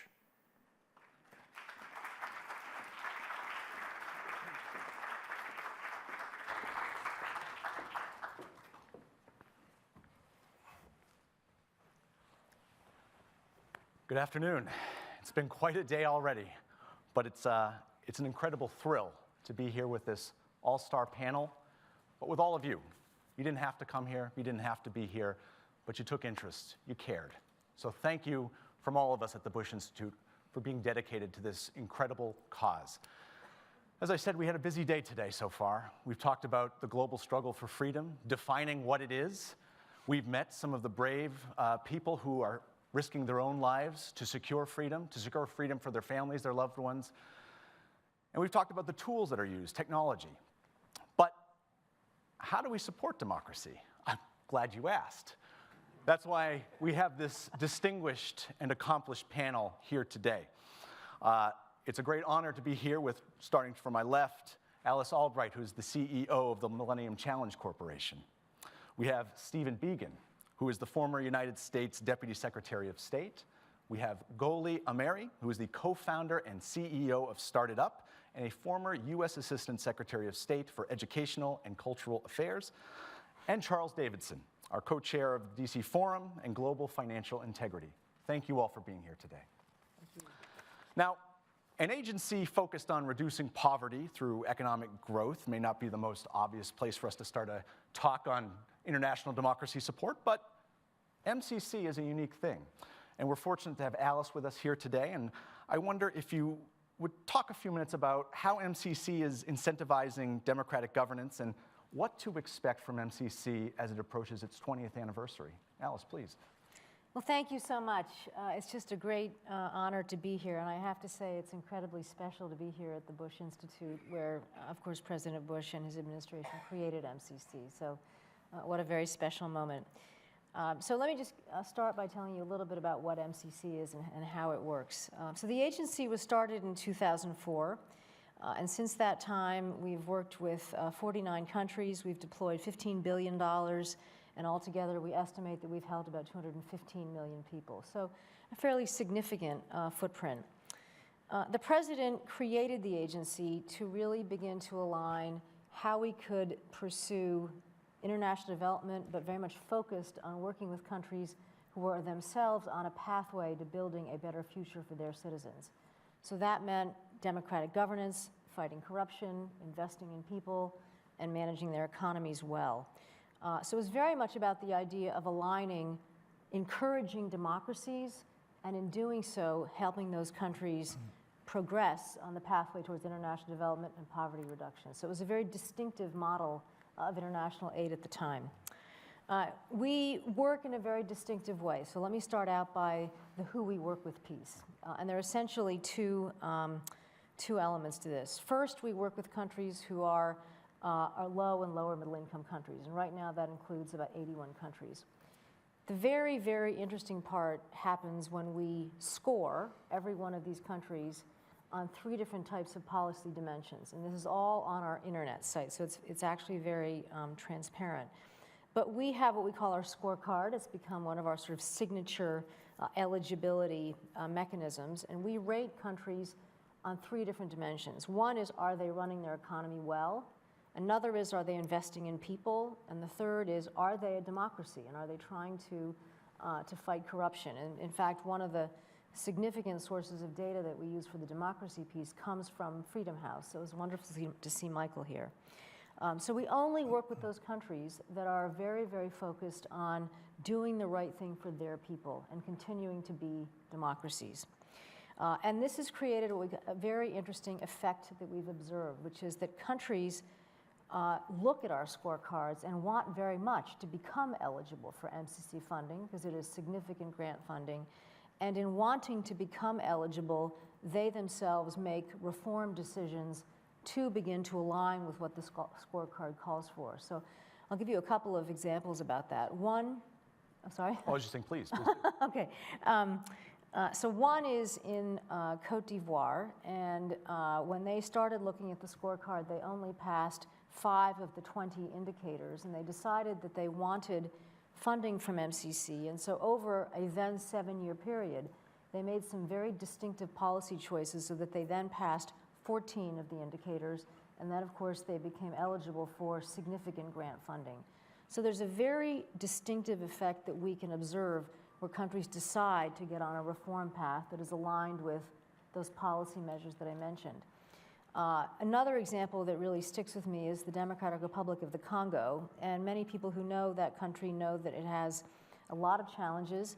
They have set up a team inside of their executive that has specifically said that they want to adopt our scorecard as their roadmap for reform. They're on the phone with my team all the time, and they are trying very hard to make significant changes that would align them with our scorecard. So there's a significant incentivizing effect by the notion of this scorecard. Now, the flip side of the coin, and this is where there's some interesting conversations, is what happens when countries aren't eligible, or what happens when something changes. So recently, Burkina Faso encountered a coup, had a coup in very early in the year, and we were in the process of deploying hundreds of millions of dollars of assistance to help them with various things. And we had to look at the situation, and we decided we had a choice between could we suspend or did we terminate. And we made an initial decision to suspend with the hopes that they would call for an election. They did not call for an election, so then we made a decision to terminate. So from time to time, we have to swallow hard and make difficult decisions where we aren't able to work with countries because they have stepped backwards from a democratic pathway. So I had to write them a letter and say, I'm very sorry, we can't support you. Please put in place an election and we can talk again. So it does, there are difficult moments associated with this, but I think ultimately very valuable. Just a few points about how we work with countries. We again are very, very dedicated to putting countries in the driver's seat so that as they have chosen a pathway to be democratic, we help them be strong. So we work very closely with countries around the priorities that they identify. If you look at the details of our operational model, we set up various entities so that it is really the countries that are doing the implementing work. And the idea being that the countries need to own the success here, and that is very much a part of thinking about how do we help them as fledgling democracies stay on that pathway. So it's very much about putting countries in the driver's seat. We've had some great successes over the first 18 years and that we've been in business, and I've had the great honor of traveling now to many country partners since I started in February, from Zambia to Lesotho to East Timor, to Kosovo, to Mozambique, to Cabo Verde. I think I might be forgetting some. But for all of those countries, we've had a meaningful impact in creating jobs, providing water, creating educational opportunities, improving health outcomes. And it's very, very clear that the agency has had a very strong impact over the first 18 years of its life. As we look forward to our 20th birthday, it is a very important moment for the agency. As I've often said, it's not just about a birthday cake, although there will be some cake. We are looking at what is the role of the agency in the U.S. government toolkit over the next 20 years. And of course, we find ourselves at a moment that is quite different from when the agency was created. We all know that we're still living with a lot of the sort of tail end impacts of the pandemic. Climate change, resiliency to climate change is an existential issue facing many of the countries that we work in. Access to energy and various questions around energy transition is another existential question and has become, in some ways, more so in the wake of the invasion of Ukraine. So we find ourselves facing a very set of complex, interdependent, and different challenges than existed 18 years ago. So we're asking ourselves, what do we do about that? And one of the things that we've measured recently is where does poverty occur? And if you look at where countries are vulnerable to all of those things that I've mentioned, it is in a wider range of countries than we are currently eligible to work in. So we're thinking about whether or not there are certain adjustments to our legislation that are necessary, given the nature of the challenges that we have ahead of us, but also where are they occurring. But there are many things about our work that will not change with 20 years. We will stay very devoted to wanting to help democracies deliver.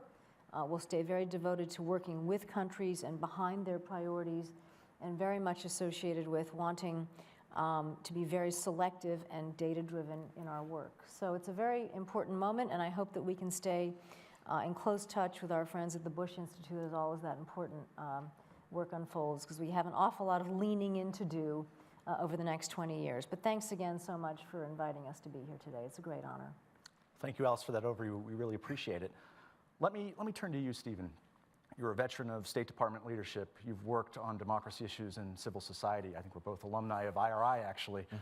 But let me ask you, besides MCC, how else is the United States supporting democracy? What tools should it be developing and refining? And I ask this particularly in the face of rising authoritarianism that we're seeing right now in Ukraine and Taiwan. So let me quickly start by saying what a privilege it is to be here at the George W. Bush Institute as a former White House staffer for President Bush. It's great to be here, and David, thank you for the invitation.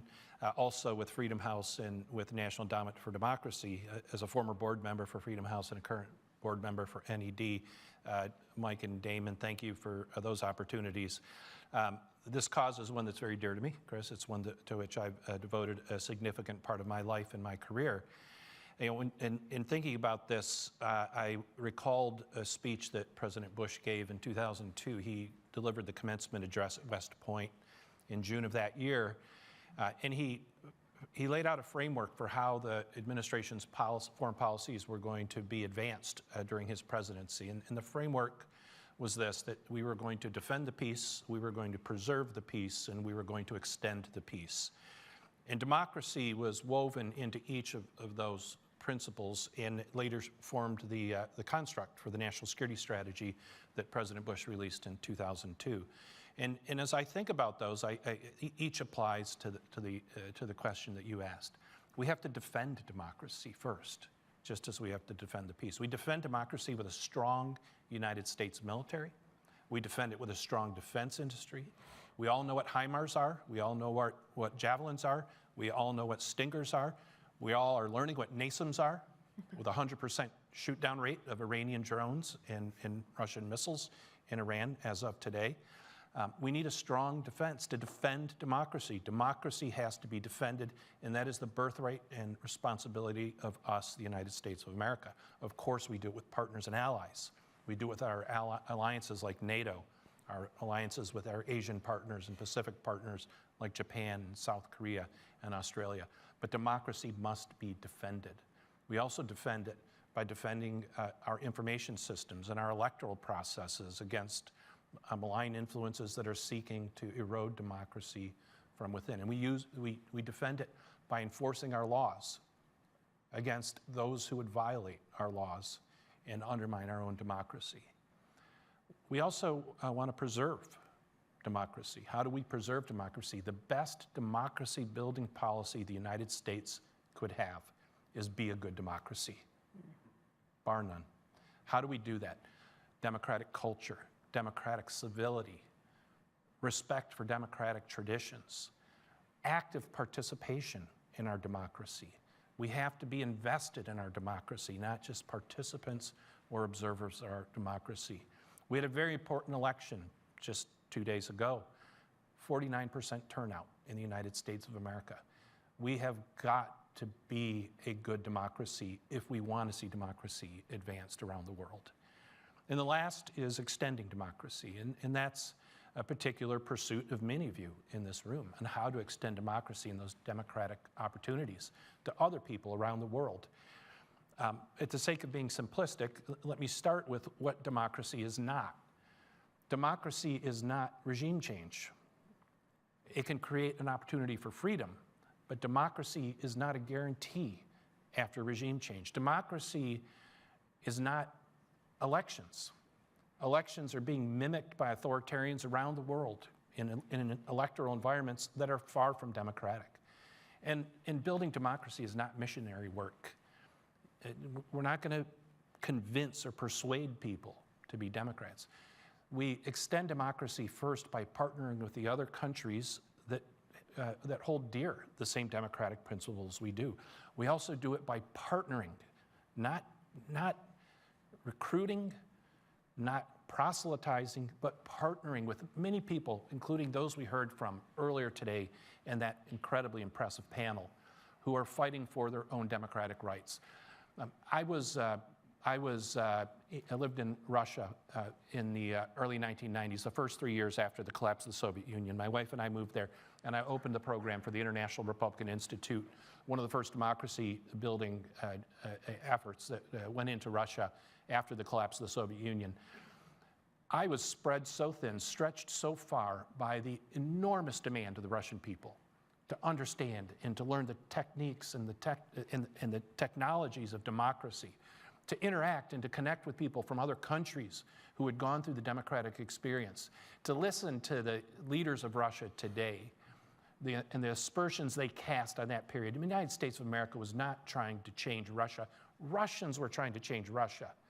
And we were walking down that road together with them as partners. But the authoritarians know that, and they know that today. Civil society is the first line of attack by these authoritarians. And that's what great organizations like Freedom House, like NED and others do, is they work with civil society, building that foundation for freedom that ultimately is the foundation upon which a democracy can build. And so, that's what we need to do. That's what we need to do. Thank you, Stephen. I appreciate that. Goalie, let me turn to you. Not to go to a grim place, but Freedom House, as we've talked about earlier today, has been recording, I think it's 16 consecutive years of a decline in freedom around the world. And I think many of us in this room and who are in these issues every day are wondering, how can American leadership and its allies be leveraged to reverse this trend? And I want to look at a specific example, and it's been raised today before, is Iran. It's very timely, and I know it's a place that you have focused on specifically. And I'm curious, what can the United States, especially in the face of ongoing protests that seem to be sustained, how can they support that movement there in the United States? How can the United States and its allies support those protesters there? Thank you very much, Chris. I also want to take this opportunity to thank the Bush Institute, David Kramer, Freedom House, and NED for having us all here today. Really appreciate that opportunity. I also want to extend a special thank you to Mrs. Bush for her support of the movement in Iran, and along with a number of other female global leaders demanding that the United Nations remove Iran from the UN Commission on the Status of Women. And talking about Iranian women, let me just start with a couple of words on that. To add to the very articulate video that you just saw from Ladan Burumand, the Iranian women literally have been tirelessly a thorn in the side of the Iranian regime for decades now. You're talking about 16 years. Democracy has gone down in Iran for over 42 years now. And despite all the obstacles that this regime has thrown in their way, Iranian women have a 96% literacy rate, and there are more university graduates in Iran than there are men. And Iranian women are fighters, not just because they had to be, but because they expect the best of themselves. And they want to have the right and the independence to make their own choices and their own decisions. And removing the hijab is just a physical manifestation of all the other rights and freedoms that they're missing in their lives. I think a good way to think about it is to think, if I had not had the opportunity and this treasure of being able to immigrate to the United States, I would have been exactly in that same situation in Iran right now. And the women in Iran are no less, if not they're by far more, by far smarter, by far more active, than people like us in the diaspora sitting here. So it's really important to know that. Now, going back to your very good questions, I think what I'd like to start out with is actually what we shouldn't do, which is do no harm to the outcome of this movement, and equally as importantly, to US global standing. And these are the reasons why I'm saying that. US-Iran policy for quite some time has been very partisan and ideological. And I think it's about time for us to put the partisanship aside and speak with a strong American voice. Because despite our recent challenges with democracy, it is still a voice that is quite weighty all over the world. It carries a lot of heft. And I think what sometimes people may not have understood is that the more divided we are, the more the mullahs take advantage. And they get more and more entrenched in that system. So let me give you some examples, other examples, other than our partisanship. We should not by any means throw our support behind so-called opposition movements like the Mujahideen, also known as the MEK, also known as the National Council of Resistance, who are despised in Iran, yet they have very effectively found their way around the halls of Congress. I was really delighted to see a statement from the State Department yesterday completely disassociating the US government for any support for the MEK. The third thing is we should not by any means fan any kind of ethnic separatist movement in Iran.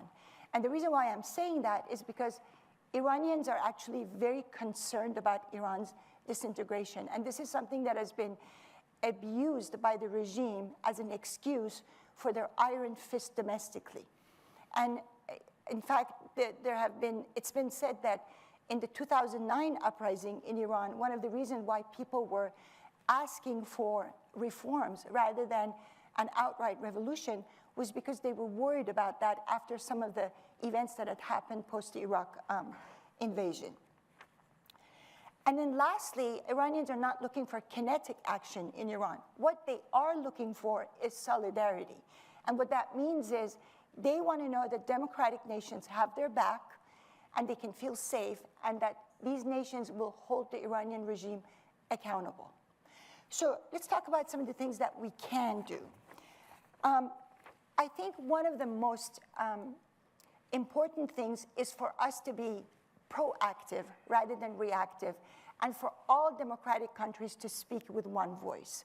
And I think one of the best ways of doing that is convening a global conference specifically focused on responding to the Iranian people that is attended and organized by democratic and regional partners. And there's multiple concrete outcomes that can come out of a conference like this.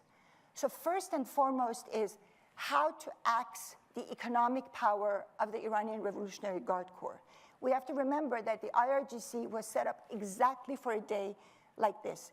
And they literally, it is said, they own up to 80% of the Iranian economy, industry, and trade. So we have to look for ways to cut that economic power.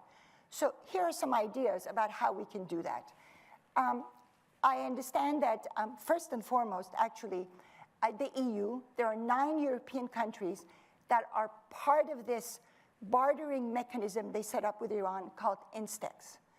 They need to step out of that because trading with Iranian quote-unquote companies is trading with the IRGC, and it's putting money in their pocket.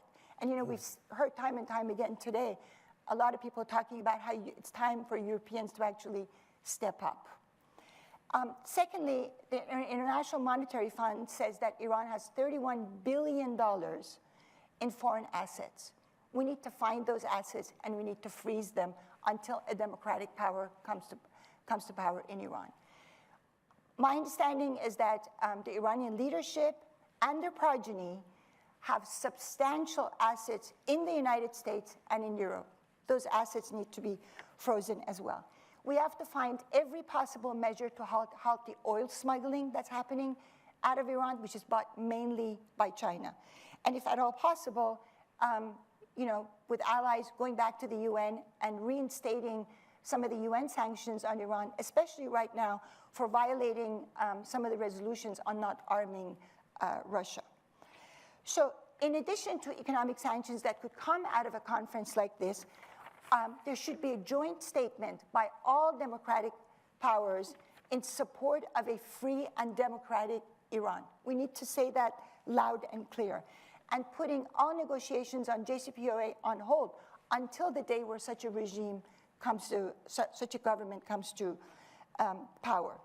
And then lastly, on the sidelines of a conference like this, it would be really important to invite reputable opposition figures and influential people in the Iranian diaspora that can come together and meet and discuss the format of a future of Iran, future of a democratic Iran outline that they can talk about, they can discuss, they can put together, and eventually it could be reviewed by the Iranian people and voted on. So this kind of a gathering, I think, would really have some serious impact for what's happening in Iran right now. Thank you, Gully. I appreciate those remarks. And thinking about your points on the Revolutionary Guard and the assets controlled by the regime is a perfect segue to Charles. It's almost as if we planned it. We didn't, but it just worked out that way.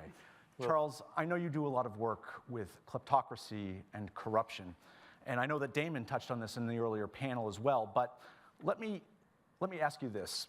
I have two parents who I love very much, hardworking, savvy, but how would I explain to them, and I'm going to cheat here, I'm going to cram 3 questions into one. What is kleptocracy? How does it affect us here in the United States? And what does the United States do about it? Well, that's a lot for me to remember. I know, I'm sorry. I can remind you. That's tough. But thank you, Goli, for setting me up. And I'd just like to add one thing first to Steve's extraordinary remarks, which is we also have financial HIMARS, we have financial javelins, and we have financial, what was the other one? Stingers. And we have a lot of financial power in this defense of democracy too. And actually, I think the financial power we can use offensively a lot more than obviously the military power, because that tends to be a little more dangerous and trigger different responses. So the freezing half of the Russian sovereign wealth is a nice demonstration of our financial power, certainly. Now, we here, if we're going into kleptocracy, and I'll eventually answer Chris so he can relay to his parents, but we're on kleptocracy-friendly ground here because Damon set it up a little bit this morning. Now, NED has a whole program in kleptocracy now. The George W. Bush Institute under David Kramer's leadership now has a kleptocracy thing going, and then Mike Abramowitz, president of Freedom House, who is here, very much understands these issues and has started to seed them into Freedom House's work.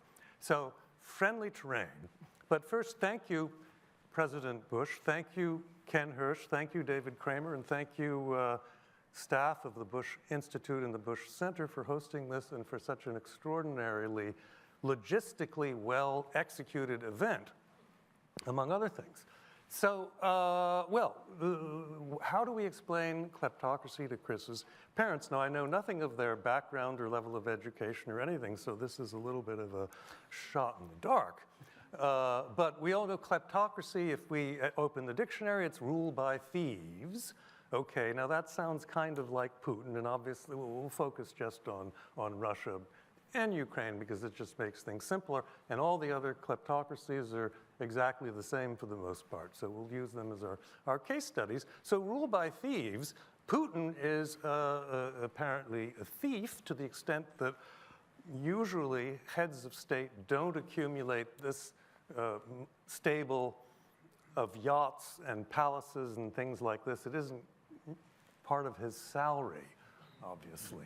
So something's going on there, and it's been characterized as being a mafia state. Probably the best thing, if you're going to read one book, is Putin's Kleptocracy by the late Karen Duisha, whom I had the privilege of working with closely. And at this point, everybody kind of knows what a kleptocracy is because of the invasion of Ukraine and all the news. Ukraine itself was very much a kleptocracy, and I hope we can get into that a little bit later, is no longer, and I think it would be very good if it did not return to being a kleptocracy going forward. To explain how modern-day kleptocracy functions is actually pretty simple. So we get the idea that the thieves in power, the kleptocrats, steal from their home country. Okay, now where does the money go? Does it stay in Russia or in Ukraine? No, it comes here. And Lursen Yard in Hamburg does a lot of business. Antibes sells a lot of real estate, and the yachts built by Lursen end up dominating the harbor there, et cetera, et cetera. So the money's all coming into the West, and therefore one might think we have a little bit of leverage on these people. But 2014, in January, Putin sent his little green men into Crimea, and I thought, my gosh, this is nuts. We're letting him do this when we have Putin and all of his oligarchs and henchmen by the you-know-whats because all their money is with us? What's going on here? And the Washington policy community did not seem to be aware of this. There were people in the Department of Justice, which already had an asset recovery initiative. There were people that we already had OFAC, a lot of people in the Treasury, but the policy-making community at large did not grasp the incredible leverage we had. And Obama put in a few sanctions. Actually, it was interesting because Putin recoiled for a few days, and then he went back to being more aggressive. But we had all this power. So this needed to be brought to the fore. And my wife Julie and I, in reaction to the little green men, started the Kleptocracy Initiative at Hudson Institute to try to bring this notion, or help bring this notion of our power, financial power in this situation, to light, and that this be better understood. That, I don't know if that helps at all in explaining this to your parents. The key thing to understand about modern kleptocracy is the looting, bringing it in outside of your country into the West. Now, this is true of all the kleptocracies out there, all authoritarian regimes, and we don't have time to go into this, but if you look at authoritarianism and the conflict between authoritarianism and democracy, every single authoritarian regime out there is a kleptocracy and fits this model where the kleptocrats loot their country, the money comes to us in the West where we protect it for them, then they pay Manafort and various other people to launder their reputations here. I won't mention names because that David will probably get upset with me, but there's a whole reputation laundering industry so that once these people are in our midst, they can give money to Harvard and the Council on Foreign Relations and become businessmen as opposed to kleptocrats and people who a lot of them have murder in their past, but we've welcomed them into our midst, and they are respectable citizens now, thanks to the efforts of our PR folks. That's the model we have right now. That's modern-day kleptocracy. And and how it affects us. Now, this has very pernicious effects on economic freedom and on a healthily functioning capitalism, because when you invite all of these people into our midst, do they become like us? No, we become like them. We thought if we opened up to China and all these Chinese students came here, they'd become Democrats and bring democracy to China. The opposite happened, and the same thing has happened to our business and financial community, which has moved more towards kleptocratic integrated behaviors. I mean, we're all working with these guys, and this is nuts. One story you could tell your parents is what is life like, okay? What is it like when you have a top-down kleptocracy, all right, where everything is essentially can be owned by, in the case of Russia, the Putin power vertical, or in the case of Ukraine, and I have an example from Ukraine, but we don't have time for it. You're going to want to shut me up. But one little story. If you're And this actually, I'll tell one story. It's a Ukraine story. We'll just sort of disguise it. If you're in a kleptocracy, and in Ukraine the kleptocracy was diffuse, but it was so enmeshed with Russia before that almost the same business environment. You started a business. You're in favor of free enterprise, and you've heard all about how democracy and capitalism is such a wonderful thing. You've read Adam Smith, maybe Max Weber, and you've maybe stayed away from some more recent notions that are a little more problematic. And so your business, you have a few employees, you maybe get to 7 to 8 employees. You start to create, you have a little bit more than a subsistence level of profit, okay? And then 3 guys, burly guys, show up, you know, with bulges in their pockets in the right places and explain to you that they're your business partners now. That's what economic freedom is like in kleptocracy, and that's why it's a bad thing and why we better watch out here before burly guys start showing up on our doorsteps. I asked for it and you delivered. My parents are getting a lot smarter on kleptocracy, and I am too. Thank you. In the time we have left, a few more questions, but Alice, I want to turn back to you for a moment. I'm curious, there's one actor here I don't think we've mentioned by name, and that's Beijing. And I'm wondering how does MCC's work in other US democracy support, how does it compete against Beijing that is offering a model for development assistance that seems to have no other strings attached? There's nothing on governance or transparency or humanitarian attachments to the funding they receive. How does our US democracy support compete with that? Well, it's a great question, and it's a very timely question. And let me start by talking about the financial condition that exists in many of the partner countries that MCC has. So many countries now, due to either sort of the economic following of the pandemic and other factors, interest rates, inflation, are in very, very weak financial condition right now. And so many of them are on what I call a financial knife edge, where they have to finance, you know, the activities of their country, and they can go this way and get into financial arrangements with China, or they can go this way and get into financial arrangements with the West. And that is a very real choice, and we hear about that all the time. The way that I like to think about it is that our agency has a very clear value proposition that we offer to countries, and they can consider what choices they make. So the first one is a clear pathway in working with the United States to try to continue to become a democracy. And I've laid out in terms of how we work with countries and the policy choices that involves. It's a very clear pathway to enable countries to do the right thing for their citizens and continue to become democracies.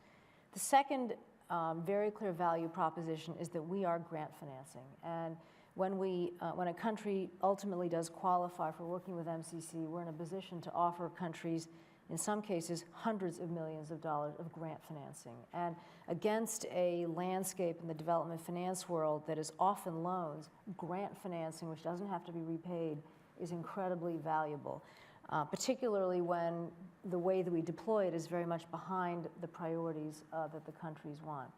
I think that you mentioned strings attached, and I'll make some generalizations.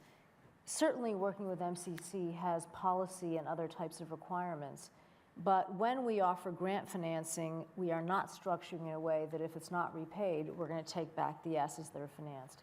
And that is often the case when countries get involved in securing loans from China. So we offer a very, very clear pathway that is not only hopefully going to encourage countries to get on the right pathway from a democracy perspective, which, by the way, is good for international development, but it is also far more sound from a financial perspective. So it's a very, very distinct approach that is quite distinct from what China is doing. Thank you. Thank you. This is a question for all of you, but Stephen, I'll start with you because you mentioned democracy in action here in the United States, or perhaps the lack thereof, last week. We're about to seat a new Congress.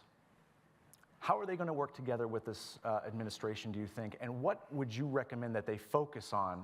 What should they prioritize of their policy in terms of U.S. democracy support if you had a magic wand or got your wish granted? What would it be?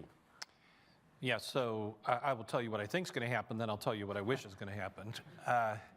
What I think is going to happen is 2 years of contentious political infighting in a divided Congress, and I think that it's going to require all of us to think long and hard as we go into the next election cycle how we're going to resolve this issue. Some of it is due to some of the deterioration of dimensions of our democracy. Some of it is just fundamentally because we're a 50-50 nation in so many things. I have to say I was quite reassured by the polling data that we saw earlier this morning. At a high level, it's plenty of fodder for optimism, and you know what we can hope for, what I wish for, is an ability of our leaders to disagree agreeably, to fight their battles, and accept both winning graciously and losing with dignity. That's legislative battles, that's electoral battles, that's democratic culture. And I think what the American people are telling us, and this is the message I would glean from the election we had 2 days ago, is that's what they want. That they want, that what they rewarded was democratic civility in this election. And I think that's maybe a reason to end this with on an optimistic note. Thank you. Goli, I'd ask you the same question. You know, Chris, honestly, I don't think I can say it any better than what Steve said just now. I think if we're just going to repeat what I said before, as it pertains to Iran, because I think Steve said everything else that I don't really need to repeat, but I do need to repeat what I just said about the Iran situation. And as Steve once again said, they have to disagree agreeably. So when it comes to U.S.-Iran policy, this is not a football that they keep throwing back and forth at each other. You know, it's really important for both sides of the party to come together and to think thoughtfully about what to do about Iran. Because I think one of the things that we have to really think about Iran is that what the Iran protests are really a gift to the Western world. They're really a gift to the democratic world. Because with Russia being weakened right now by its bungling in the Ukraine, in the high-stakes world of politics, this is the time where there's the least amount of risk in confronting Iran. And we can only do that in a thoughtful, bipartisan way where people are not pointing fingers at each other all the time, where the way to the right used to talk about forced regime change, and the way to the left talked about making friends with a country whose #1 tenet is anti-Americanism. So there's a happy medium in there somewhere that both parties, unfortunately, have missed for decades. Thank you. Charles, I'll turn to you with the same question. Well, may I just comment on what was the question again, just so I have it precise? Having seated a new Congress, yeah. What would you like to see their, working in tandem with the administration, what would you like to see their priority policies, how would you like to see them prioritize their policies toward international democracy support? Yeah. Well, I think one thing, I also am a former member of the Board of Trustees of Freedom House, and first met Steve there, and Goli is still a board member there. And in responding also to this Iran situation, I think it's very important on this subject that we not back failure. Because if we get all excited, for instance, situation in Iran about backing the protesters, and all that happens to them with us in the process of backing them is that they lose and they get killed, imprisoned, and tortured and all of that, I'm not sure that's a success for democracy promotion or for American foreign policy. So I think we need to think much more about winning. I don't think it's constructive when we subsidize people to throw themselves on the barricades, or something terrible happens to them and then we can't do anything for them. That gives the message to other people that, in fact, it's a very bad idea to be for democracy and freedom, because you just get killed or tortured or something. So we have to focus on success. And we have to also, I think, be much more modest and careful about this, because if we think of the experience after World War II of how we democratized certain countries, it was not with a bunch of activists and with some NGOs and stuff. It was at the point of a bayonet. I mentioned this in a Freedom House board meeting once, and everybody looked at me like I was ill or something. How could you say such a thing? So I think we need to be, I need to be sure that we have a winning strategy when we go in and back a situation, for instance, like Iran now, all right? So it's great, wonderful. How can these people win? And if we're gonna back them, we better have a winning strategy and not just good intentions and virtue signaling. And Alice, I'll give you the final word on the question. About Congress. About what policy priorities would you like to see? Well, I've been on the job since February, and I've been very struck by the strength of the bipartisan support for my agency. And we're exceptionally lucky, and we sort of cherishly guard it. And in my conversations with members of Congress thus far, there's been agreement about the importance of having a strong, it's small, and people understand why it's small, but from a budgetary perspective, but strong and meaningful engagement with countries abroad that are developing countries. And so I'm hopeful that that general policy direction will continue. We continue to meet with members of Congress, and we'll hopefully meet with incoming members. But it's important for the U.S. to project strength in working with developing countries, because many of the problems that we've encountered, not just over the last few years, but we're seeing is that the challenges cross borders. And we've seen it with the pandemic, we see it with different forms of vulnerability to climate, we've seen it with lack of opportunity in many, many countries. And so I'm hopeful that we can continue that very constructive dialogue with people across the political spectrum on the Hill and maintain the very strong support that we have for our agency. Thank you. There's good work being done and still work to do, but I hope you'll join me in thanking our panelists. Thank you.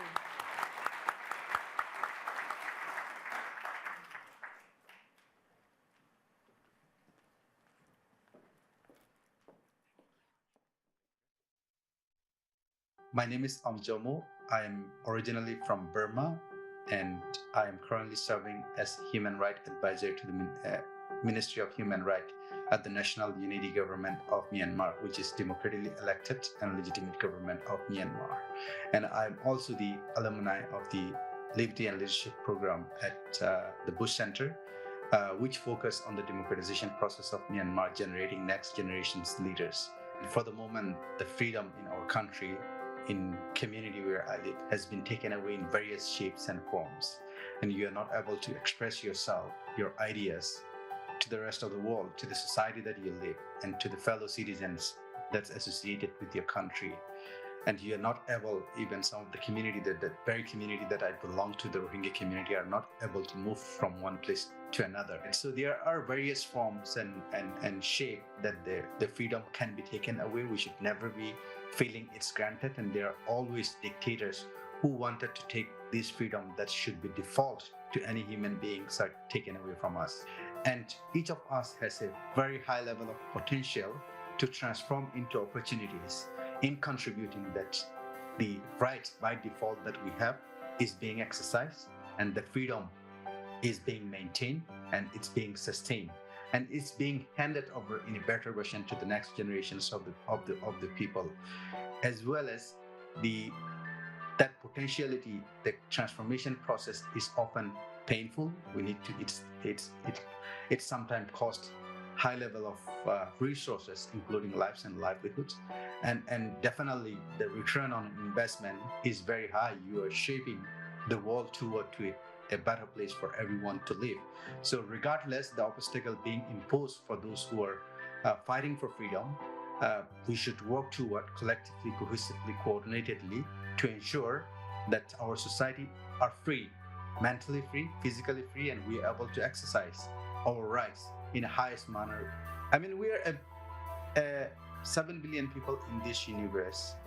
If one part of the world or one single human being is unfreed, or their freedom is denied or dictated by someone, the rest of the 7 billion is not free. And the very next person that could be is the one who is remaining silent or neutral. So each of us has a collective responsibility to ensure that each human beings on this earth is free, mentally free, physically free, and able to contribute to making their society a better place for everyone. Our final conversation covers sports and human rights. Please welcome our moderator, Sports Director for NBC5, Nui Scruggs, along with Olympic speed skating gold medalist and founder of smartsolar.org, Joey Cheek.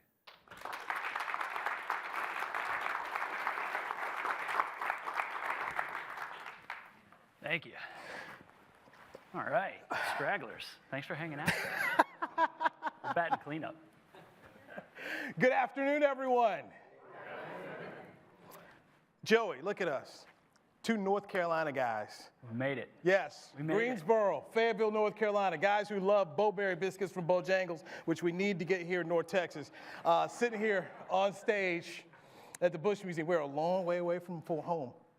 We should open a franchise, a Bojangles franchise down here. Nui and Cheek. Hey, look, you know, I don't know, because I'd be there. I'm already fat enough. I'd be there every morning, killing those biscuits. I own the place. Give me my chicken, egg, and cheese biscuits. So, Joey, tell everyone about your mom calling you because she heard President Bush talking about you. Yeah, and not the one today. I've noticed every panelist that comes up here thanks the Bush Institute and President Bush and First Lady, and I was going to until that little quip about no one knowing who I was earlier today.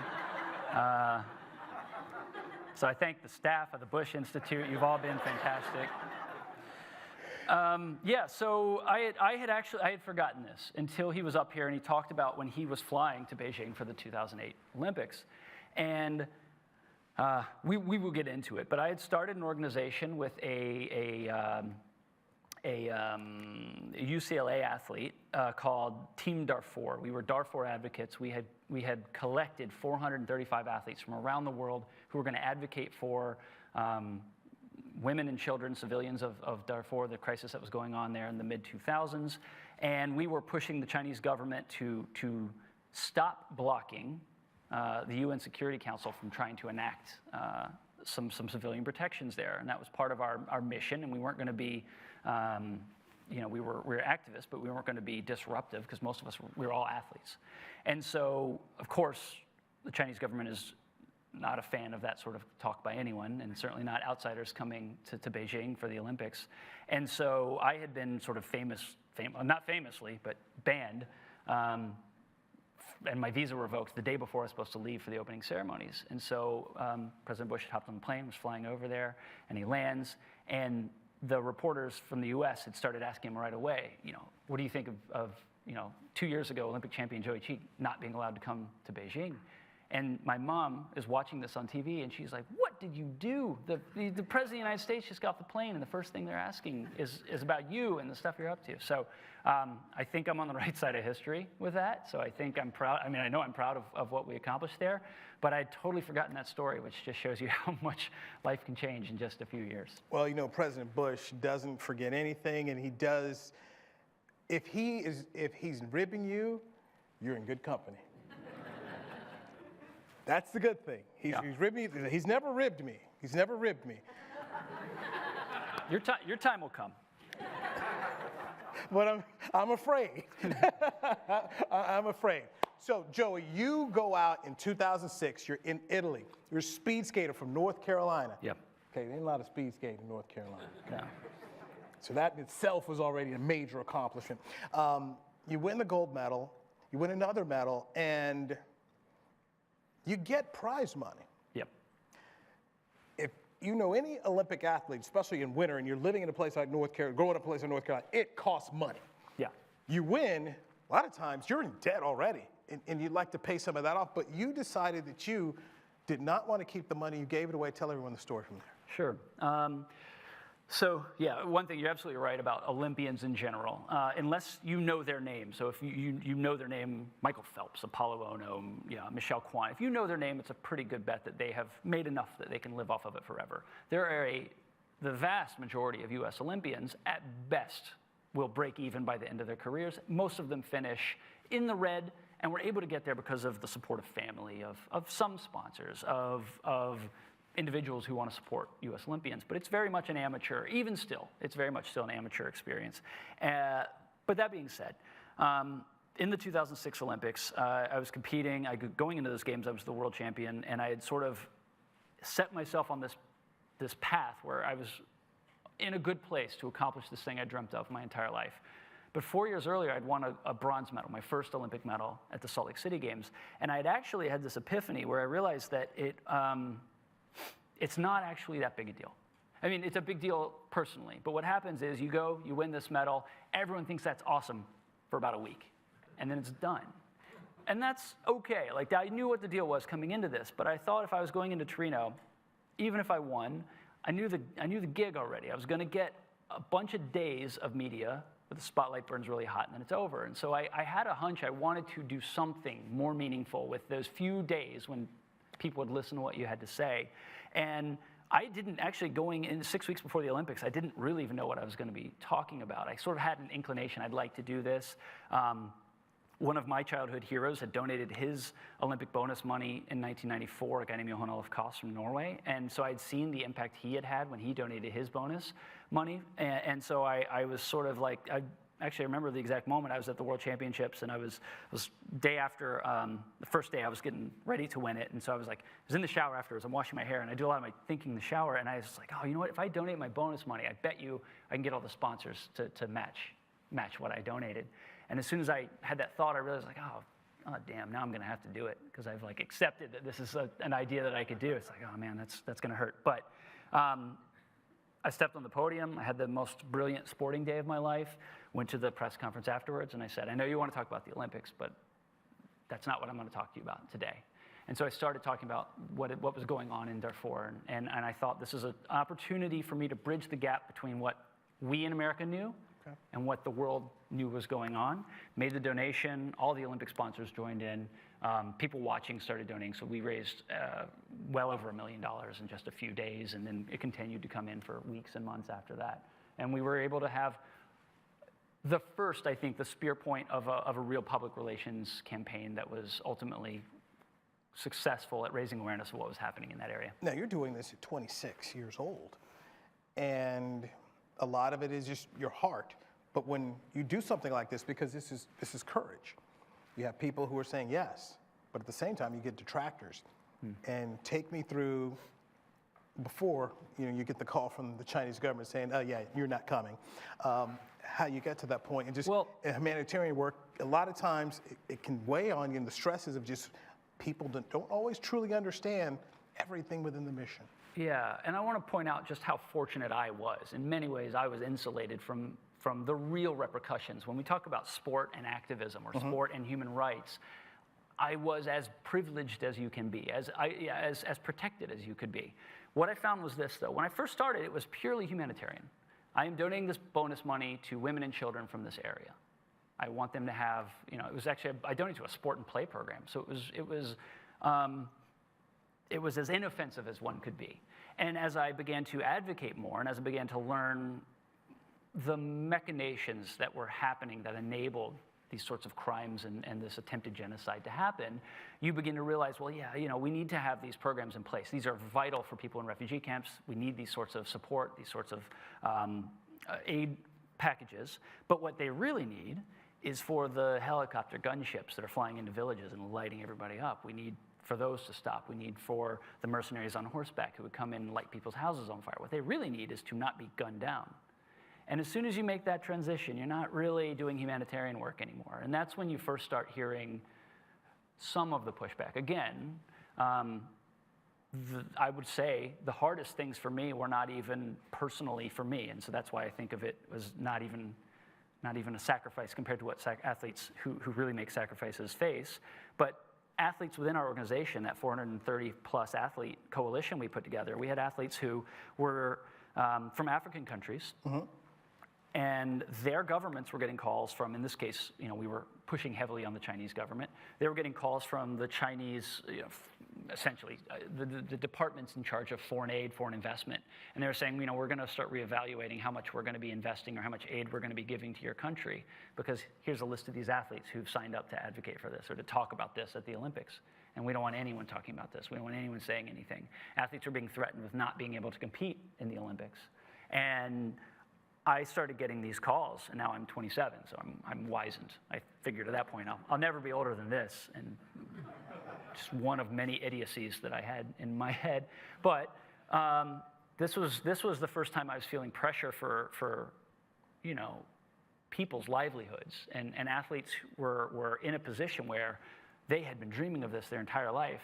They were in this position because I asked them to be in this position, and that pressure weighed on me considerably more than I don't feel like I made personal sacrifices in the same way that many other athletes did. There may have been some sponsors that wouldn't have associated with me, but for the most part, I had the easy job. How do you take that pressure from that athlete who signed up, is trying to do the humanitarian, the right thing, and you know as an Olympic champion what all it takes to say, hey, please go live your dream. Yeah. I understand where your heart is, but I want you to compete and live your dream.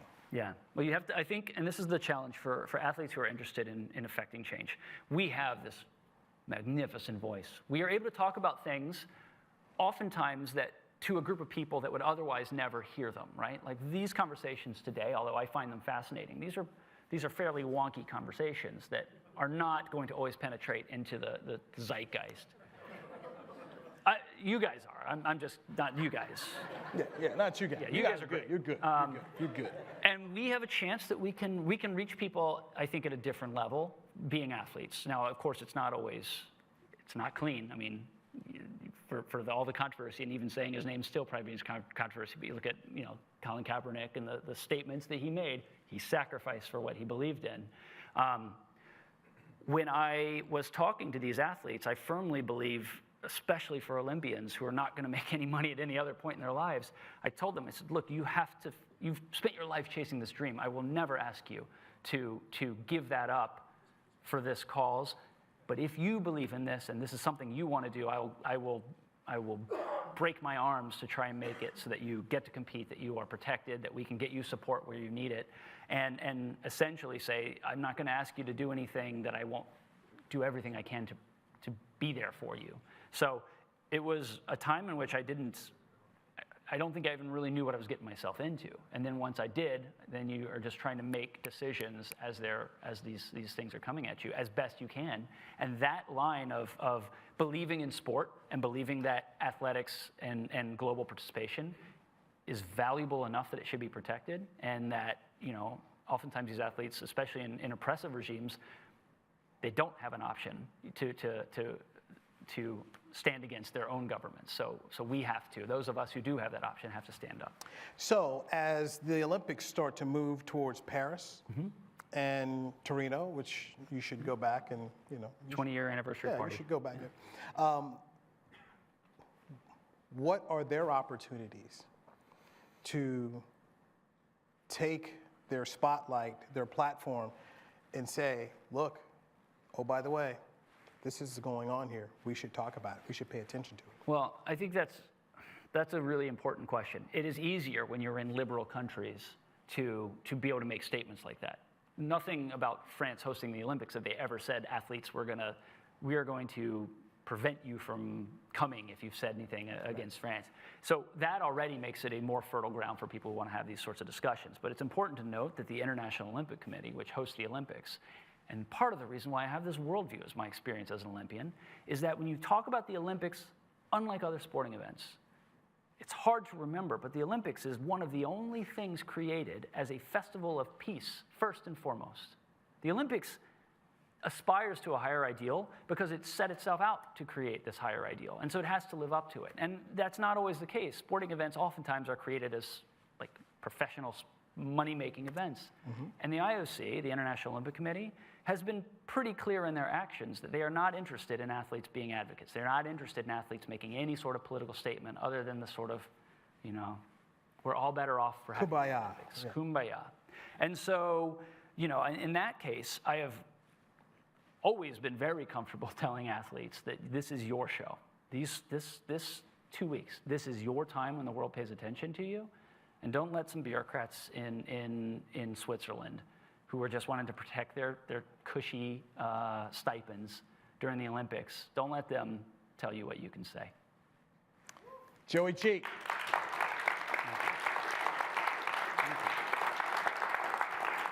Thank you for the conversation. Pleasure.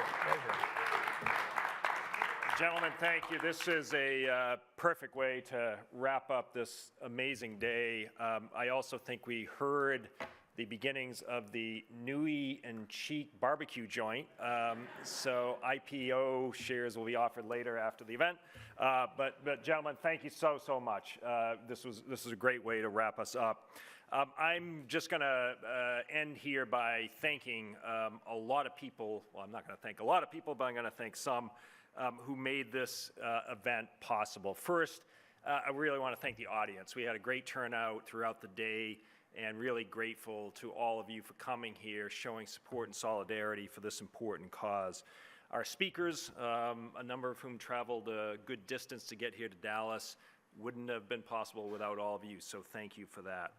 Freedom House and the National Endowment for Democracy, great partners, partner with you guys anytime at all. We really appreciate this teamwork here.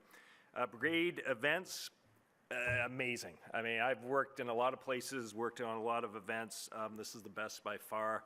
Justine and April and Andrea and Meredith, the list goes on. It's an amazing group of people. Our IT team, Scott and the whole gang, flawless as always. Greatly appreciate it, guys. Thank you. The database team here that made all the RSVPs and invites possible. The catering, we have damn good food here.